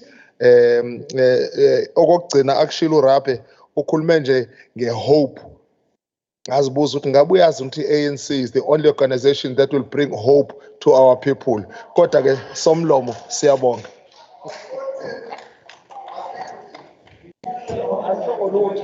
Thank you. Honorable members, we'll move to the next item on the order paper, which will be a debate on a matter of age and public importance in terms of standing rule 111. Honorable members, on the 22nd of On the 22nd of September, I received a letter from the DA caucus invoking Standing Rule 111 to have a debate on a matter of public importance pertaining to a report of the Commission, South African Human Rights Commission, to the issues of KZN water inquiry report that was released the same day. On the 25th, which was the public holiday, I also received another letter from the economic freedom fighters requesting a debate on the same Standing Rule 111 on a matter that relates to matters of water. I had already at that time, after considering the rules and doing comparison with what is the word and spirit of the rules and the relevance of the rule to the request of the DA, we had considered that we were going to allow the debate of the DA, and therefore we declined the debate of the EFF because it was on a similar matter that was already requested and was already going to be scheduled. We also have allocated the entire debate, everything, into 1 hour, which is in line with the rules that say that it will not exceed the time as determined by the Speaker on the particular day. Therefore, honorable members, I will call upon the Honorable F.A. Rogers to introduce his debate on the matter that relates to the Human Rights Commission on behalf of the DA. I've called you already.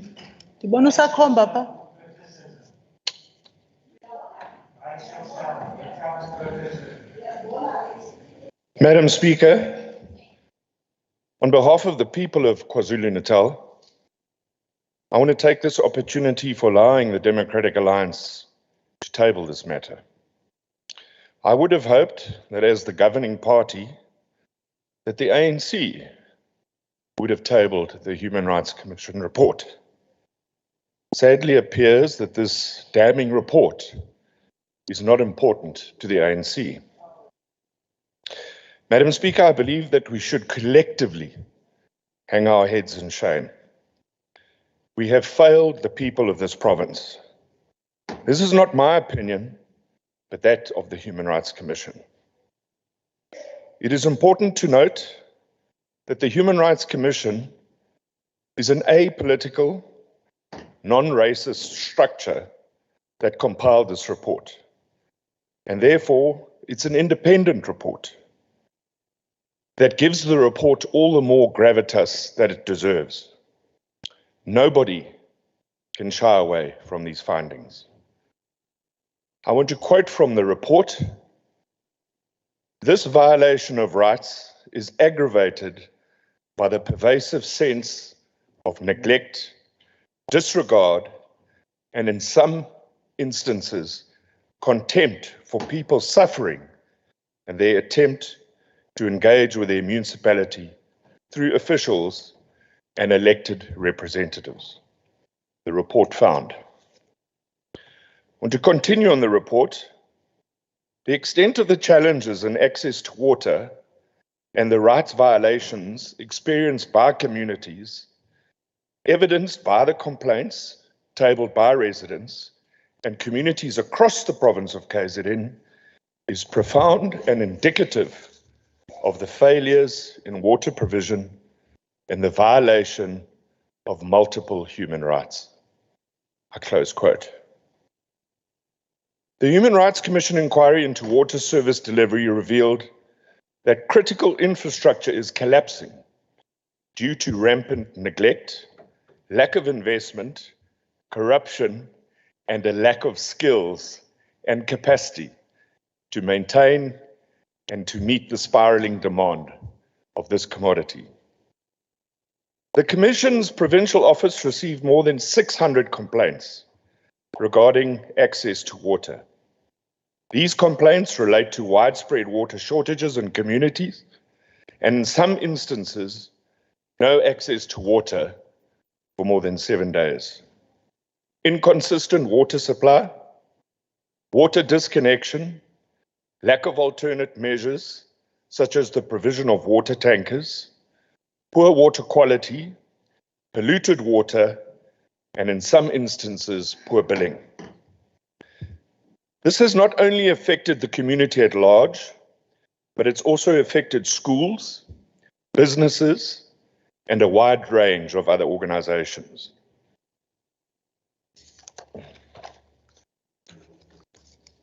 eThekwini Metro Municipality, Ugu District Municipality, as well as uThukela District, account for the majority of the complaints, 92.6% in total. 86% of our water supply systems do not comply with the chemical determined standards. Only 8% of water supply systems were considered to have excellent technical skills. Only 8%, leaving 92% with poor and non-existent technical skills. Importantly, water safety planning, a key factor in risk management, was very poor across the province. This damning 24% is highlighted in the report. For a number of years, many municipalities in KZN have performed poorly. According to the 2021 State of Local Government report, out of the 54 total municipalities in KZN, 11 were declared dysfunctional, 20 were at medium risk, and only 1 was stable.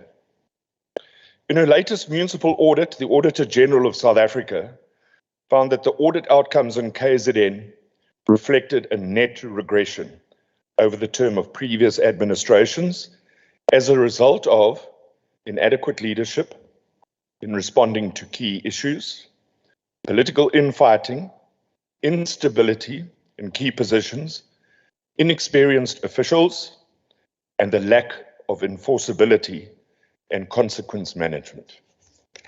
These are issues that she's raised that we keep talking about, but yet nothing ever changes.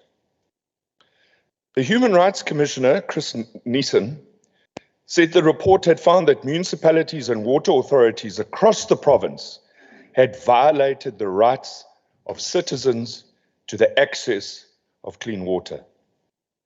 However, those found guilty of their failures came up with poor excuses when they were confronted by the Commission. Chris Neeson went on to state, and I quote,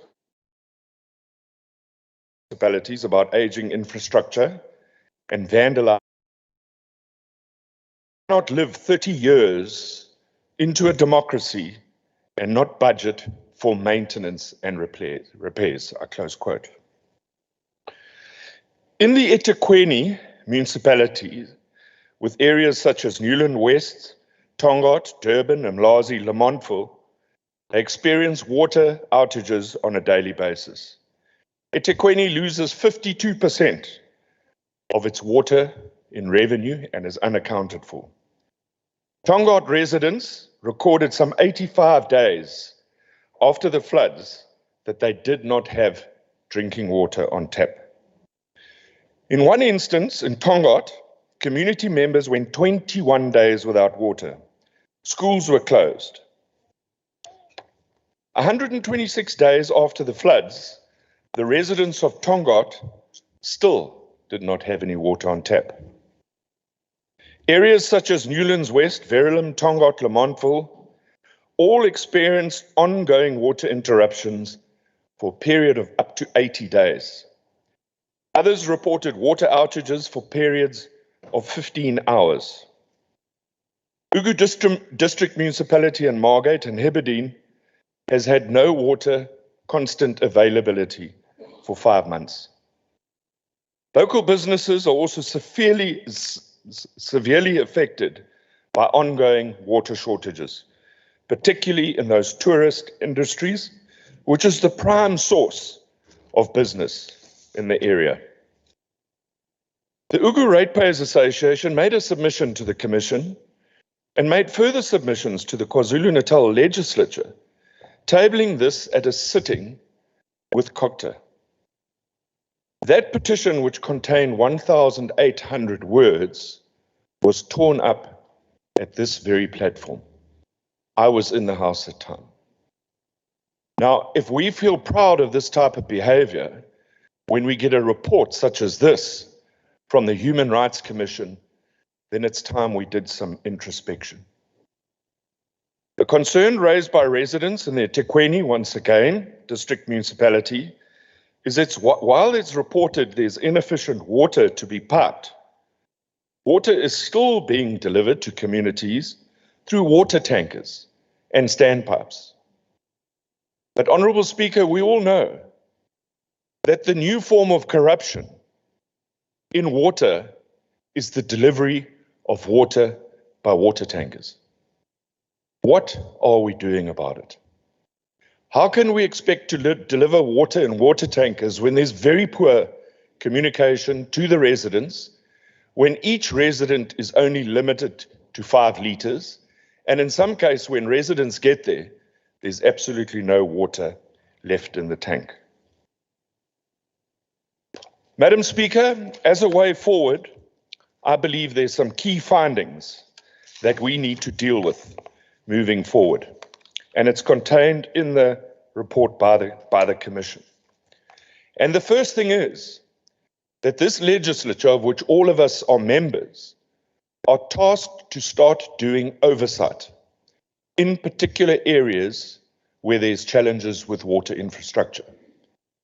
We cannot have the mayor of eThekwini deciding unilaterally that councillors will not do oversight, instructing his security to stop any councillors from doing oversight.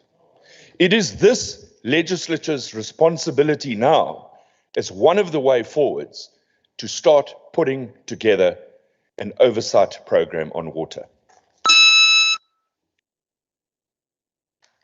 The next speaker for 9 minutes on behalf of the ANC is the Honorable Dr. NNG Masaba, MEC for Arts, Culture, for Sports, Arts and Culture. Sorry, Dr. Masaba.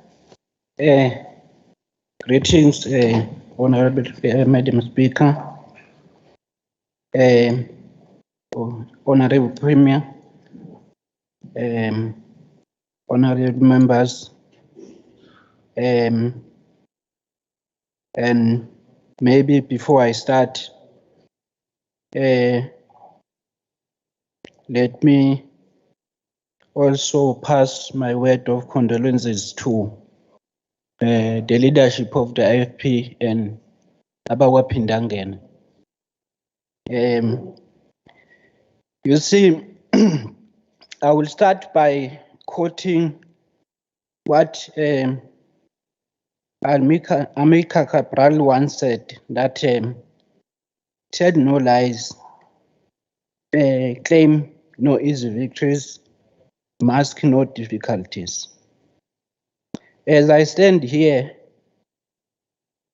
we all know that there are challenges, and those challenges that the Premier herself acknowledged, and she said we need to make sure that we work on that.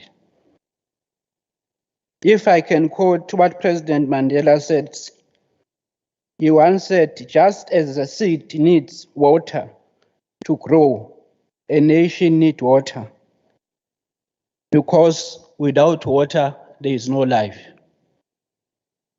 We are not hiding that there are challenges, but we must not politicize this issue. We must all work together to improve the situation. Because if we are going to, I will be brief, because we need not to grandstand about issues like this, but we must find solutions, as the Premier said. And already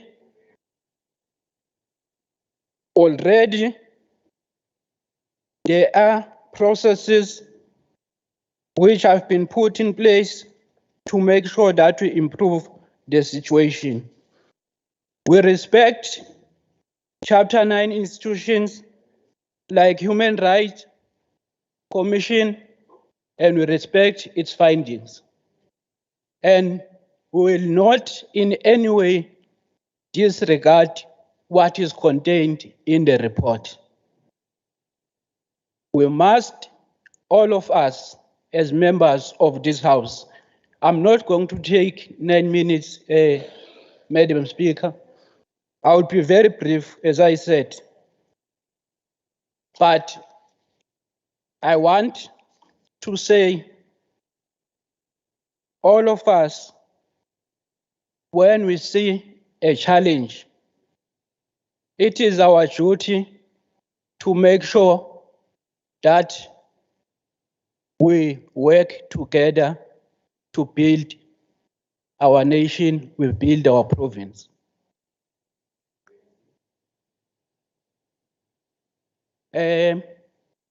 We can all sing together, but we can't talk all at the same time. Yeah, we need to make sure that we work for the betterment of the people of KwaZulu-Natal, and we need to make sure that we improve the conditions of our people and not politicize them. Thank you very much, Madam Speaker.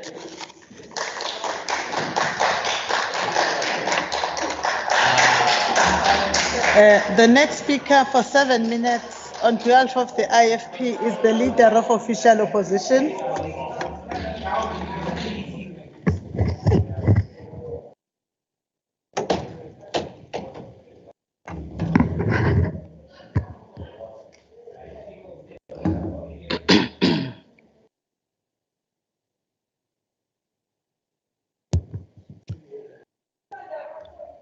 Honorable Speaker, Honorable Premier, and honorable members of the House.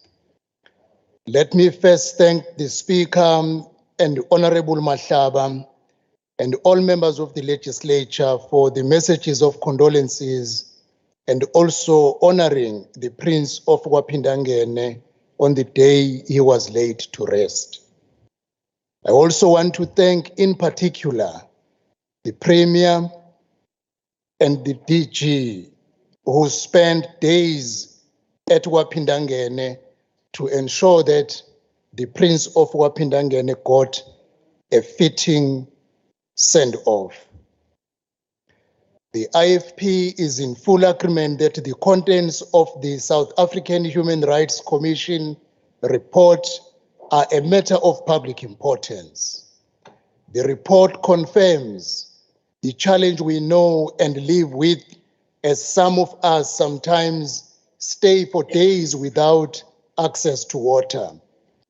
The report's findings highlight that, for the most part, it is the previously disadvantaged who bear the brunt of the state's incapacity to fulfill its assigned statutory obligations in terms of the Water Services Act to ensure the delivery of water to communities.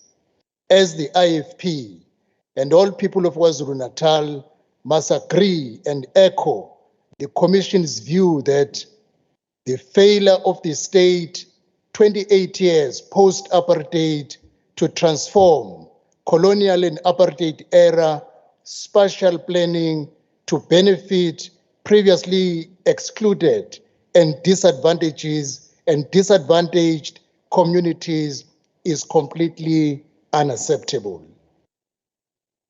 As with other essential services provided by the state, such as electricity, citizens are now facing a major crisis due to the state's complete disregard for infrastructure maintenance. The IFP is deeply concerned by the findings of the report related to the corruption and enrichment of officials as regards the water tankering system, whereby community members with connections and money receive regular delivery and supply at the expense of others.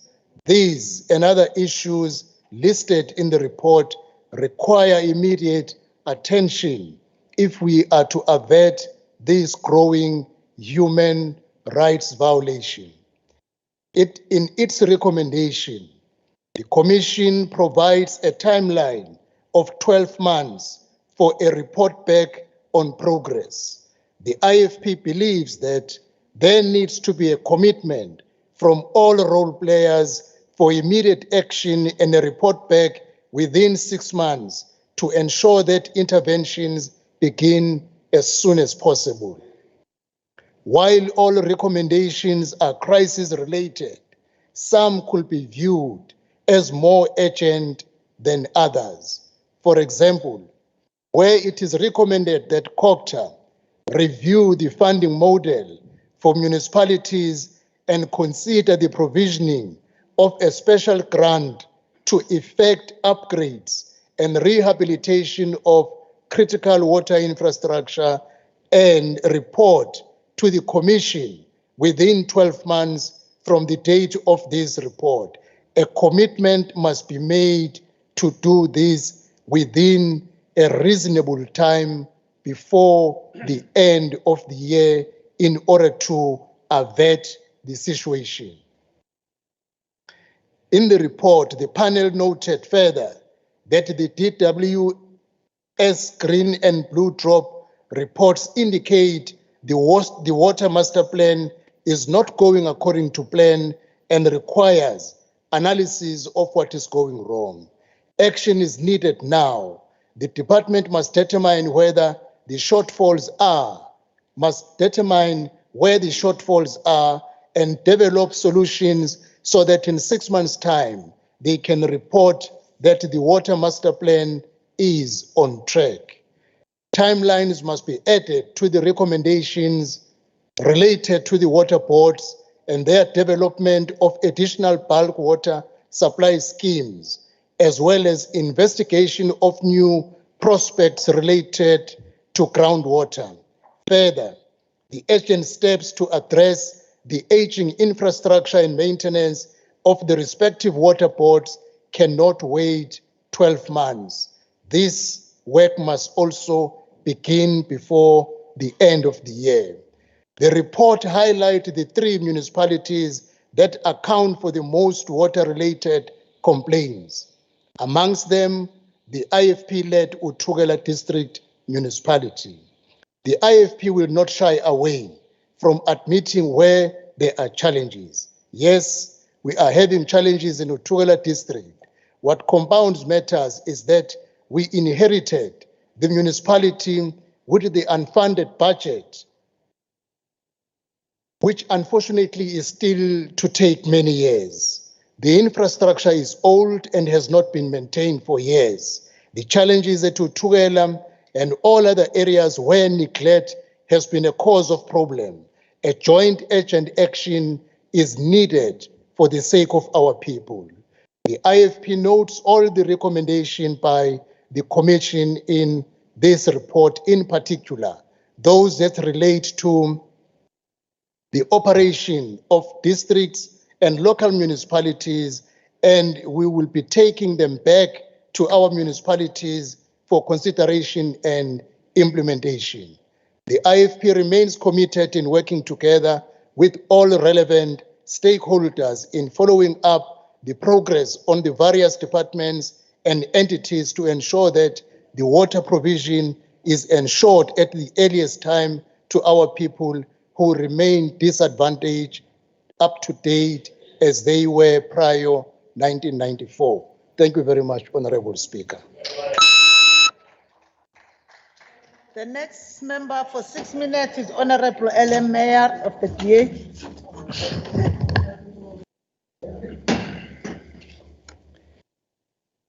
Everyone has the right to have access to sufficient food and water. So states the Constitution of the Republic of South Africa. Speaker, it is a very good thing this report from the South African Human Rights Commission is 155 pages long. This means it will be very difficult, I would say almost impossible, for a Premier to stand up here today and tear this report up as she tore up the petition by the long-suffering and still suffering residents of Ugu, way back when she was still the MEC for Cocta. And quite honestly, the energy she used to tear that petition up was the most she ever did regarding that long ongoing water crisis. Not a crisis due to drought or any other natural disaster, but a man-made crisis brought on by the biggest disaster to hit South Africa in the last 20 years, the ANC government. Whilst the members on my right will probably hammer on about the past, the Human Rights Commission did not do the inquiry into that. They are looking at the now, the fast decreasing quality of water provision in KwaZulu-Natal today.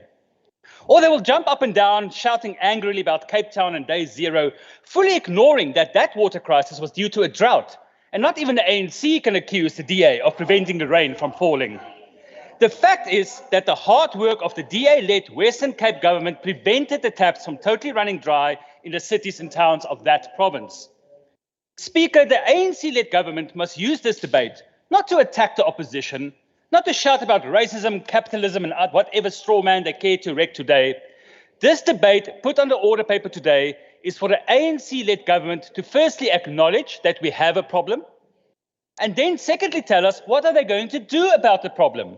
Madam Premier, what is the plan? And don't tell us about the KZN water master plan. For 4 years now I've heard about his plan. It's a bit like Santa Claus. You hear about it, but you never see it. Speaker, the Premier must rise to the occasion today and show the people the way forward out of this crisis. For the Human Rights Commission report is damning. And reading it, even the word crisis is not strong enough. So through you, Speaker, what is the plan, Madam Premier? What are you going to do about the mafiaization, that's a new South African word, the mafiaization of the water tankers in this province? Not only the SAHRC report talks about it, another damning report by Corruption Watch speaks about how tenders for water tankers and even the water tanker drivers themselves use these tankers to get-rich-quick schemes to the suffering of our people. There is more than enough proof that water tanker entrepreneurs with contacts to the governing party go so far as to vandalize water infrastructure to ensure the ongoing use of their water tankers. What will this government do? What will the government do about the ongoing failures of the district municipalities to provide safe drinking water to its residents? The SAHRC report makes a few recommendations to Cocta in the Constitution, Madam Premier. There are 12 recommendations to Cocta in your government, Madam Premier, in this report for implementation, ranging from implementing a special grant for upgrades of water infrastructure, to developing a tracking mechanism to monitor municipalities' performance, to enacting a state of disaster in certain municipalities. Members, don't drown. Don't drown. I hear that here, Honorable Msimango, you are now drowning people, Honorable Msimango. Don't drown him. Continue, Honorable Mayor. Thank you, Speaker. People don't like the truth, eh? Ish. But I want to stop for a moment at the third recommendation to Cocta, and I quote, where appropriate, listen carefully, Madam Premier, where appropriate, invoke powers in terms of Section 139 of the Constitution, Madam Premier, to put municipalities under administration for failing to deliver water. Oh, I can imagine the MEC of Cocta's face when she read that line, if she did read it. So now I do not for 1 second expect any action from the infamous MEC of inaction, or she preferred to be called the MEC for Cocta, on this. I mean, from her announcement in May, we are now in September and still nothing on Section 154 intervention in eThekwini. So like water in a tap in Ugu, one free intervention will never, ever come. But the truth of the matter is, our district municipalities and our metro, clearly according to this report, is failing to provide a basic human right, water to our people. Gogos and Ugu that must walk kilometers to a water tanker to get relief, as the district has, through the failure to maintain the infrastructure, brought that district to its knees. And it's not just the suburbs, it's the townships and the rural areas too. Will the MEC intervene? Utukela, where the water crisis has been long ongoing and no action sees forthcoming with no help from national provincial governments. Will the MEC positively intervene? And eThekwini, with our areas in ink, ironically the constituency of the chairperson of COCTA, that has had not water for years, and where water tankers sometimes come, most often don't, or the northern suburbs, where there was no water for a week, as according to the head of water, someone closed the valve and no one knows where it is. I was tempted to say, Speaker, that the report is wrong. It is not the municipalities that should be put under administration, it is this Premier's government that should be put under administration. But then I remembered this is not necessary. For next year, the people of this province will peacefully rise up and make their mark and put this province under a new management. The ANC-led government closed the taps of this province. The people will peacefully rise up and open these taps through the ballot box. You had your chance. You failed. Step aside. A new hope is coming. Thank you, Speaker.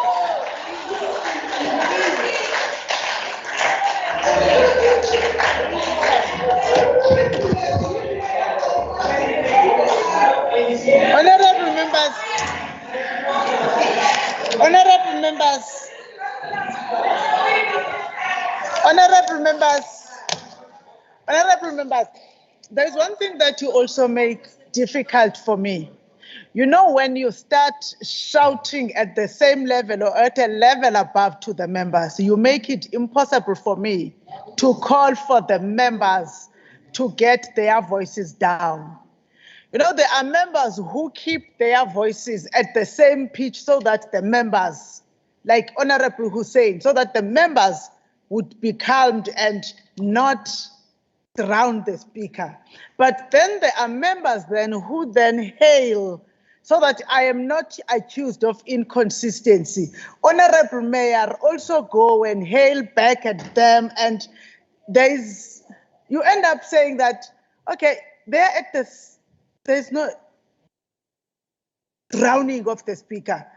The speaker is shouting and the members are shouting. So there's no drowning. So I want it to be clear that I intervene when you are actually being drowned by the members. So whenever you compete with the members and raise your voice higher than them, however much they are shouting, if you still strive to go beyond their voices and they are not drowning you, you make it impossible for me to intervene.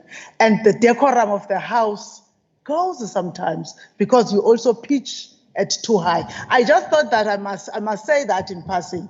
But the other members make it easy to intervene and say you are drowning the speaker, and the members then calm down and it's fine. By the way, the next member for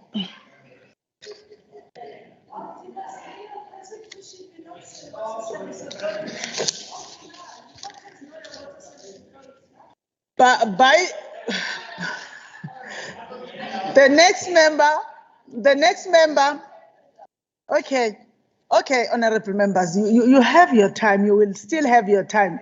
I don't participate there in the debates. Mine is to ensure that you both, from both sides, have your time. The next member for 5 minutes is the Honorable H.P. Triliza. You can ask me, I'm a lady. Ask Honorable Mtetwa. We used to sit in the same portfolio committee last time. Honorable H.P. Triliza of the EFF.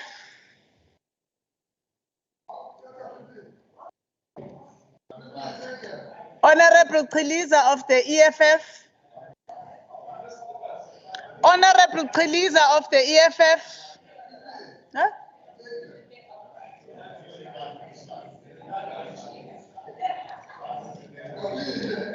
Is she connected? Okay. You change in the proper way when you want to change. Ne? This is what I have. Honorable CM Shinga of the NFP has apologized. I will now call upon the Honorable Mrs. Rajbansi for 2 minutes. Honorable Mrs. Rajbansi. Thank you, Honorable Speaker. The MF thanks the DA for bringing this debate of public importance at least a year later, because it certainly looks like this report has been collecting dust on some government shelves. Durban is, of course, rich in water. It's a case of water everywhere and not a drop to drink. We do not have to reach this point. Hence, the MF recommends that responsibility and accountability must be placed at the table of the Umgeni Water Board. The MF thanks the South African Human Rights Commission for its efforts. Recently, the National Minister dissolved one of the 15 water boards in January 2020 before this report. The largest boards are Umgeni, Overberg, and Randwater. The Umgeni Water Board needs to be dissolved, and competent candidates must be recruited. In October 2022, a water conference was held in Durban, and we were promised that, the report that will be given to this Honourable House by the eThekwini officials at an oversight meeting held prior to this in this Honourable House. Water conservation was supposed to be prioritized. Canalization was supposed to be the focus. We have Albert Falls in Onda, Midma and Jozini dams, amongst others, but why do we not have proper tributaries created to ensure that water-scarce areas have smaller dams? We visited Ghana in 2017, and a good example was the Lake Volta Dam project. We cannot have a situation where water is distributed, also, Honourable Speaker and members, along racial lines. This is a gross human rights violation and must be condemned. It must be mandatory by national for all municipalities to ring-fence 15% of their budgets towards infrastructure upgrades. Thank you, Honourable Mrs. Rajpanzi. Thank you, Honourable Speaker.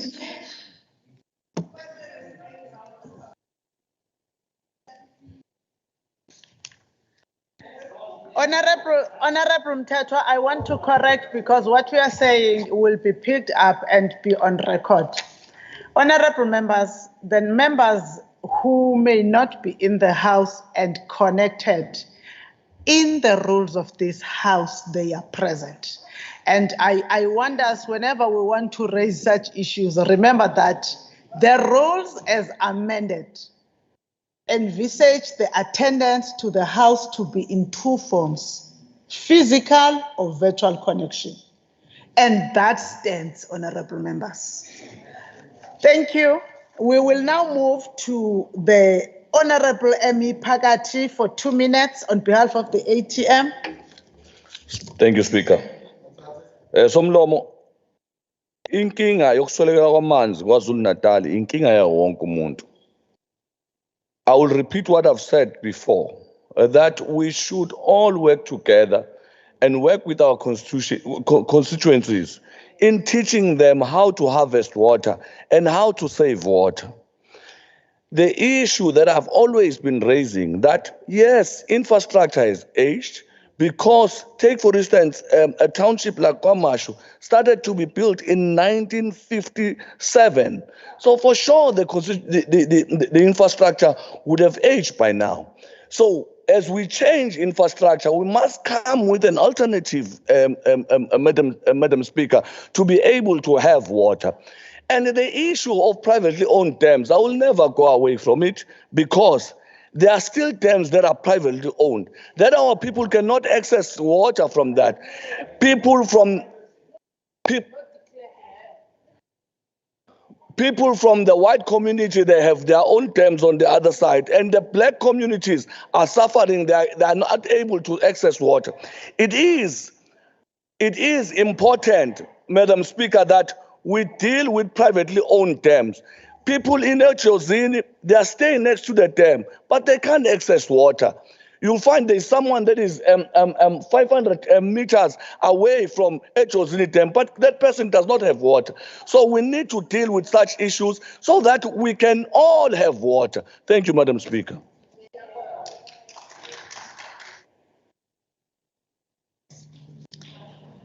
The next speaker for 2 minutes on behalf of ACDP is the Honourable SE Manqele. Abakambois. SE Manqele. SE Manqele is not in the House. We therefore call upon the Honourable S.A. Duma, the leader of the ANC in the House, for 12 minutes Honorable S.A. Duma has informed and requested permission that he will show his face at the beginning because he's struggling with connectivity, and then will switch off to save the bandwidth. Sensazi nalelo gama. Honorable S.A. Duma. Thank you so much, Makubela, for affording this opportunity. Indeed, this is a serious debate, and we hope that all the members were going to be fruitful and thoughtful, and at the same time be factual when debating these matters. But the reality and the scenarios of our country and in the province of KwaZulu-Natal, you know how skewed and the issue of racialization within our communities.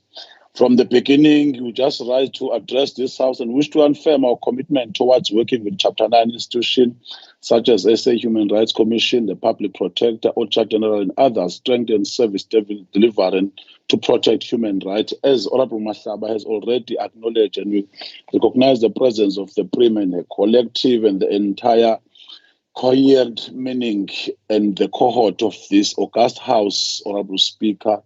And it's indeed, you'll understand that Honorable Rogers has already highlighted the fundings.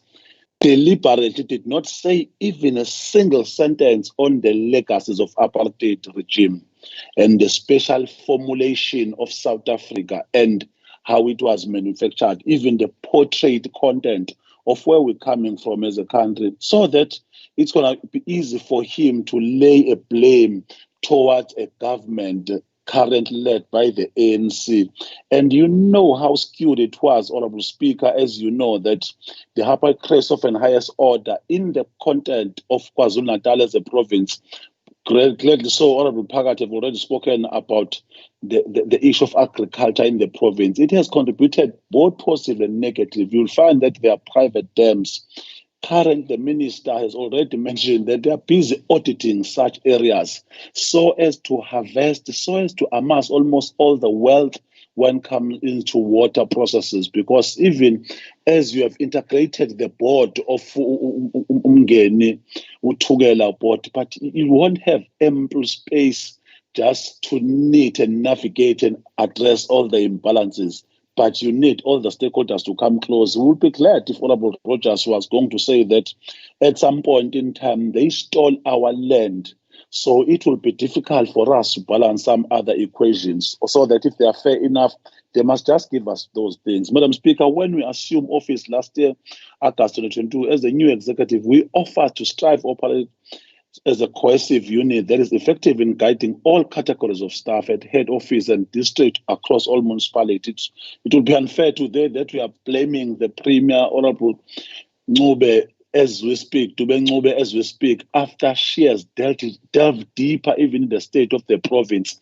How are we going to make sure that we equip our people, the skills transfer, the technology, and ensuring that how we're going to address with the issue of the plight in rural areas, in township in particular, where the Rogers of this world, the mayors of this world, they don't reside, they don't even taste and understand those matters. But we must also, however, highlight that unfortunately, even for the Human Rights Commission, they didn't go into deeper details and give us the proper scenario, because I wouldn't want us to take this report as the means to an end. After this, and I'm sure, Honorable Speaker, you saw how shy and how artificial noble Honorable V.F. Tabisa was. He understood the realities that majority of these municipalities are led by the IFP. In fact, even at the beginning, in the 96, these municipalities were at their hand. So he can't be able to come and shout that it's because of the reality matters. And unfortunately for us, because we lead the society, we understand the historic mission. We must make sure that we unite our people. We must make sure that we offer services to our people. And I thought Ubabu Tabisa was also, he spoke about essential services provided by the state. And fortunate or unfortunate for him, Inkosi Yamanazaret Ntabazwe told the people that during apartheid, our people were not given these services, starting from electricity, water. But the ruling party, the current scenario, they have to make sure that they service every people, every community. So those are the issues. Unfortunately, before one continues further, Honorable Speaker, it is painful when you hear the condescending voice from Ellen Mayor when she was referring to our Premier. Unfortunately, Honorable Mayor does not understand anything around advanced thinking and the comprehension of water. If you could just give them tomorrow, Honorable Speaker, if you could just give them an analysis and a scenario, give them 10 minutes presentation with the Premier, you'll hear what happened. So it's bad that when he's given a platform, he does not resolve our people simply because he can afford the solar panel, he can afford boreholes, he can afford services from the private dam. So those are the matters that we thought members of this august house were going to avoid. Point of order, Madam Speaker. Honorable Duma. Honorable Kika, which rule are you rising on? On Rule 74, Madam Speaker. Rule 74(1)A, in particular, accusations of improper motives and a reflection on a member's dignity. I don't think that the Honorable Duma should be making reflections on the ability of the Honorable Mayor to be able to grasp issues or be in a position of privilege. No. He should apologize for this. Honorable Kika. I am well capable. I'm well capable, honorable members, please. Honorable Kika, Honorable Duma was not accusing a member of any improper thing. He was in the part of the debate in the same manner that Honorable Mayor, in the part of his debate, was saying what the Honorable Premier, in his opinion, should have done and shouldn't have done. So what Honorable Duma is doing is part of the debate. There is no personal reflection or any impropriety that is made as an accusation to Honorable Mayor. Honorable Duma, you may continue, sir. Thank you so much, Khubela, for understanding and giving us this opportunity once again. It is also true that millions of people have been connected to such services by ANC-led government. It is true that as a result of this massive connection of our people, the water infrastructure is buckling under the pressure. This old and dilapidated infrastructure has also been damaged by devastating flood, if you understand the issue of global process these days. It is true that the beneficiaries of apartheid spatial planning will deny all the facts that I've highlighted. The beneficiaries of apartheid will do everything in their own power to belittle our efforts. They will turn a blind to the fact that the ANC government, through Human Settlements Department, has constructed millions of houses in the township and rural areas. It is true that ANC government has ensured previously neglected communities in rural or urban areas have new housing projects with running water as we speak, and that there is running water new constructed social amenities such as community halls, the sports ground, the schools and clinics. All these things are coming in the new dispensation, and our people were not taken into cognizance when the planning pattern in the past was tabulated in the boroughs or in the council. They will create doubt amongst ourselves and our people. They will target individual leaders of the movement, and by so doing hope to create an impression of a state of paralysis in the governing party. We must also highlight, Honorable Speaker, as we speak, at Uzulan district, we thought that Babu Shabisa is going to highlight that 210 million have been appropriated, have been transferred towards that municipality. But at this point in time, we have not yielded any fruition. Probably the issue of things that are not being done correctly are the things. It's true, wish to reiterate that we continue to receive updates from Ugwete, Win Municipality and other municipalities regarding the repair of water infrastructure. In particular, we welcome efforts aimed at ensuring continued water provision following unplanned interruption of water supply. We wish to single out tourist destination areas such as your Durban North, your Ramsgate, your Market, Port Edward on South Coast, Richards Bay and surrounding areas in King Kwecha and other parts of the province that are stimulating our economic spin-off, are also attracting our tourists, that these are the fundamental pillars where we ought to make sure that we consolidate an approach of thoroughly dealing with these matters. I've already highlighted that we are convinced that a long-lasting solution to the water crisis is in sight. Our confidence is based current rollout of bulk water infrastructure project through the corners of KZN, through the RBIG, SE to the value of 7.8 billion. Below are projects already, Madam Speaker, being rolled out by Umgeni Uthukela Water Board as we speak. Nearly 2.3 billion is allocated for and Lower Umkomazi bulk water supply project, which is going to supply eThekwini, Greater Mpufana, which is going to supply Ugu district, which is also going to harness in some instances all the belt of Ilembe district. The issue of Mshwati bulk water supply saving both Mgungundlovu and Ilembe district. We have recently visited some areas. About 150 million has been allocated to Ugu district municipality from WSIG in order to ensure sustained water supply. An estimated of 5 billion has been allocated for the bulk regional water scheme for Alfred Duma local municipality in Uthukela district municipality. About 235 million has been allocated for phase 5 and 6 of the Mandlakazi bulk water supply in the Zululand district. And unfortunately it was different and strange concept that at the comprehension and the conclusion of this report, such new process and such new projects are not elevated so that you will see, Honorable Speaker, that as much as we've got a dilapidated infrastructure, as much as we've got an aging infrastructure, probably in 5 years to come, if the minister will be given a platform in a form of water and sanitation, they will address some of these things because those are the realities of what we currently encroach in our scenario. Greater Mthonjane bulk water supply and Middle Drift bulk water supply, both in the King Cetshwayo, will ensure that over 40,000 households have access to water. The Mkhanyakude district multi-billion water project, which include Greater Ingwavuma bulk water supply in Jozini local municipality, will supply Jozini, will supply the Hlabisa, will supply Tuba municipality. Mtikini water supply scheme in Mhlabuyalingana local municipality will supply and safe drinking water to communities of Skemelele, Mtikini and Escabazini.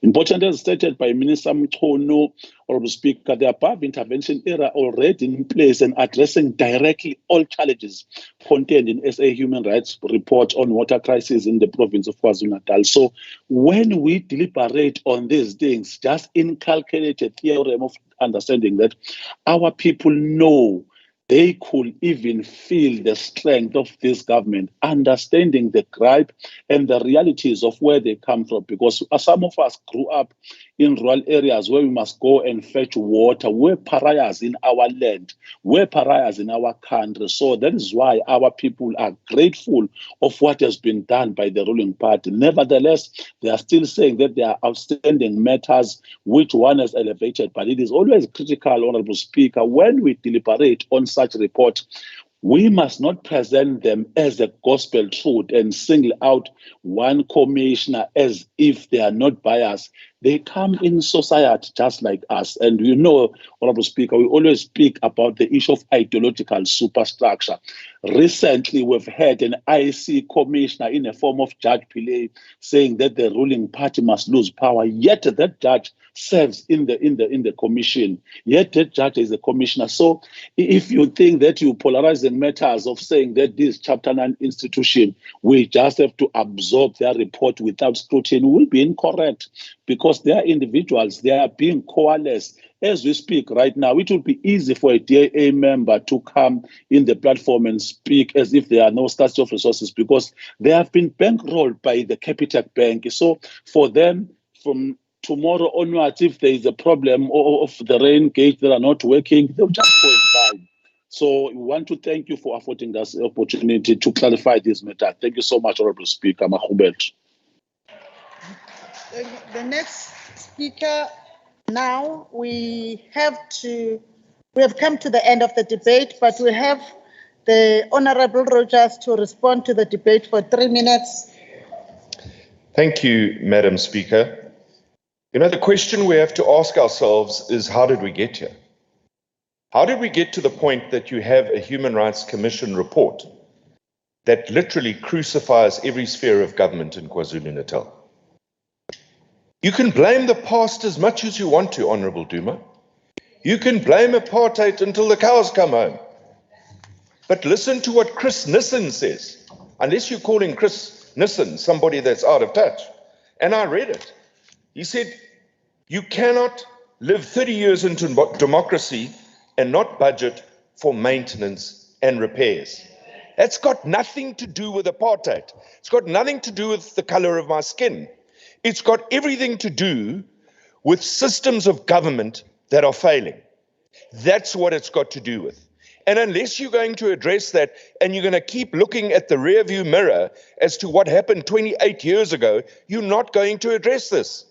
People are tired of your racist rhetoric. It might work for your campaign when you run into the 2024 election, but generally people, bakatela lento. We're over that. We're one nation, we're a rainbow nation, and let's come up with solutions. That's actually what we've got to do. And you know what, Honorable Duma, maybe the floods have had an impact on infrastructure. I can buy that. I think you make absolute sense there. Here's the reality.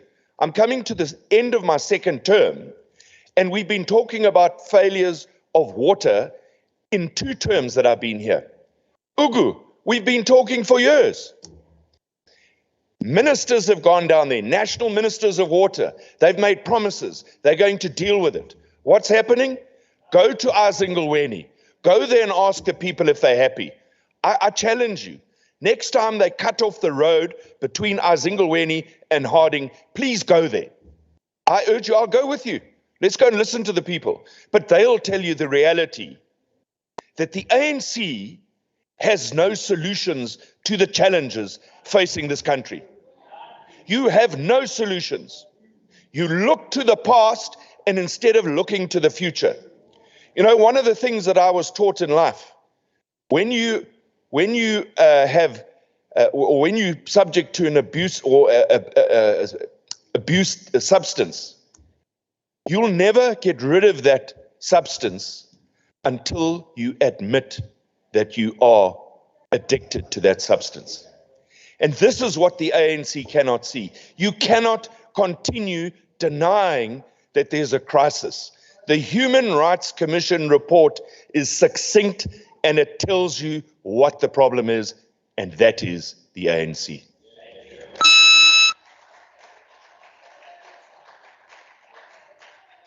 Thank you, honorable members.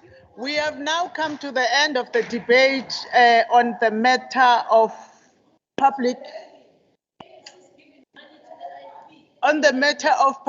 importance, and now it was the last matter on the order paper.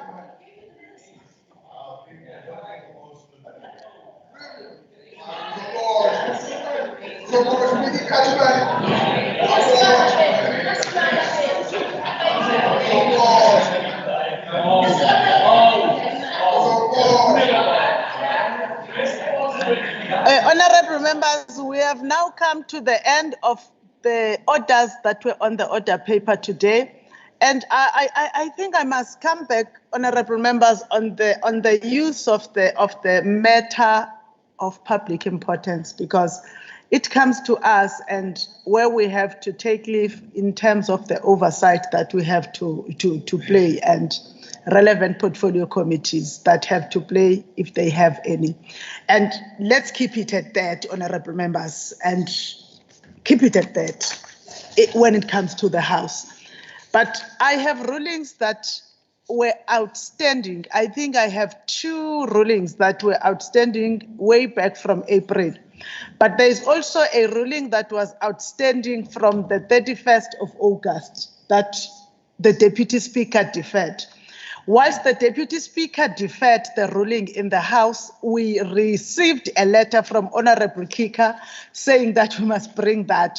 I want to state it. When we defer a ruling, there is no need for you to write a letter to say we must bring the ruling. The ruling will be brought here. And when you go through the rules, there is no requirement for that. But sometimes honorable members do like to do this thing of probably putting some enforcement where it is not necessarily existent. Whilst we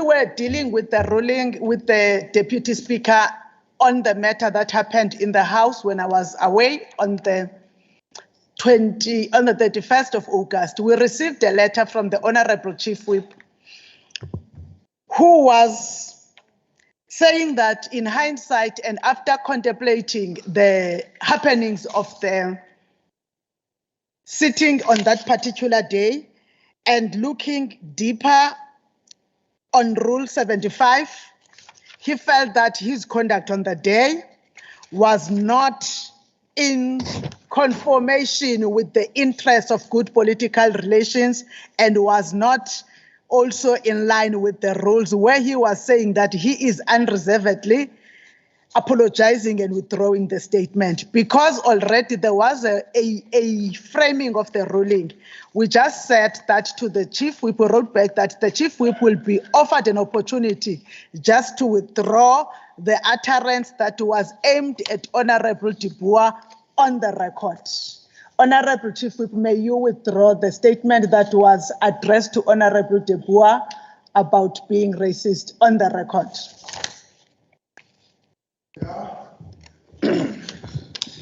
Thank you very much, Honorable Speaker, Honorable Premier, and honorable members. Yes, Honorable Speaker, I do want to confirm that I've written that letter officially to withdraw the statement that I made on that particular day against Honorable Hans de Boer. Thank you so much. Thank you so much. The next one that we... Oh, okay, no, ndibona niphakamisa izandla nibathathu ngoku. Oh, nibathathu kaloku.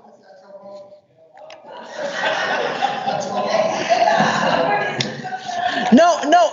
I was worried. You are three. I thought that there is a leader there. I did not know there is no leader. I thought that there is a leader, there is a whip. I was fine, and I see many. Nonetheless, there was a ruling that is ready for the 25th of May, but it includes members that are not in the House. Honorable Twala has tabled an apology, is not in the House. I checked, I'm not sure whether Honorable Ngubane is in the House or not, but Honorable Twala, it involves Honorable Twala, Honorable Ngubane, Honorable Gavenda, Honorable Aluza, Honorable Sonjika. So, Honorable Twala has officially apologized, so the ruling will be deferred to the next sitting where the honorable member is. The next ruling relates to Honorable Zulu. It happened on the 20th of April during a plenary on the budget vote on sports, arts and culture on the matter of Honorable M.A. Zulu's capabilities as a presiding officer. That was written, it was put in by the Honorable Martin Meyer. I must say that there's something that I've noted, honorable members, Honorable Kika, that when you are putting a complaint or raising a ruling, there is you raising a ruling, a complaint, and also a member raising a letter. I understand that the proper way of raising a matter according to the rules, the point of order is that the member that is raising it, there is no need for the whip also to accompany. That letter that is actually sent as an accompaniment, in essence, is the one that is raising the ruling. Hence, we will not be speaking anything about you and your other letter. So we'll be speaking about Honorable Mayor because his letter was the one that was the essence and the person that was present. So as we go forward, the member that is raising a point that was present in the sitting and is the one that objected to a certain behavior that is outside the rules must submit that letter directly. There is nothing that is wrong with that. Rules are a matter of all of us as members. And that is why every member stands up here and raises a point of order in terms of the rules. At the plenary on 20 April 2023, during the budget vote on sports, arts and culture, Honorable Bising had made remarks during his speech which some honorable members felt were inappropriate and inaccurate. At the time, the presiding officer, Honorable M.A. Zulu, requested Honorable Singh to withdraw some statements. Honorable Singh did not withdraw them and asked what it was that he was supposed to withdraw, ended up sticking to his speech. While the debate continued, the presiding officer requested Honorable Singh to leave the plenary.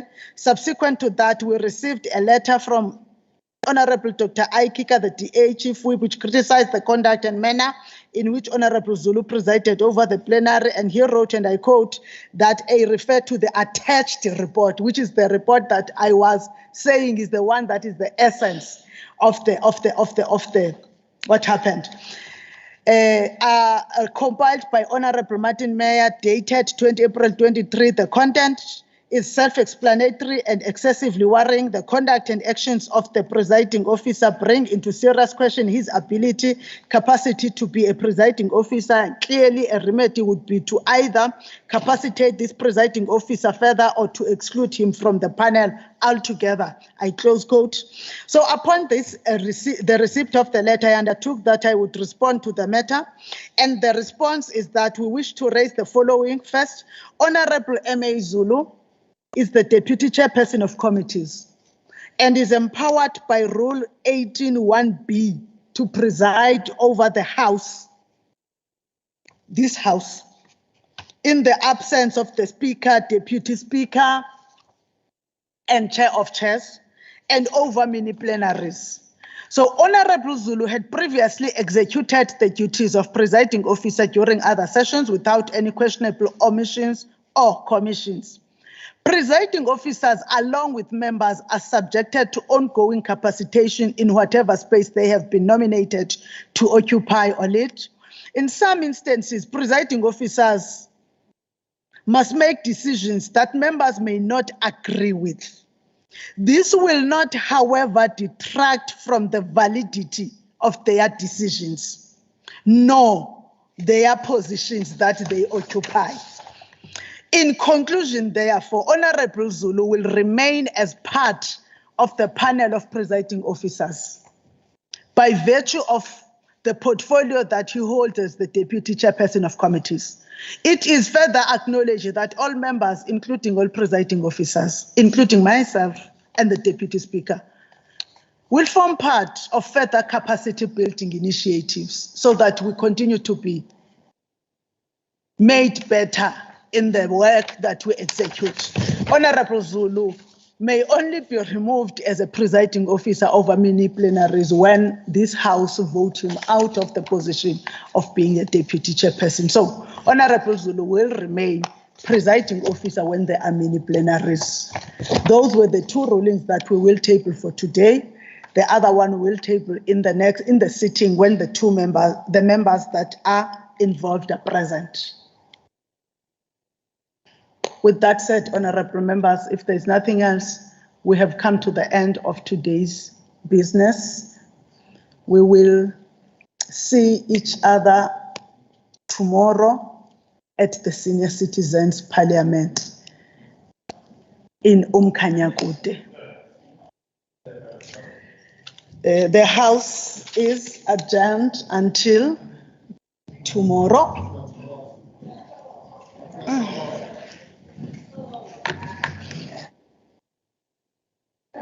Order, Madam Speaker.